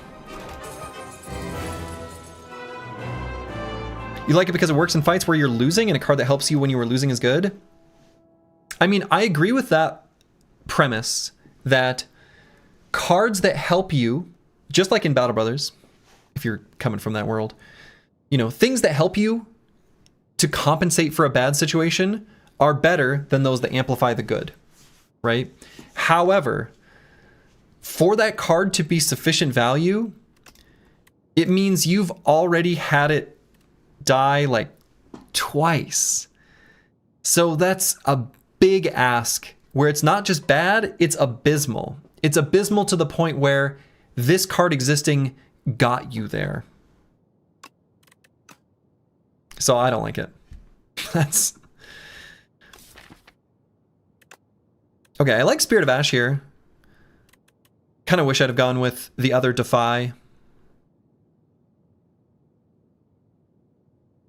Making it so our ethereal cards block extra is pretty damn good. It's making me feel extra bad about the Pull from Below and Dirge, if we're being honest.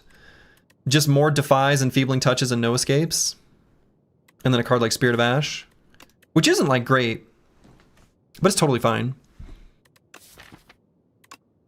Time's Up is okay.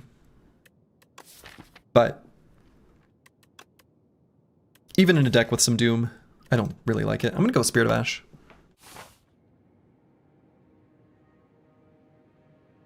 Pull from Below, still an okay payoff for Ethereals. It's okay. It's okay. All right, we've got the Insatiable at the end of this act. I would like to go shopping.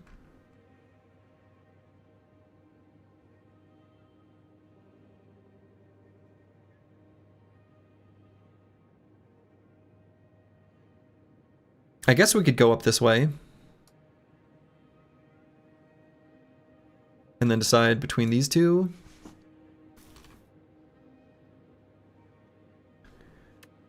$186 is like an okay amount of gold to go shopping with. Not incredible, but it's okay. It's an okay amount. I guess we should see what our rewards are here.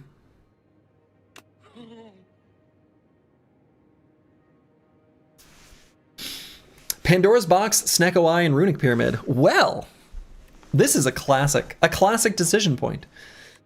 So let's see, Pandora's Box, only transforming 3. But they're 3 pretty bad cards. At the start of your next turn, or excuse me, at the start of your turn, draw 2 additional cards, start each combat confused. I don't think this deck wants to be confused. Generally speaking, Snecko Eye plays pretty well with X cost cards. In this game, just as it did in the first. But, I don't know. And then Runic Pyramid. Runic Pyramid's pretty good.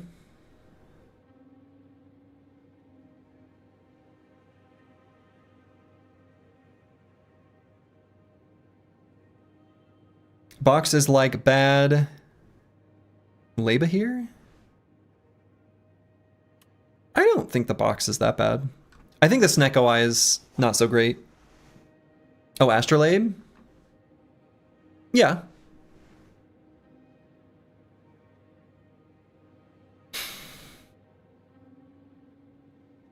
I mean, Runic Pyramid is fine.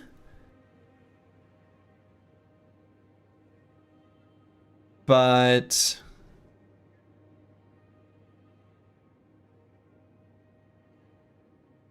not that exciting. It's probably still the Runic Pyramid. Right, Defy and Enfeebling Touch, being able to just continually draw those. And the No Escape. Right, let these defends just sort of sit in hand.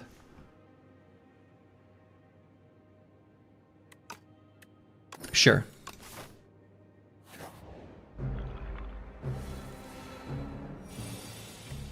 Excuse me? You do no damage. And I guess this is worth playing.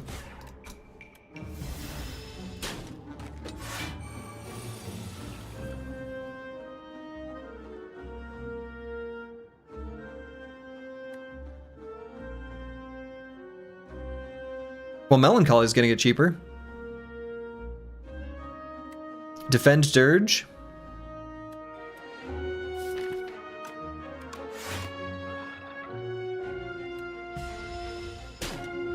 Just block as much as we can.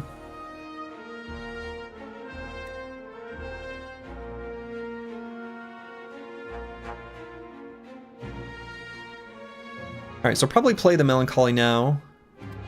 Melancholy, Defy, No Escape. On the back one.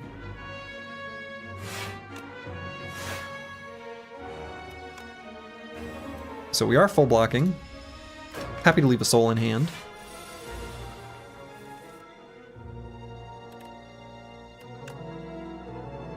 Enfeebled. Pull from below. And then let's no escape. And we'll leave the soul in hand. We don't want to accidentally draw our card that we don't want to, you know, the defy. Melancholy is free now.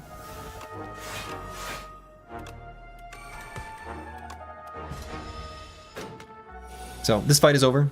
We're just going to play no escape and find the no escape again. And then find the no escape again? Oh, I guess Capture Spirit will do it. Bye! Skip? I don't think we want these. Free Melancholy equals fight is over. Melancholy Masquerade.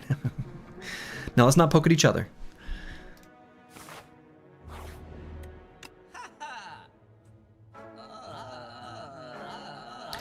Now I would say my mouse is broken, but actually there's something else here that I'm pretty excited about. Anyone have any guess? What is in this particular shop screen that I want to click on? There's something I want to click on. There's something I intend to click on.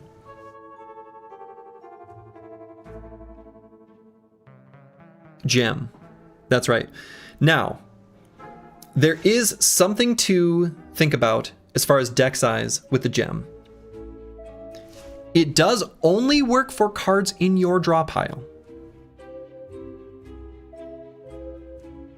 So if you get too thin, you can make it with the Runic Pyramid so that you never have anything in your draw pile. So we don't want to get too thin. So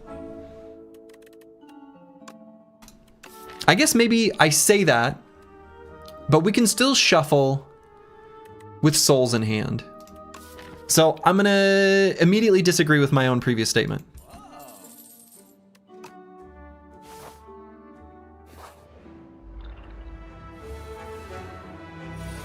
So never mind.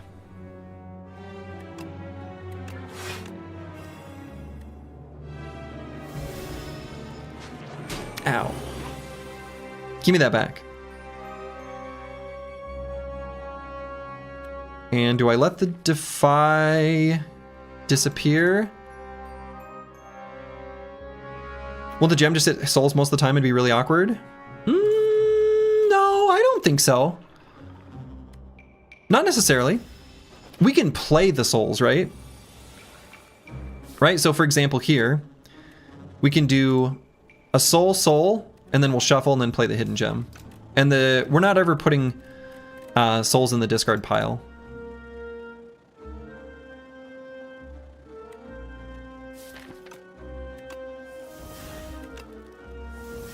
Right, so now we can hidden gem if we wanted here. And I actually might.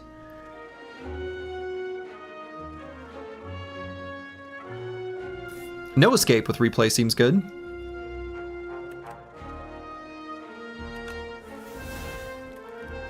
So we'll no escape and then enfeebling touch.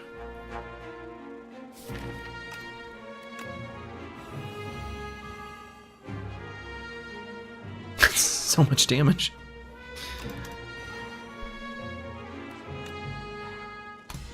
Get that out of the draw pile. All right, so we got there. Enfeebling touch, melancholy, and no escape.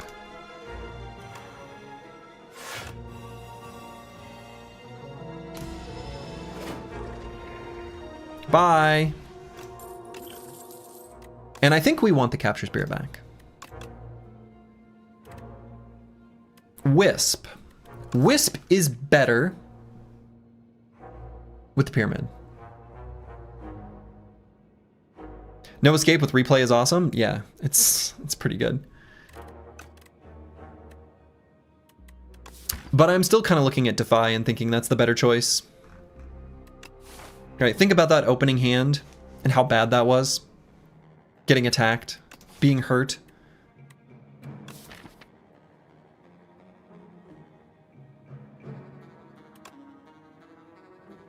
It's Green Wisp, yeah.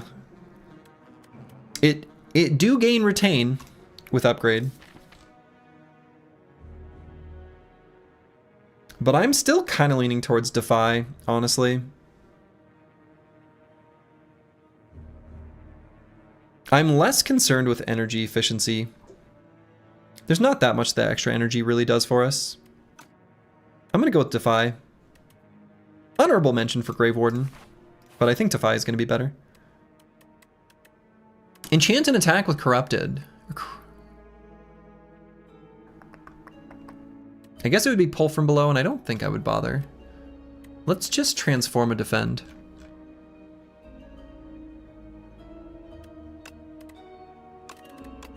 We're looking for something defensive. Technically defensive.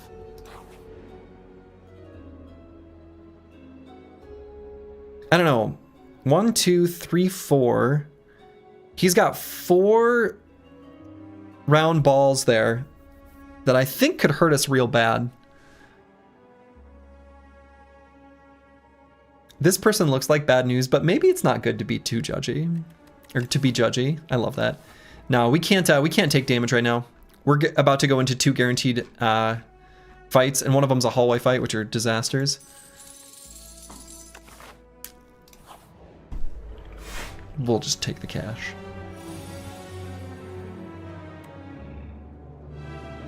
Alright, so let's hidden gem now. And what will we hit? A defend. Honestly, still great. Spirit of Ash. Defy.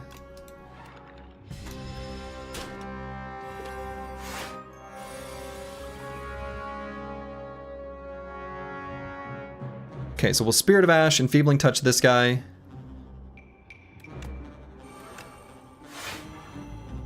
And then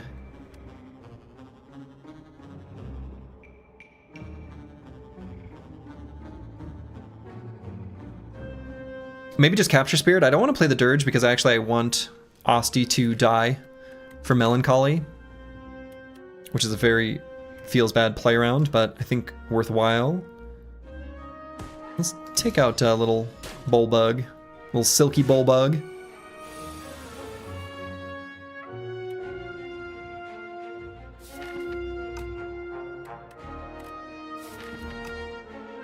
So let's play Defy, then draw. Draw. And I think we play the other soul, because we're looking to find our hidden gem to play it one more time. Could maybe do No Escape before doing that.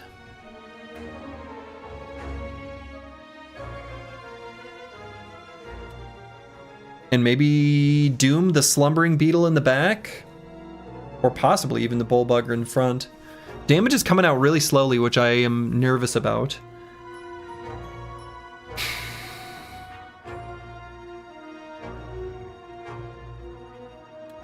Could even just doom this guy.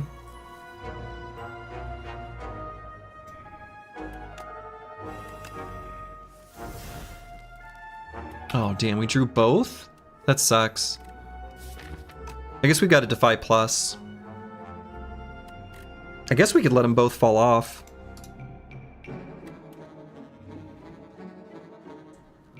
So next time we doom this guy, it'll be for 15. Which will put him at 25. So even the Unleash doesn't really get us there. Maybe hit that. Maybe that was a bad choice.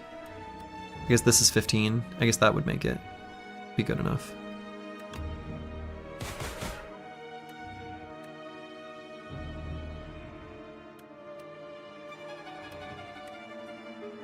And we'll be down to 5 cards. Okay.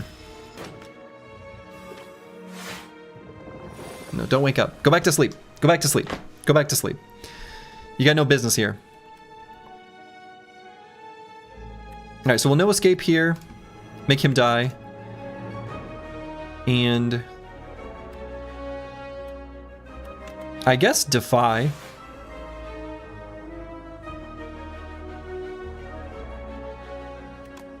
And Bodyguard. Melancholy is going to get cheaper. Do I want to play the Dirge just to free it up from drawing? I guess so. We'll draw 4. Hidden Gem will be able to do something. What is Hidden Gem gonna hit? Defy? Oh, hell yeah. So let's do that. That is so good. So we'll play the Melancholy, of course. And now we just need to full block, and I think we've pretty much solved the fight. Well, we're not going to full block here, you know. Maybe should have considered the deck spot. So I'm just going to play 2 defends.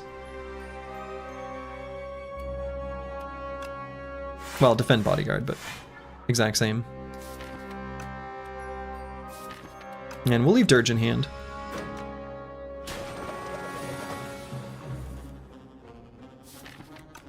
Hidden Gem would hit Melancholy. I guess that's pretty good.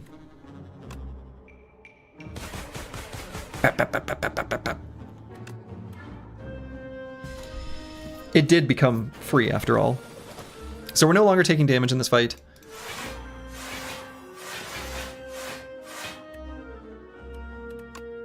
Plop, plop, plop, plop. Oh, hey. Right. I guess we do have that.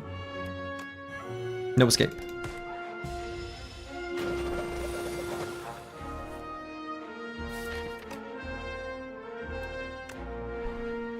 Melancholy has replay 4 now.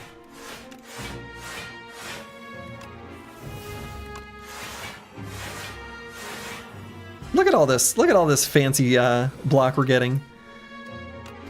Gets out of control pretty fast. Oh, come on. I was hoping it would hit the no escape. Not that we need it, but, you know, I don't know. It seemed like it would be fun. There, now it'll hit it. Now we hit the no escape. Cool. Got there. This was completely unnecessary, but I was unhappy with him being only partially doomed. I want him to be really, really doomed.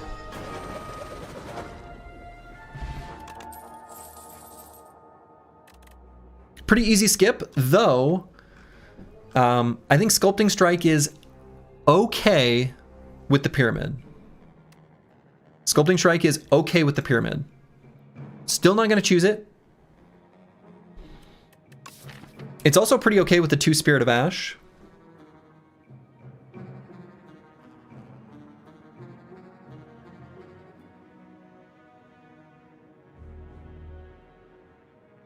It's pretty okay with the 2 Spirit of Ash.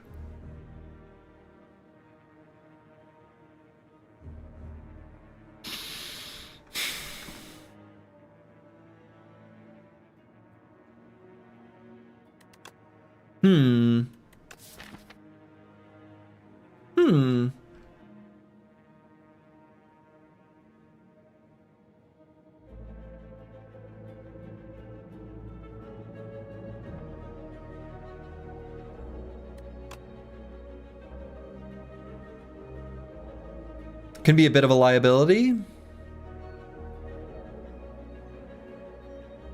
if it gets replay.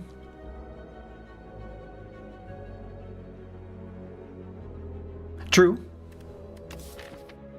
Unlikely that that would be a reasonable liability, though. I mean, I think that if it gets replay,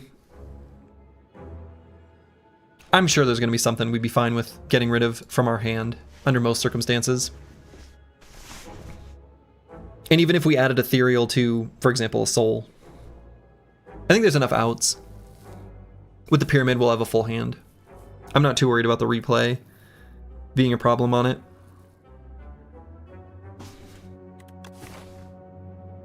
But still, I mean, it's not...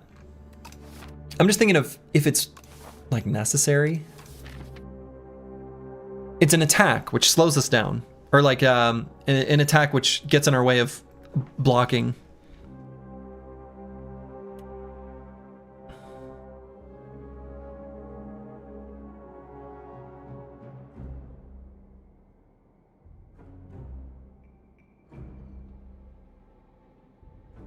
The nice thing about it is that, like, it can be used to just simply give stuff ethereal, get it out of our hand, so that we can draw the cards that we want to draw. Right, giving things ethereal just to get them out of our hand is pretty relevant. Making them block for 8, pretty relevant. The problem is just that sometimes we draw it and it's not Defy, and an enemy is attacking us. I'm going to skip it, but I think I'd like to sort of mentally acknowledge that decision, and I think it might be a mistake.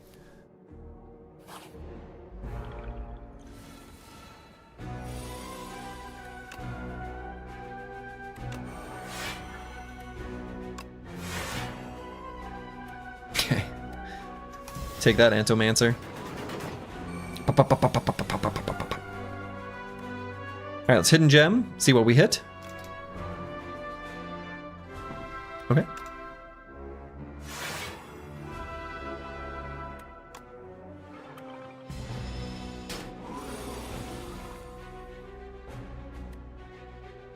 So we're going to replay it. So Spirit of Ash, Capture Spirit, no escape. Notably, not an attack.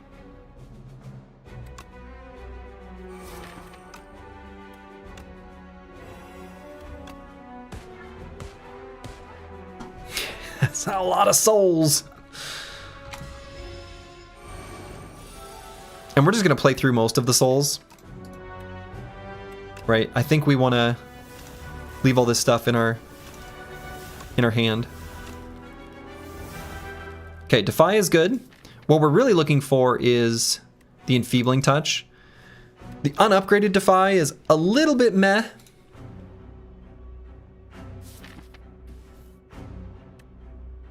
But we have all 3 energy.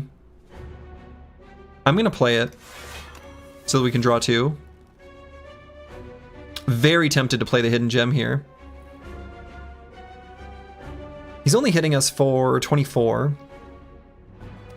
Yeah, let's play the Hidden Gem. Okay. Yeah, so let's play the Enfeebling Touch. Make him do 0. We'll play the No Escape next turn. And I like exactly where we're at from a drawing perspective. I guess I could...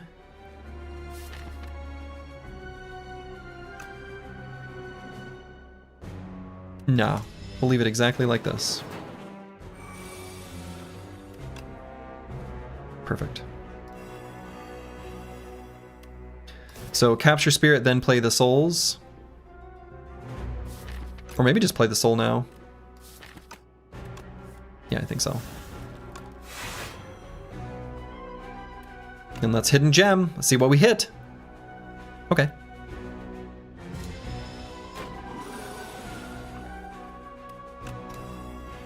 And that's the fight. Goodbye, Entomancer. I do love the gremlin horn, like, appears over your head at the end. It's like, hey, you did it. I think this is a skip.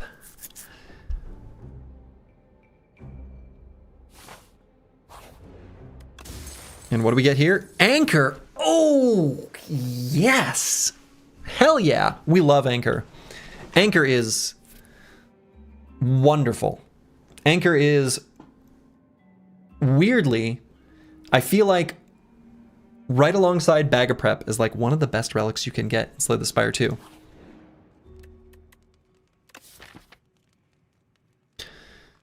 So let's see. Anchor's so good, even the med version. Yeah, exactly. Yeah, exactly. The little anchor with 3 question marks that, you know, only gives you 4. Actually pretty good. It's also really good in Slay the Spire 1. Yeah, but I feel like lots more encounters in Slay the Spire 1 do a big attack on turn 2. I haven't done the math on this, but my intuition tells me that Slay the Spire 2 tends to have more big attacks on turn 1 compared to Slay the Spire 1. I don't know what the proportions actually are, and my intuition there could be wrong, but it feels like it's the case.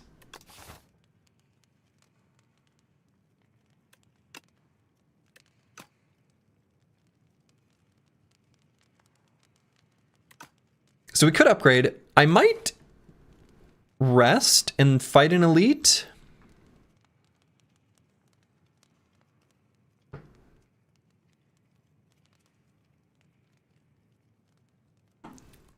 Entomancer was obviously a pretty easy fight for us. I think most fights are okay. I'm not hoping for the 3 little dudes. I think Infested Prism is fine.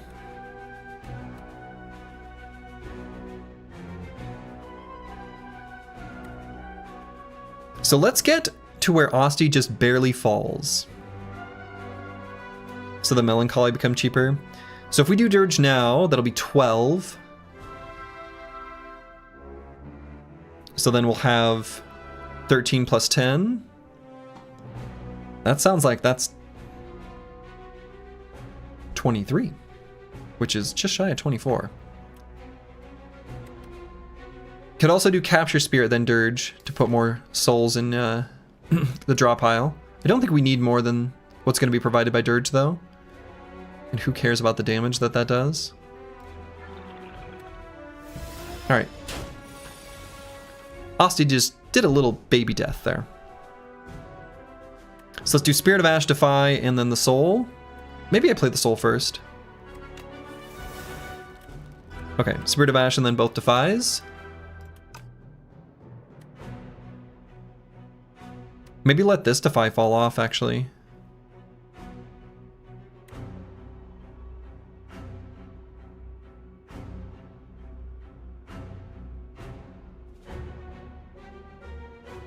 So then could maybe play the No Escape. That's how we're going to kill him in the end anyway.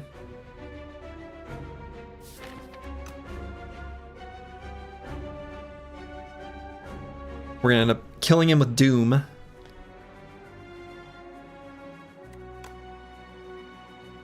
Yeah, he'll still be weak next turn.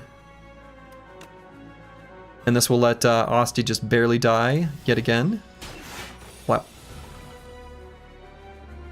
Great turn for Enfeebling Touch. Pull from below also getting a little bit better. Let's use the souls now to try to find Hidden Gem. Hey, perfect. And let's do it now. On Unleash. Okay. Not what we wanted, but it's fine.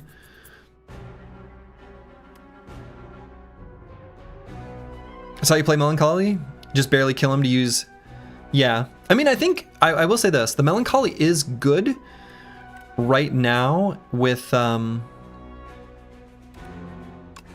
See, this will give us energy, right? Yeah. The Melancholy is good right now with the Runic Pyramid. Runic Pyramid helping that quite a lot. Okay, so we want to find our Hidden Gem. I guess I'm going to play the Defy and Enfeebling Touch, though.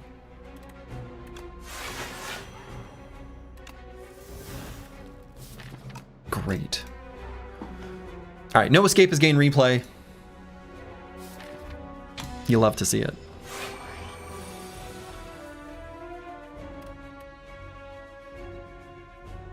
So let's play that. If Unleash repeats twice... I mean, I guess that's technically going to do damage. But do we need to? Not really.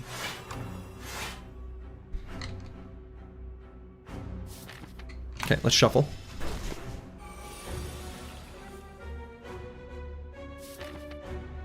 Alright, Hidden Gem, Defy, and Enfeebling Touch. Should full block still. I guess we can play the Unleash if we want. There's no real need to.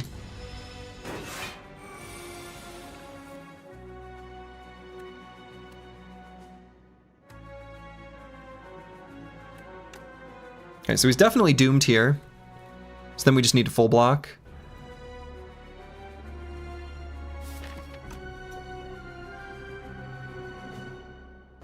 There's no way of drawing cards. I guess we're gonna take damage. Not that much. But unavoidable to take some. We don't have any draw.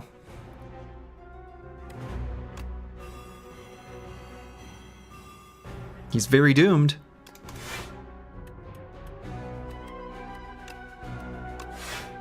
So we'll take some damage there at the very end. Maybe should have used the dex pot. I don't know. Parse. I think no. But parse could be an interesting way of getting hidden gem just right. But I think we pass there.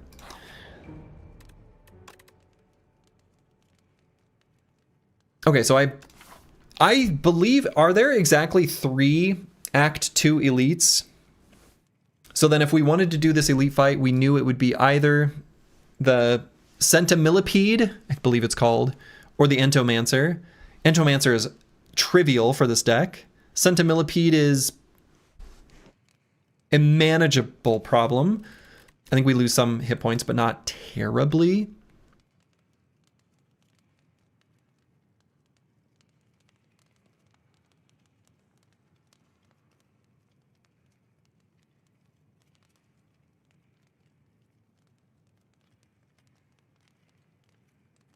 So what's the upgrade here? Maybe Defy?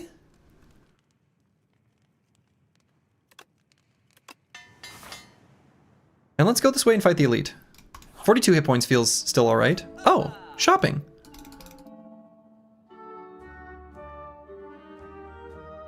Dolly's Mirror. Could mirror Hidden Gem? I don't think we need to. How much better does that make the deck? Like a little. It makes it a little better.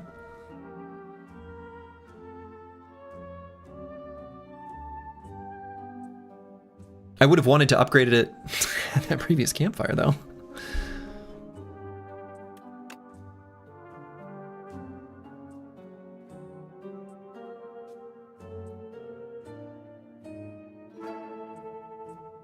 I think just card remove and leave.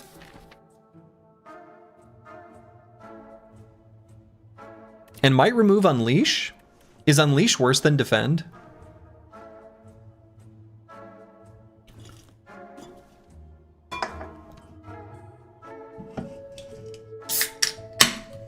Unleash might be worse than Defend.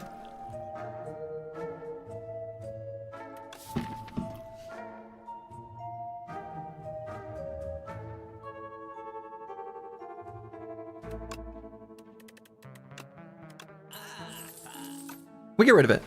Feels weird. Ah, it's a Centimillipede.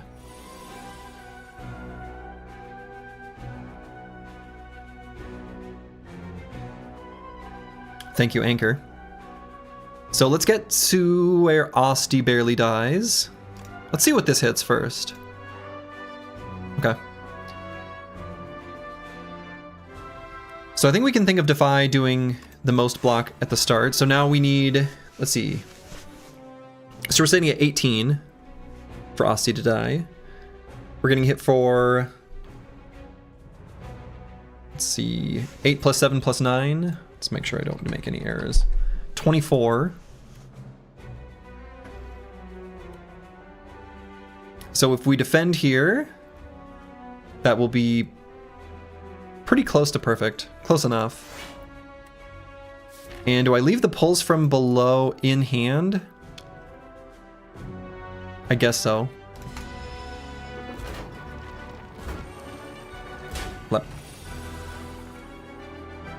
And keep in mind, we can still play a potion. So Enfeebling Touch looking really good here. Obviously this Capture Spirit with replay. Pretty excellent. Would you say this is your favorite character so far? No, actually, I think my favorite character is the Defect. I just think this... I think this one is just what I'm figuring out right now. I think the Defect is the most interesting. I'm gonna revisit the Defect.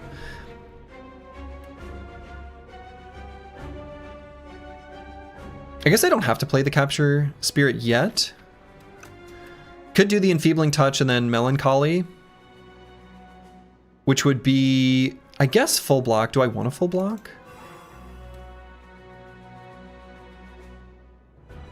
Defect makes you do so much math with the orbs and all. Oh, interesting. See, that's why I think I'm playing the character wrong. The reason I think I'm playing the character wrong, actually, is I watched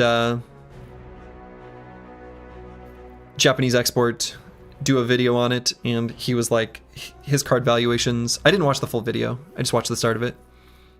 And I'm like, oh no. I'm thinking about the character totally differently, and I'm confident he's right and I'm wrong.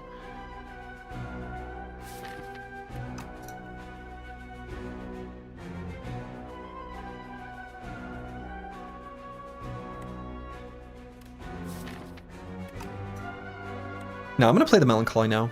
Let's just full block. I think that's okay.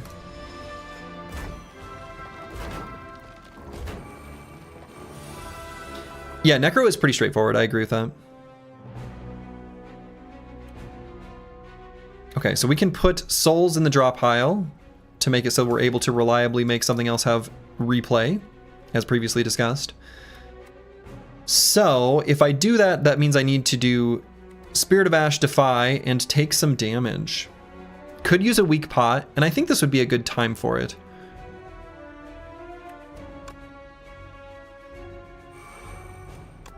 Alright, so let's go ahead and weaken this one with the Defy. And let's weaken this one with a potion. Gonna take some serious damage here, but I think we'll be well set up for the future. And let's get the Dirge out of hand, because if we give that replay, that's actually okay. And I think this will be the last time we meaningfully get hit for damage. So we're gonna play through all these souls, and then we'll draw the deck one by one. All right, the Defy is good. Okay, so Spirit of Ash, Defy, Hidden Gem. And I guess take more damage.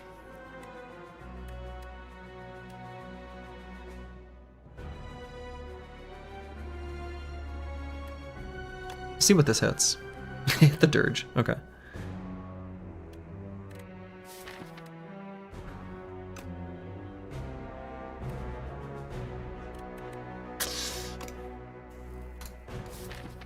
Could try to find the Enfeebling Touch.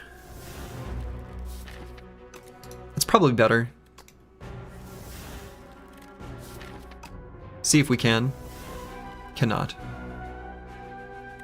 But could defy Melancholy. And that's okay too.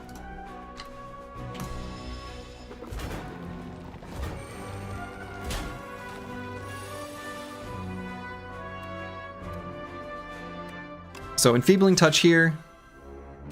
Defy here on this guy who's not weak. And Dirge will double play at 1, which feels a little bad.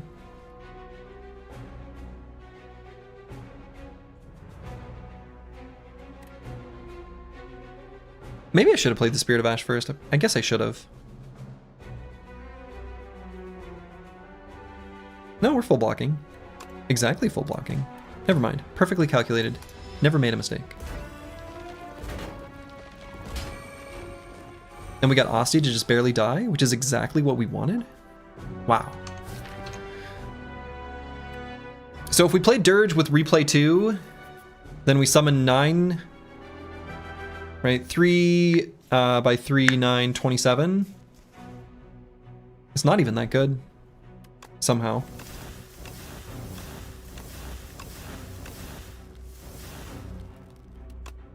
Let's play the Melancholy.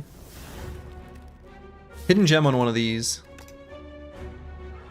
There it is. That's the good stuff. Be so feeble.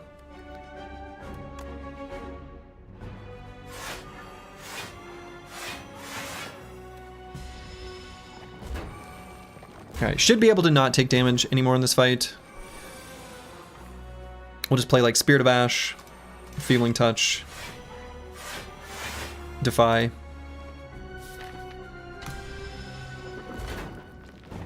I don't know what this says about me, but I enjoy the streams. Hey, Rhinoc, glad to have you. Glad to have you. Okay, so let's put some souls in the draw pile so we can make hidden gems hit something good. We're gonna play the No Escape. Or maybe I kill with the Pulse from Below. I suppose that's just simpler, isn't it? It's an awful lot of damage.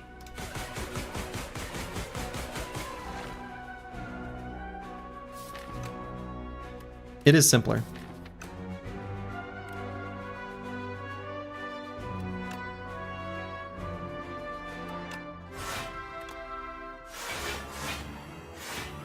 All right.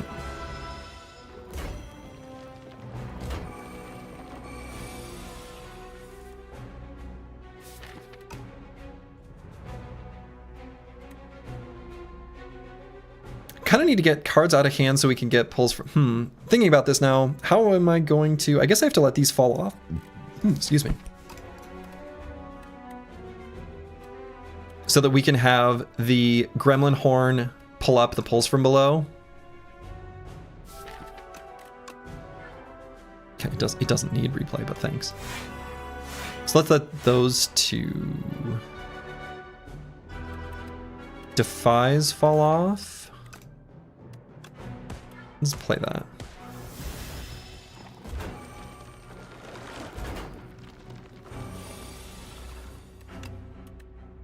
All right, so let's play the pull from below.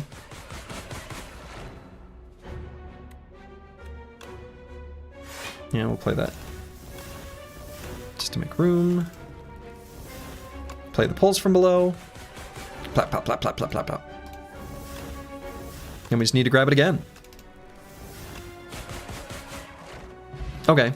Pantograph. Very nice. Devour life. Whenever you play a soul, summon one. That's not too bad. It's not too good, but it's not too bad. It does upgrade to summon 2. It's slow. Devour is so OP? Is it?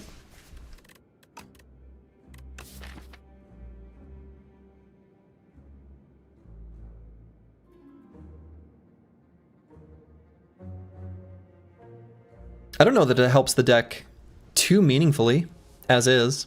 It's okay.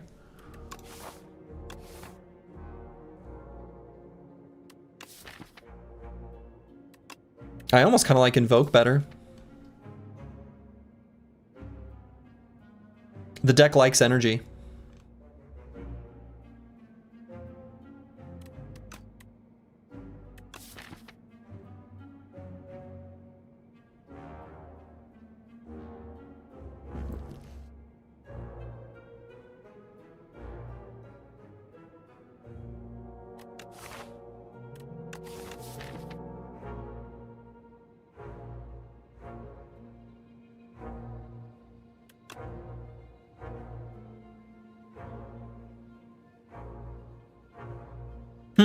I'm not sure.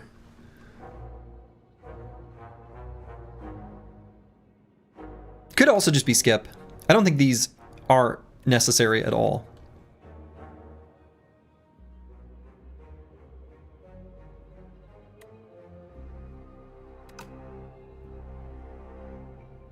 I guess I'll take the Devour Life.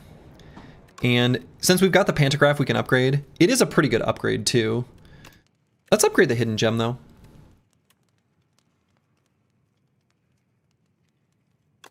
We've been able to make really good use of it, and I expect that will continue. Ah. Well. Rolled bones. Good one. So let's play the Defy, or do we let it disappear?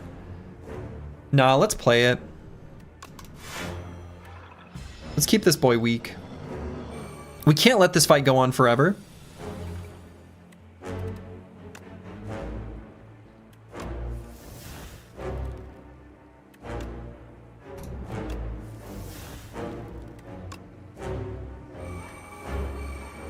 Okay, so whenever we play an ethereal card, we gain 16 block. That's all the block we ever need. Can basically just come from the ethereal cards.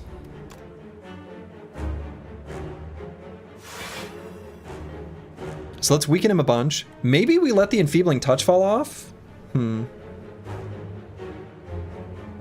Yeah, we can hit Frantic Escape with... Yeah, that's true. Yeah, the gem can hit Frantic Escape. Can and probably will in future turns. So I guess let's Let the Enfeebling Touch fall off.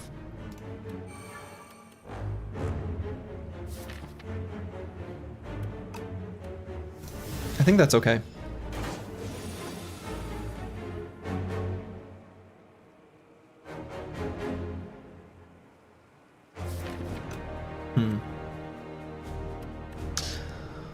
Getting hit for $1 billion. And I guess that's just how it is. We can try to block some of the damage.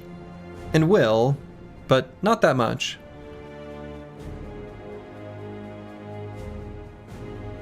So just bodyguard, defend.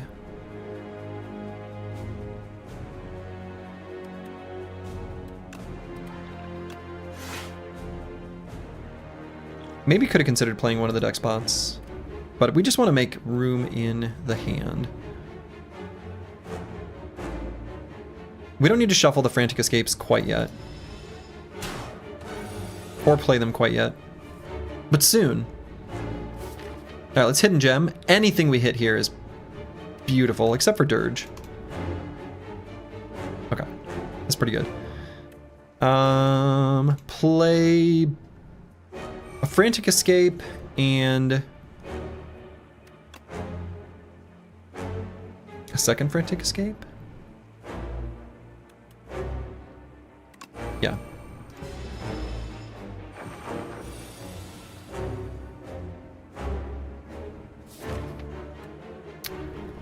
Hello? You know, probably should have played one of the Capture Spirits because we could have expended some energy in this turn to smooth out next turn. Yeah, that's a misplay. That's a big misplay, actually. And a pointless one.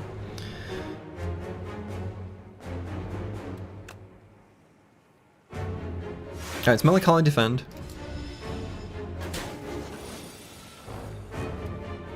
Yeah. So we have to shuffle. That is a must. So we'll do it on our turns. Our terms, rather.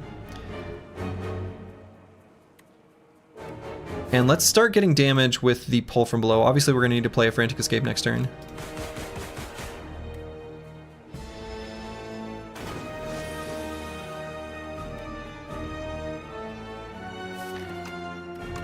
So let's play one now. And do I play one more?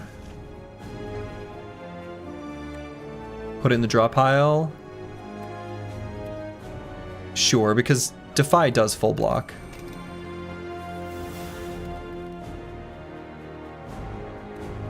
Okay, let's play the Defy. But we have to find damage.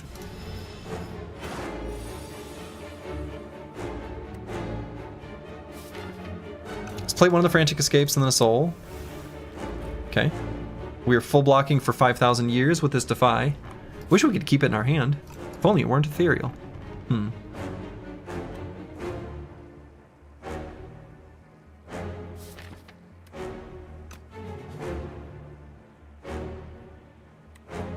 Maybe Bodyguard Capture Spirit?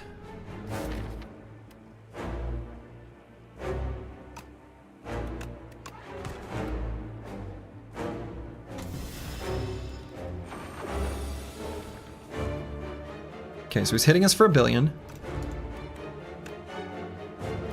Let's play one of the one-cost Frantic Escapes. Okay, so now Hidden Gem is kind of bad. Could hit a Soul, which we don't want.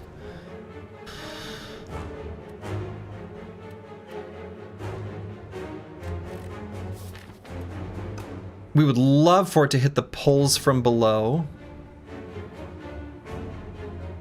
So let's try to draw 2 cards next turn. So we're going to play 2.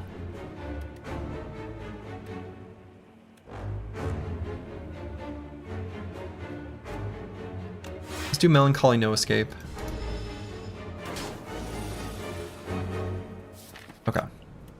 So I'm going to play the pulls from below so that we put it in the draw pile.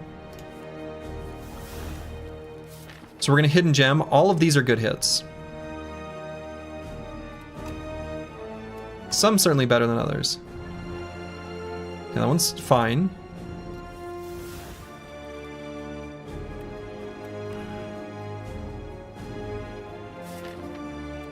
Gonna have to play a Frantic Escape next turn.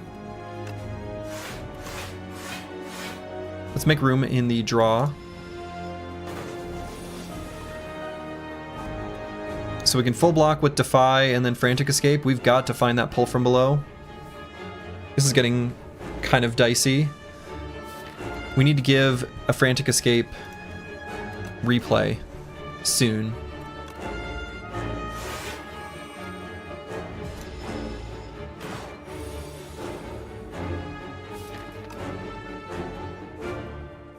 Alright, so let's play the pull from below, and obviously one of the Frantic Escapes.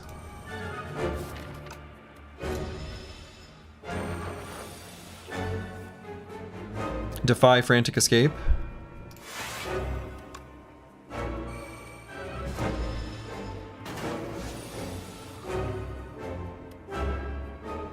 Uh-oh.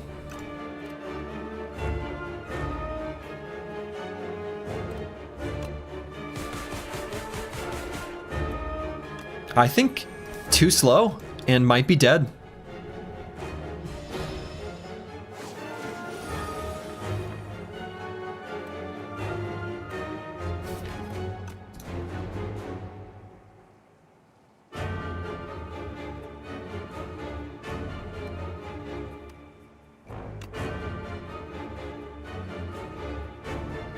So I have to play a Frantic Escape.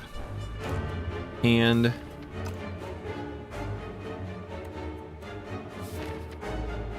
might be Capture Spirit so that we can try to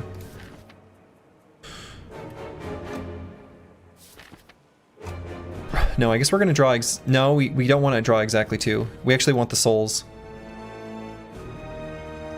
No, we have to play a block card. Oh, shit.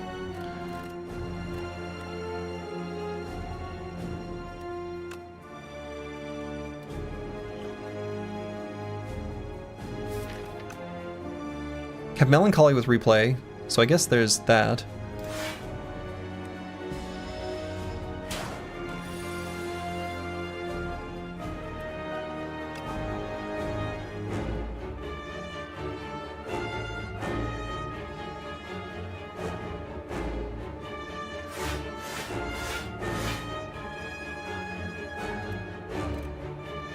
So let's play the Frantic Escape that costs 2 and the Capture Spirit here.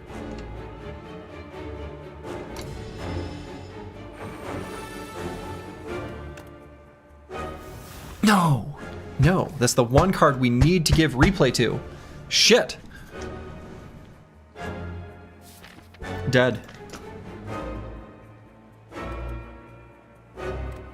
Right, I don't think there's any way of getting back to this. No, we're dead. Yeah, there's no way.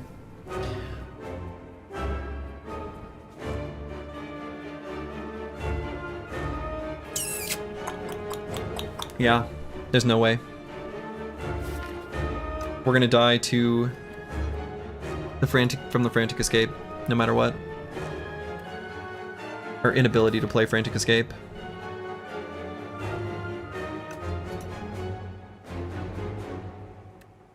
And I don't think there's any way to get enough damage. That's impossible, right? We can't draw. Yeah, no. Dead. Whap, whap, whap, whap, whap, whap, whap, whap.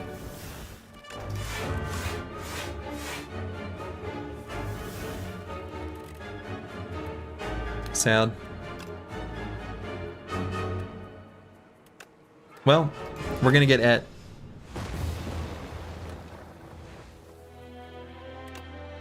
Alright.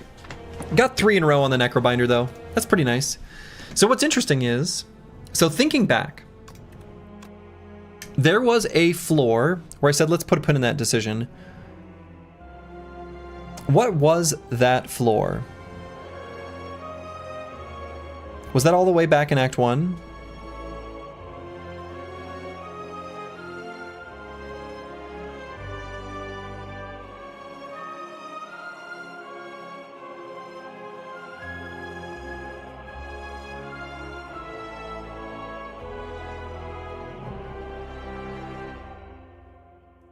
I'm trying to think.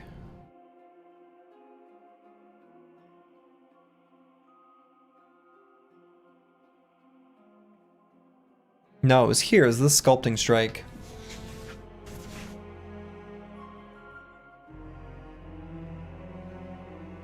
I think I wanted that Sculpting Strike. And I think with the Sculpting Strike, that's a W. A little bit unexpected result from the boss fight, where we were able to get the hidden gem to hit Spirit of Ash, which would make Sculpting Strike insane. So that's a little bit... Let me put it this way. I think that fight is definitely a win with the Sculpting Strike. Like, undoubtedly a win. How were the runs today? They were good. Until just the most recent one. But hello, I'm Hystelia. I guess actually this one was one I did this morning, not on stream. But yeah, I feel like it was probably correct to grab the Sculpting Strike.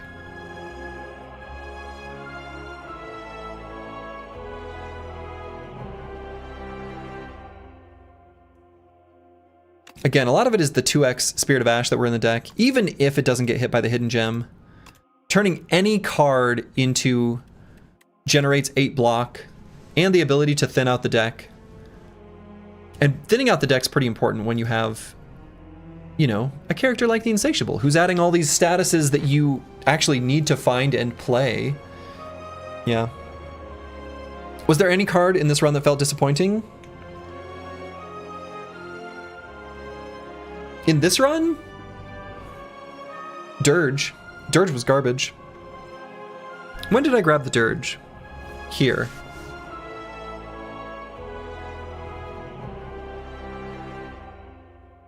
Dirge was terrible. Melancholy was better than Dirge? Yeah, actually. Dirge was terrible here. I think we didn't need the Dirge. With the Capture Spirit already in hand, I was just riding that high from the previous run where we had Chemex. But I think the Dirge was a pretty bad add to the deck.